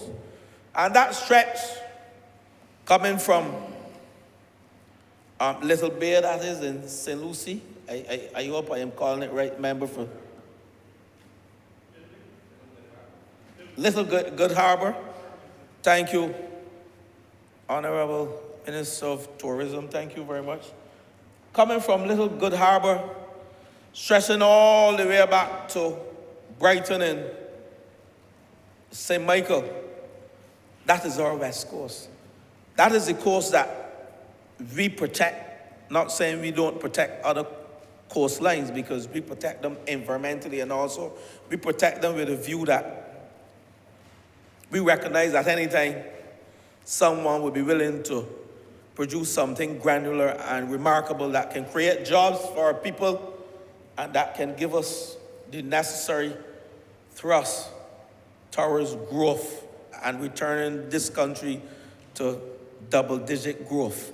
And that is why we are here this afternoon, not only to acquire land, but to vest the land in BTII, whose role I will speak to later, but to recognize that pre-COVID, tourist arrivals were indeed buoyant.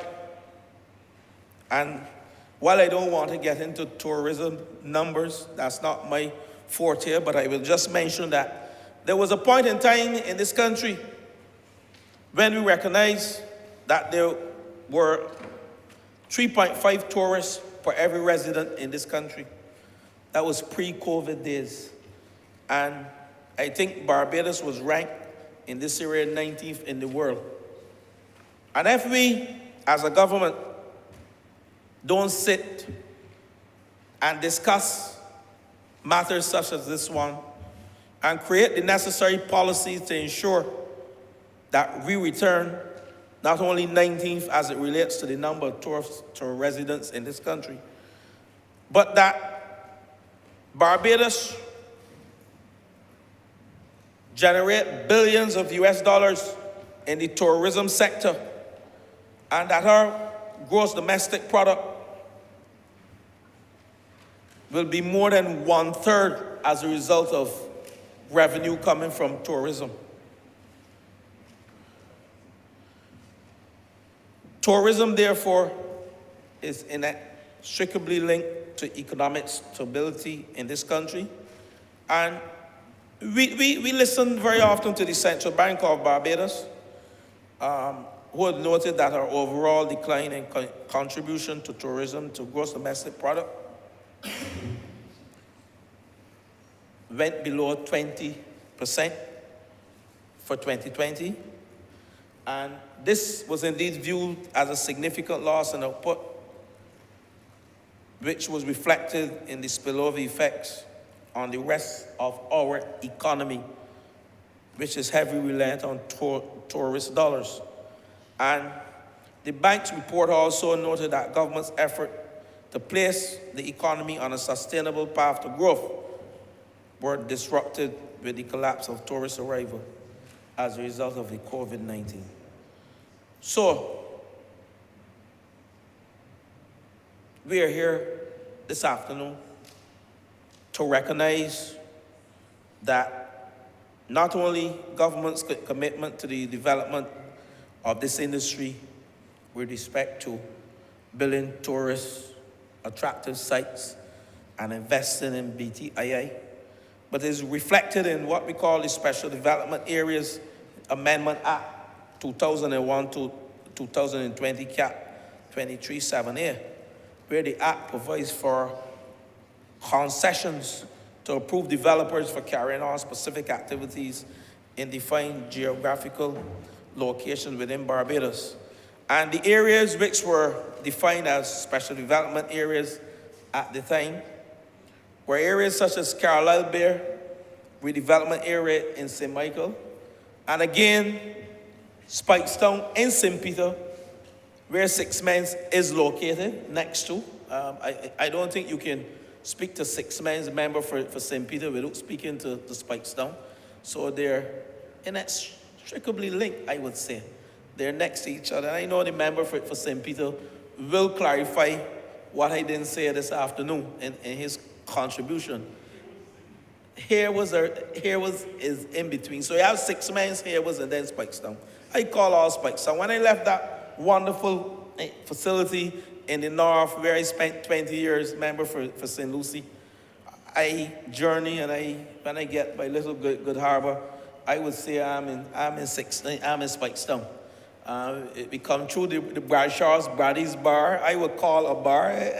Expect me to call a bar member for Mr. Speaker. I hope I'm not breaching any rules, but we can define bars in many ways. A high jump bar,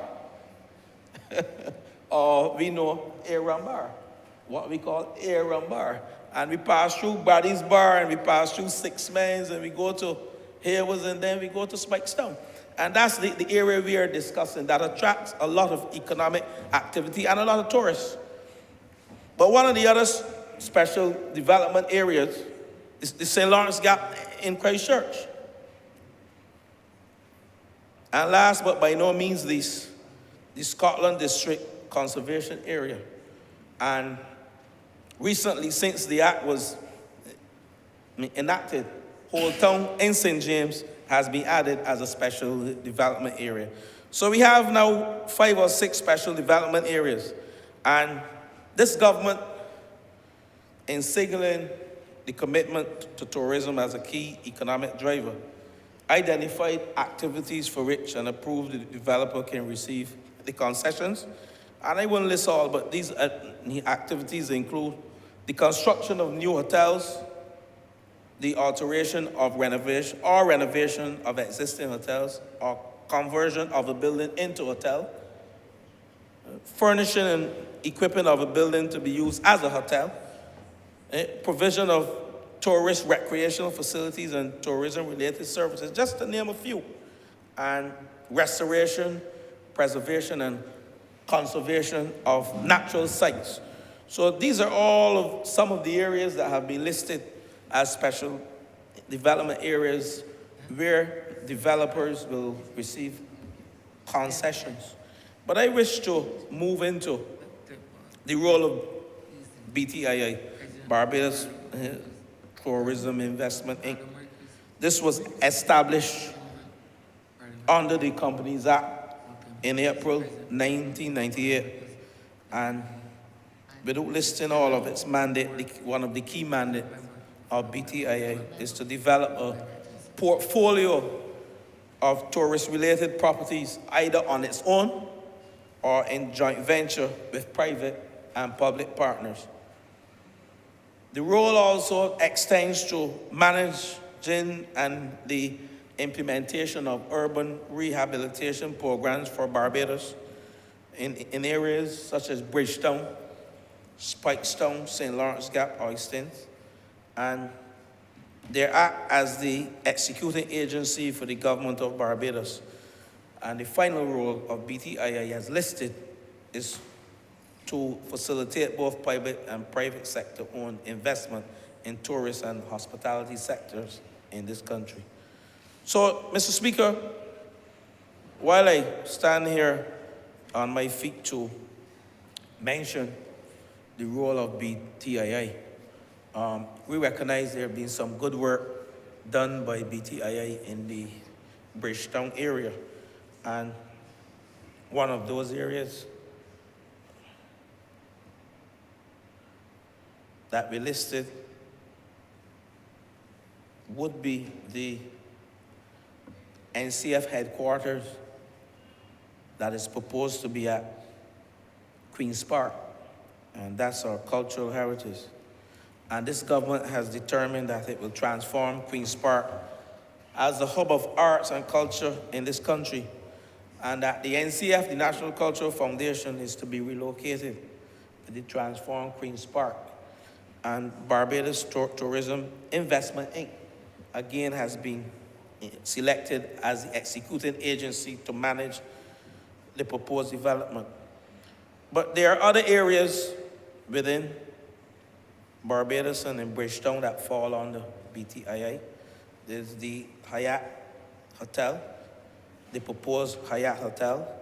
There's also the proposed Massey Pierhead land, 7 acres of Massey owned land at the Pierhead. And this was acquired by a Trinidadian company, and we expect at some time in the very near future to see some building going up there with respect to tourism development, whether it is condos, it is villas, whatever. And Mr. Speaker, Fort Willoughby. These are just some of the sites that I have listed here. But I want to end on 2 other sites that we have entrusted the BTII to refurbish, rehabilitate. Constitutional River. When you travel around Halls Road and you look at the Constitutional River, that's in the constituency of the city. But I know that the member for St. Michael's South Central, she takes pride in owning that area because most of our people traverse and work in that area, and I want to congratulate her for the focus that she has placed on the Halls Road area. And I know she's proud of the work that BTII has done on phase 3 of the Constitutional River. I ain't stopping there. Golden Square Freedom Park. This project is indeed touted all over the world. I recently came from a holiday,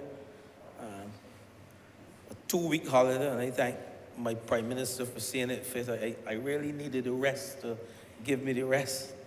And you know, I was in Manhattan one afternoon, and of course I have this strong Bajan accent. I speak Bajan, and someone said to me, "Where are you from?" I said, "St. George." And the person said, they just came from Barbados, and the Golden Square Freedom Park, they were looking for their name. I said, are you Barbadian? They said, no, but they have links. And because the Weeks family is connected to them, they were looking for the Weeks family, and they took a picture of the wall, and they showed me where the Weeks are located on that wall, and they had their little granddaughter pointing the finger to the Weeks family. And I want to thank the Prime Minister as I stand here that Golden Square Freedom Park, I know the member for St. George North, it is dear to her as well. The member for St. Michael East, the member for the city, and I would say all members of this great party, we thank the Prime Minister for the vision that she has in ensuring that we have a place. It is of great historic and cultural significance and is a fitting tribute to national hero Clement Payne. And this was done under our tenure, completed in September 2021 at an estimated cost of $8 million Barbados dollars. There's a saying, you have to spend money to make money. And if I only give you that snapshot of me passing through Manhattan and hearing someone mention Golden Square Freedom Park, and I know this park is world renowned, and the role of BTII is to develop other areas within the environs of Bridgetown, stretching from St. Lawrence Gap all the way down to the Bridgetown port. That is what we call development. Barbados, under this government, will indeed retain its rightful place as the Caribbean #1 tourism attraction. And I go further, not only in the Caribbean, but the work that we are doing, not only on the BTIA, but by this government. I would go as far as Caribbean and Latin America. Because we are rivaling, if we are number 9th in the world prior to COVID as it relates to the number of tourists versus our population, 3.4 tourists to every Barbadian in this country, and that was classified as 9th.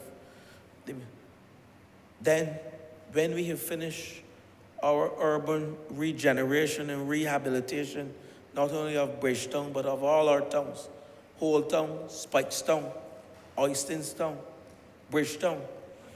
And when BTII finds the investor,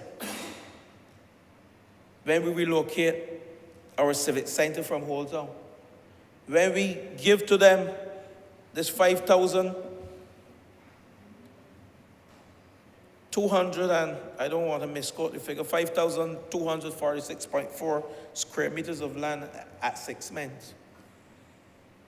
I say to you, Barbados, I say to you, the Lord Chamber, we are indeed on our way again, as Kofi Annan rightfully mentioned, as a country that punches above its weight. Mr. Speaker, I don't want to detain this chamber any longer, but I will end by saying these resolutions were certified by the Attorney General, and they are in order for consideration by this Honourable House. And with those words, Mr. Speaker, I'm obliged.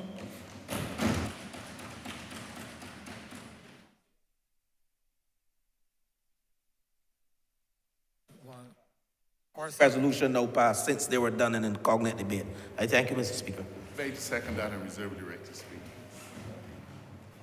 Honourable for St. Peter. Thank you very much, Mr. Speaker.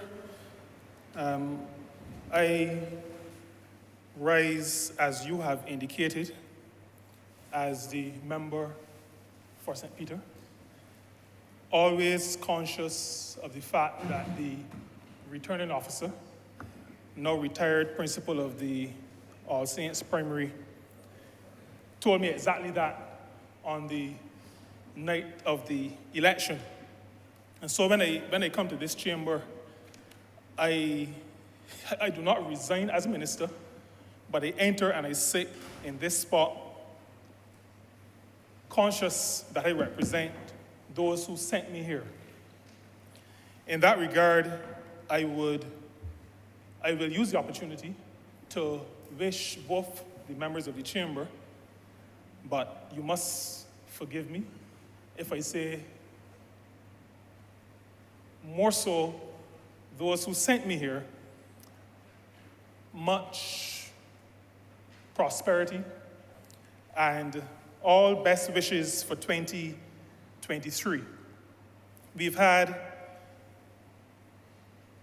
a challenging period, and I don't think we should fool either ourselves or our constituents that we have arrived or we've passed all of the challenges. We are still in a challenging period because, as many have heard over and over, we feel that we're coming out of the COVID period, but then we're into war and disruption and inflation and high oil and other kinds of prices and supply chain challenges.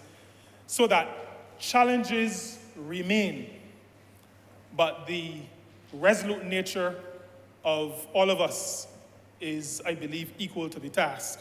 And on behalf of the people who I represent, my people in St. Peter, we believe that joining together with all the rest of us as a country, we can get through whatever economic or social or geopolitical scenarios may throw at us. I rise also as the representative of my people to support the resolution and the two that are part of the cognate debate, which relate to the vesting of a parcel of land or 3 parcels of land at what I will call, as a St. Peter person, the area around Nikki Beach. That's how we refer to it.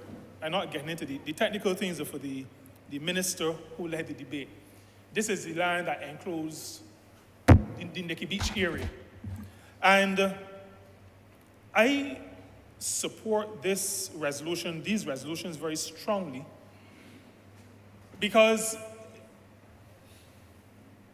Nikki Beach, as the Honourable Member for St. George South indicated, operated, but then closed.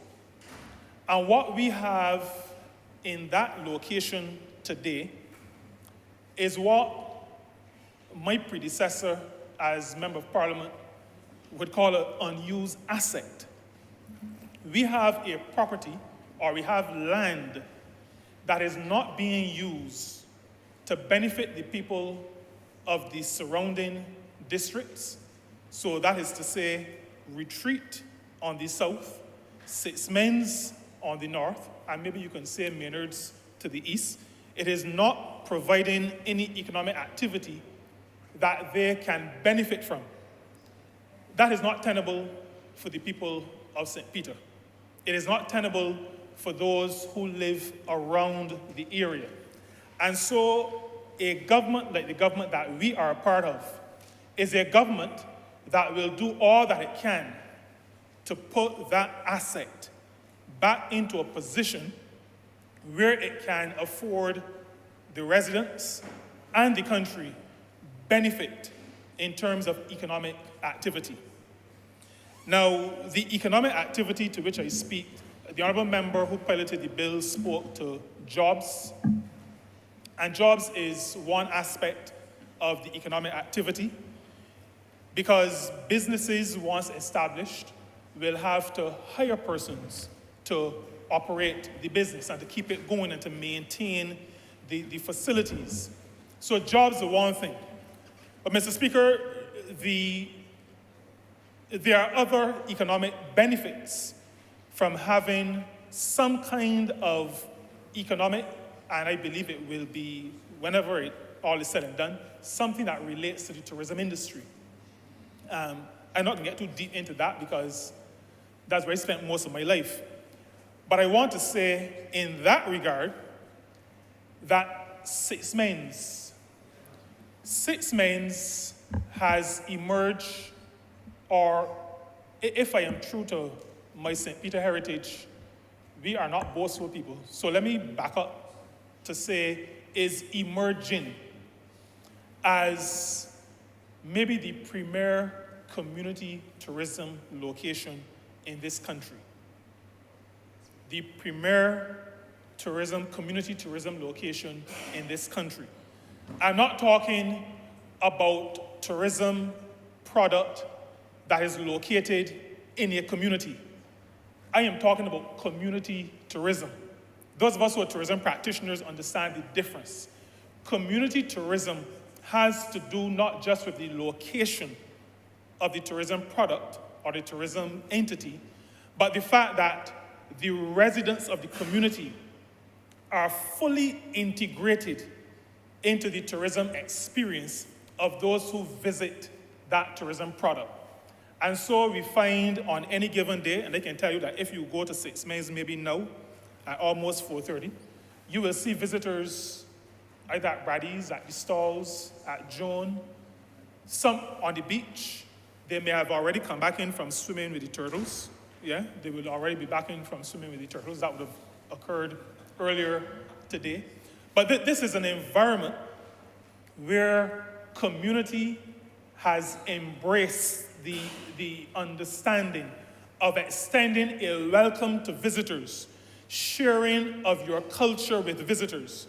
And therefore, Mr. Speaker and members of the chamber, any development that brings additional visitors to the area will be welcomed by the people of Six Mains, and by extension, the people I represent in St. Peter. And in that regard, I have to thank the Barbados Tourism Marketing Incorporated. They have worked with us well in Six Mains to facilitate the kind of development that we want to see. And they've helped us with a couple of projects. St. Peter's Day. Most recently, we brought the police band to Six Mains during Christmas. That was, Mr. Speaker, with all due respects to those who represent constituencies in St. Michael, enjoying the police band on the beach at Six Mains is a little bit different to enjoying the police band in the park. And I'm saying a little bit different just so that I am not too harsh on my colleagues. But I was there on that evening, and it is an experience. And all the visitors who were there really experienced being able to look at the police band with the sea in the background, hearing the waves and the tonal quality of the waves splashes, interacting with the clarinets and the violins and the drums. Mr. Speaker, you should have been there to really experience it. And so I thank the BTMI for the collaboration where that is concerned. And I already have the commitment of the new Minister of Tourism, the Honourable Member of St. Michael West Central, in regard to making sure that community tourism is strengthened even more in this country. And then the Honourable Member for St. George South spoke to Spikestown.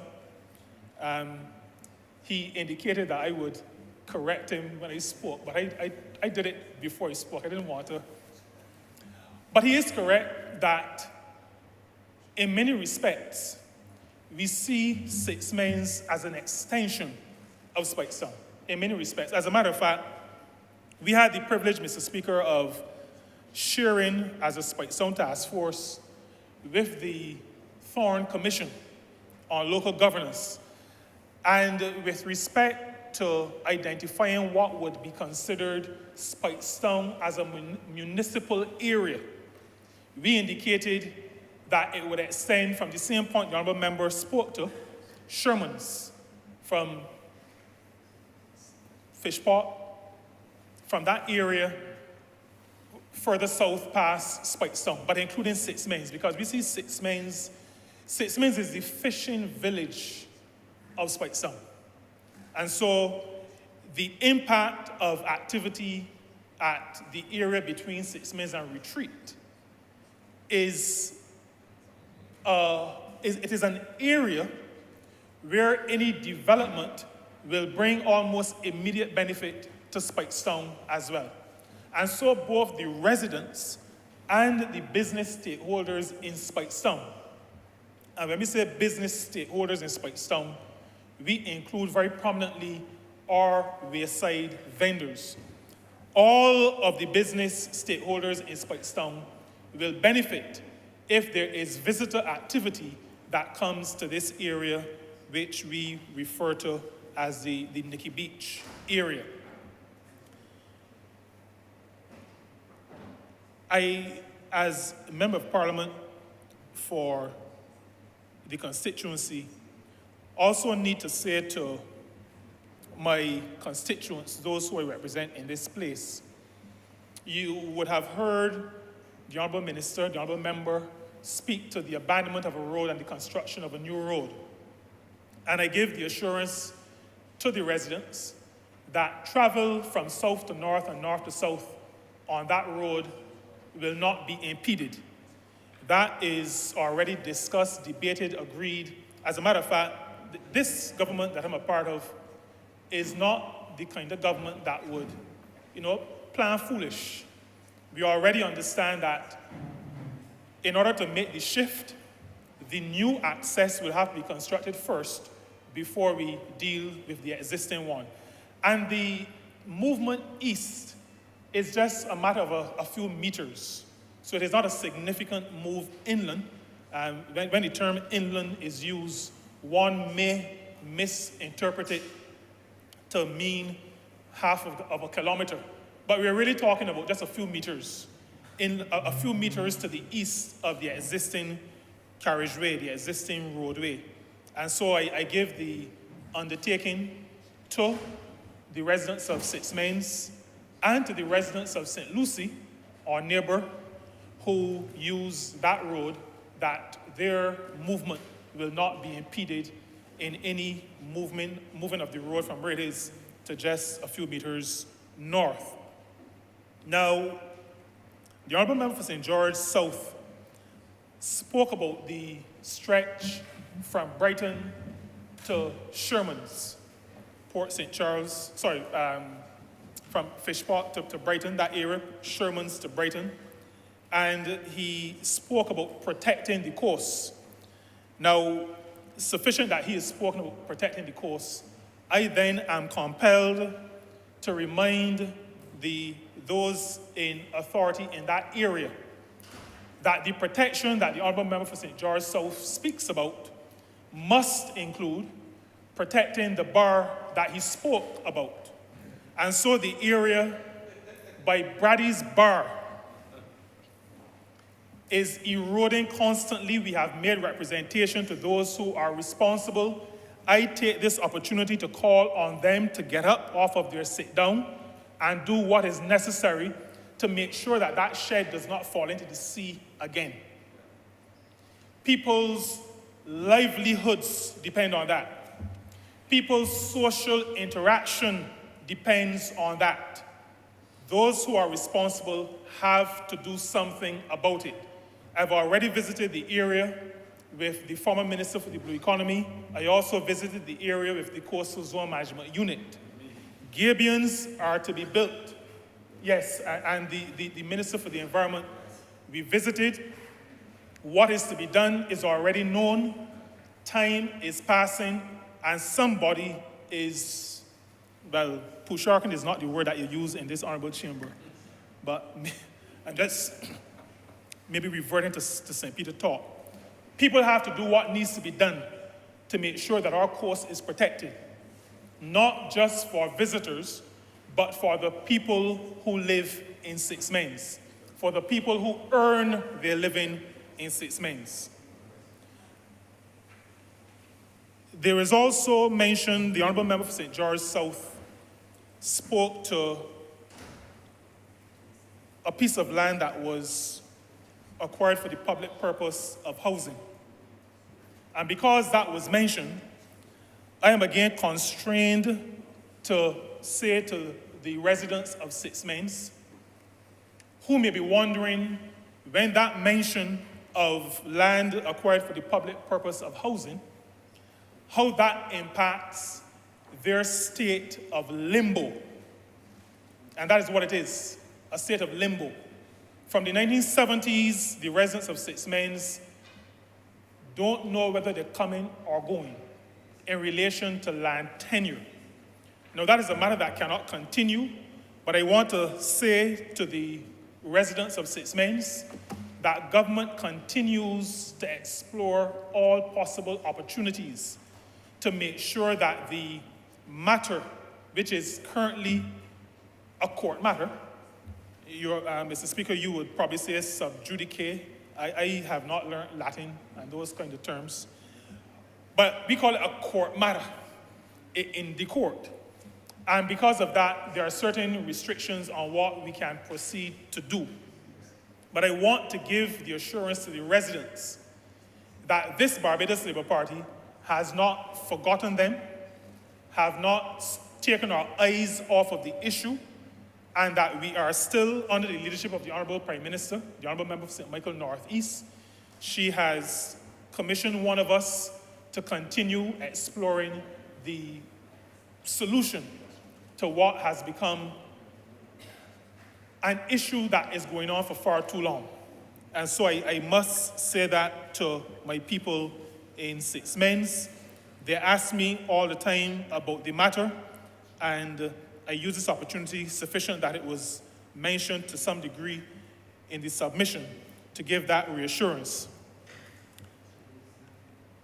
Before I conclude, I need to add my voice to the thanks given to BTI, Barbados Tourism Investment, Inc., for work done. The Honourable Member for St. George South may not have known, but the development at Speightstown in relation to the drainage and the flood mitigation phase 2, flood mitigation project, was undertaken by Barbados Tourism Investment, Inc. And I'm pleased, Mr. Speaker, to be able to say that ever since the completion of that project, fingers are still crossed, I don't knock wood, but I'm still hopeful that we have addressed the flooding issues for Gills Terrace. And I realized this morning that the sign that says Gills Terrace needs to be properly positioned. It seems as though a truck or a bus may have hit it. But we don't have the issue at Gills Terrace that we had. We don't have the issue in the immediately surrounding area that we used to. And that is thanks to the work of Barbados Tourism Investment, Inc.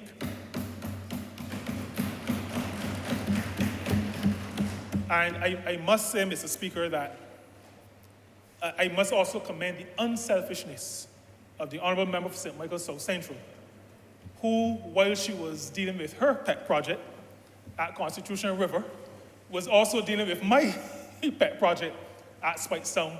And so they were worked on simultaneously. And out of that flood mitigation project, we were able to get a small park, which is just between the canal and the Chefette Car Park in Speightstown, behind what we in St. Peter know as the Old Manning Building. And so the Barbados Tourism Investment, Inc. has been very good in terms of its efficiency. We were able to get some road rehabilitation done at Roundy Town as well. And so in the hearing of the Honourable Member for St. Michael West, I would just want to say to you, Mr. Speaker, while he can hear me, that there is the outstanding matter of the vending facility at Six Men's. It is outstanding, not necessarily fully because of BTI, because BTI has presented to us a first sketch of what the redeveloped vending area at Six Men's could look like. We are to have further discussions, but I just wanted him to be aware so that he can push his people while I push my people, and we can move to get the kind of a facility that whenever the area that we are vesting today has been developed, that the vendors who operate at Six Men's, and those vendors are not all from St. Peter, there are a couple of vendors also from St. Lucie, and you will know that St. Peter and St. Lucie, we work together. There are some other parishes that would want to secede on their own. If we were going to secede, it would be with St. Lucie. But we work with St. Lucie very closely. And so we want that our common constituents, the Honourable Member for St. Lucie, myself, our common constituents would be able to benefit from the development of the area being invested today. And that will mean that the BTI will need to move on developing the area. And we look forward really to that area, which is 20 steps maybe. Well, 20 of mine, maybe 25 of yours, Mr. Speaker. but a short distance away, that area can be developed in a way to reflect the fact that Sixments is our fishing village. We've had fishing at Spikestown, but our fishing village is at Sixments. So at Sixments, we are asking not just for the vending area. We visited with Prime Minister as well, Honourable Member for St. Michael Northeast, and we spoke about, along with Coastal Zone, about having a jetty done, having a repository, a tank for petrol, for boats, and also having proper ice for the boats that will come. I am confident that once this land is developed, and it is developed for tourism purposes, that those who reside there temporarily and who venture away from that spot, even if they walk for 2 or 3 minutes, will be able to enjoy what Sixments currently has to offer and what it will have to offer once BTI and us as stakeholders down there do what we have to do to develop the area. And so, Mr. Speaker, I am happy about this vesting. I see significant benefits. I see, as Member of Parliament for the area, no downsides. And I commend this vesting to this Honourable Chamber, but not just to this chamber. I commend this vesting to the people I represent, particularly those on the coast, who I am sure will be significant beneficiaries of the activity that this pertains to bring to the area. And with that, with those remarks, Mr. Speaker, I'm obliged to you.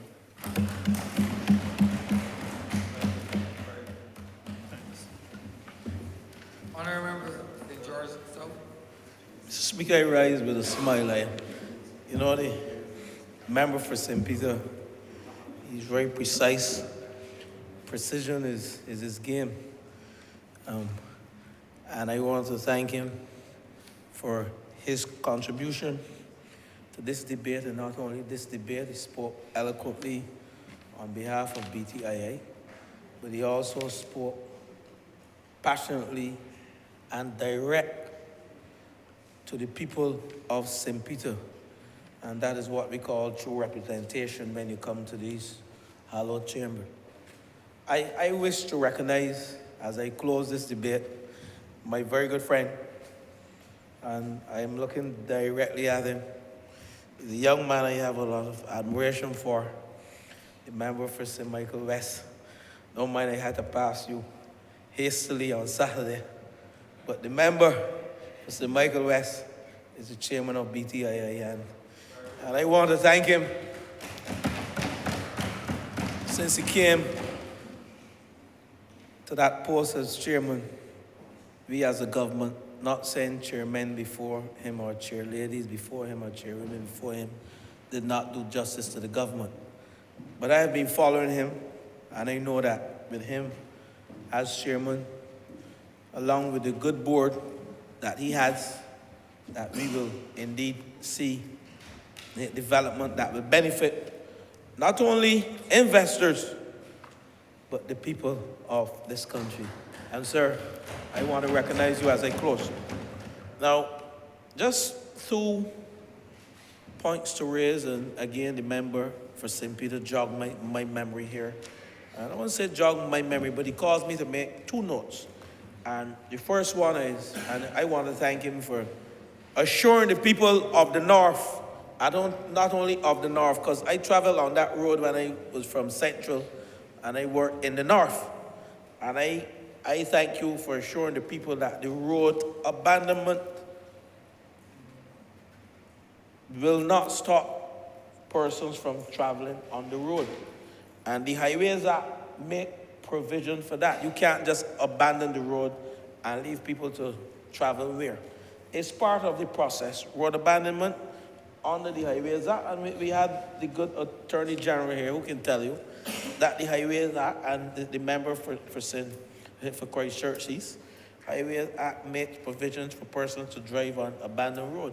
But also what we have done here, not only has the act done that, but we have made provisions for persons to traverse on this road day in, day out.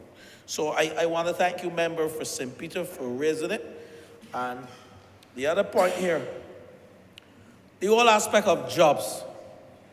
You know, when you travel to St. Peter and you leave Port St. Charles and you leave Port Ferdinand, and you have places like Six Men's Village, Moontown, you get this spillover effect from tourists in those areas. I know the member for St. Peter, he can attest to that, because many of days in St. Peter, in St. Lucie, have, working, and I call the member for St. Lucie to join me. And we know at that establishment that was recently closed, that was run by a former member of St. Lucie, who recognized that 30 was greater than 70. That's probably why things happened that way, because he had the numbers mixed up. But we spent a lot of time there, and we can call him our friend, even though we had to chastise our friend at the polls. But we can call him our friend because we spent money at his establishment and we use his establishment to meet and greet people. But little did he know back then that the current member for St. Lucie and I, we were meeting and greeting people on our behalf and not on his behalf. And we were able to attract those persons to this great party. And that is why we are here sitting in these chambers, because we walk the talk. We spend many a days in Six Men's, we spend many a days in St. Lucie, we spend many a days all over in the north, along with the member for St. Peter. And I want to say that they have taught me in the north. And I know every nook and cranny in St. Lucie and most in St. Peter. Not all in St. Peter, member for St. Peter. So this spill off with jobs, in those areas, and small businesses. The member for St. James South will attest to this. When you have a massive hotel or development of that sort with FDI, what happens to inland persons? Persons set up these small businesses. And, we often use the phrase that we're in first slip waiting to catch the ball. But when those persons leave those big hotels or whatever hotel it is, if not big, medium size, they go inland to the villages, because some of the tourists love local attractions. And I am telling you, a development such as these will propel small business in this country, in rural Barbados, in the urban corridor, throughout the length and breadth of Barbados, whether it is on the south coast, it is on the west coast, Gold Coast, it is on the east coast. We recognize that small businesses benefit from tourism development projects, So, Mr. Speaker, I will not detain the House any longer, but it is in accordingly now I propose to seek Parliament approval again for these three resolutions now before the House, to vest these three parcels of state land comprising 5,246.4 square meters at 6 Men's in St. Peter in the Barbados Tourism Investment Inc. for the purpose of tourism development. And I here beg that this resolution now pass. I'm obliged, Mr. Speaker. I remember this is resolution in accordance with the order number 7. Right. The question is that the aforementioned resolution do now pass. All those honorable members in favor, please say aye. Those against, please say no. Me think the ayes have it. This resolution stands passed. Number 8 now, sir. Wait, is that? Yeah. Right. It's 7. Yes, it's 8. Yeah.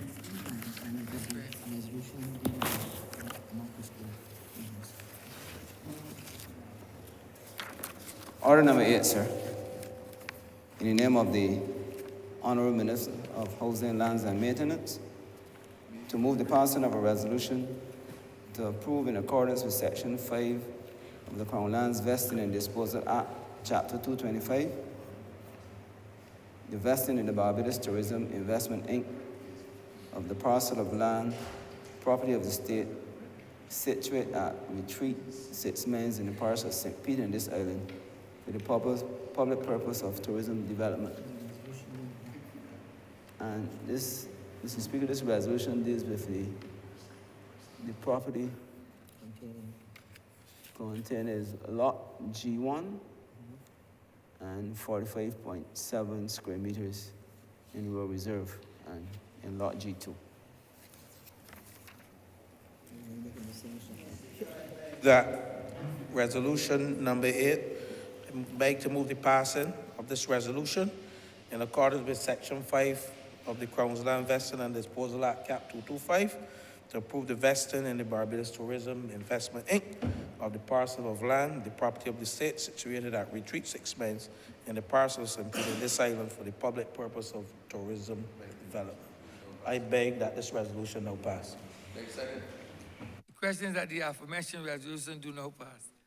All of our members in favor, please say aye. Those against, please say no. We think the ayes have it. This resolution stands passed.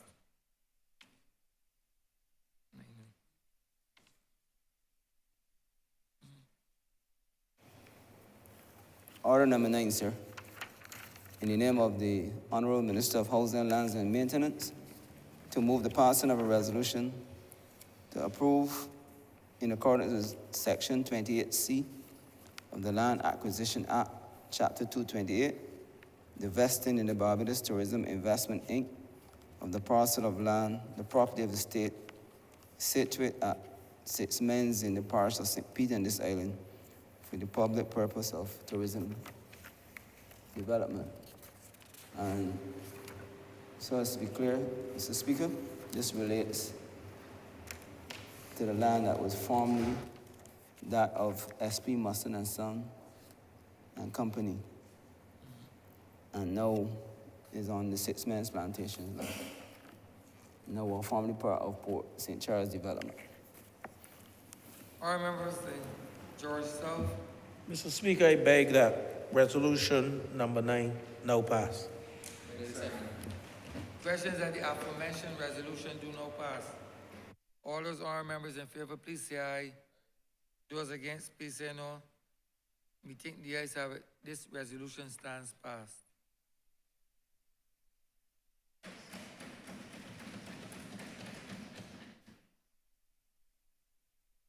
All right, member. Speaker, this brings us to the end of our business for the day.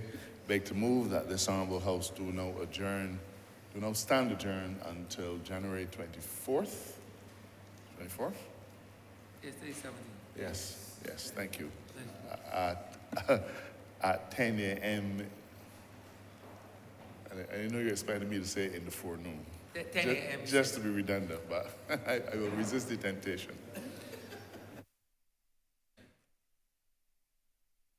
Honourable member for Jamaica South Central.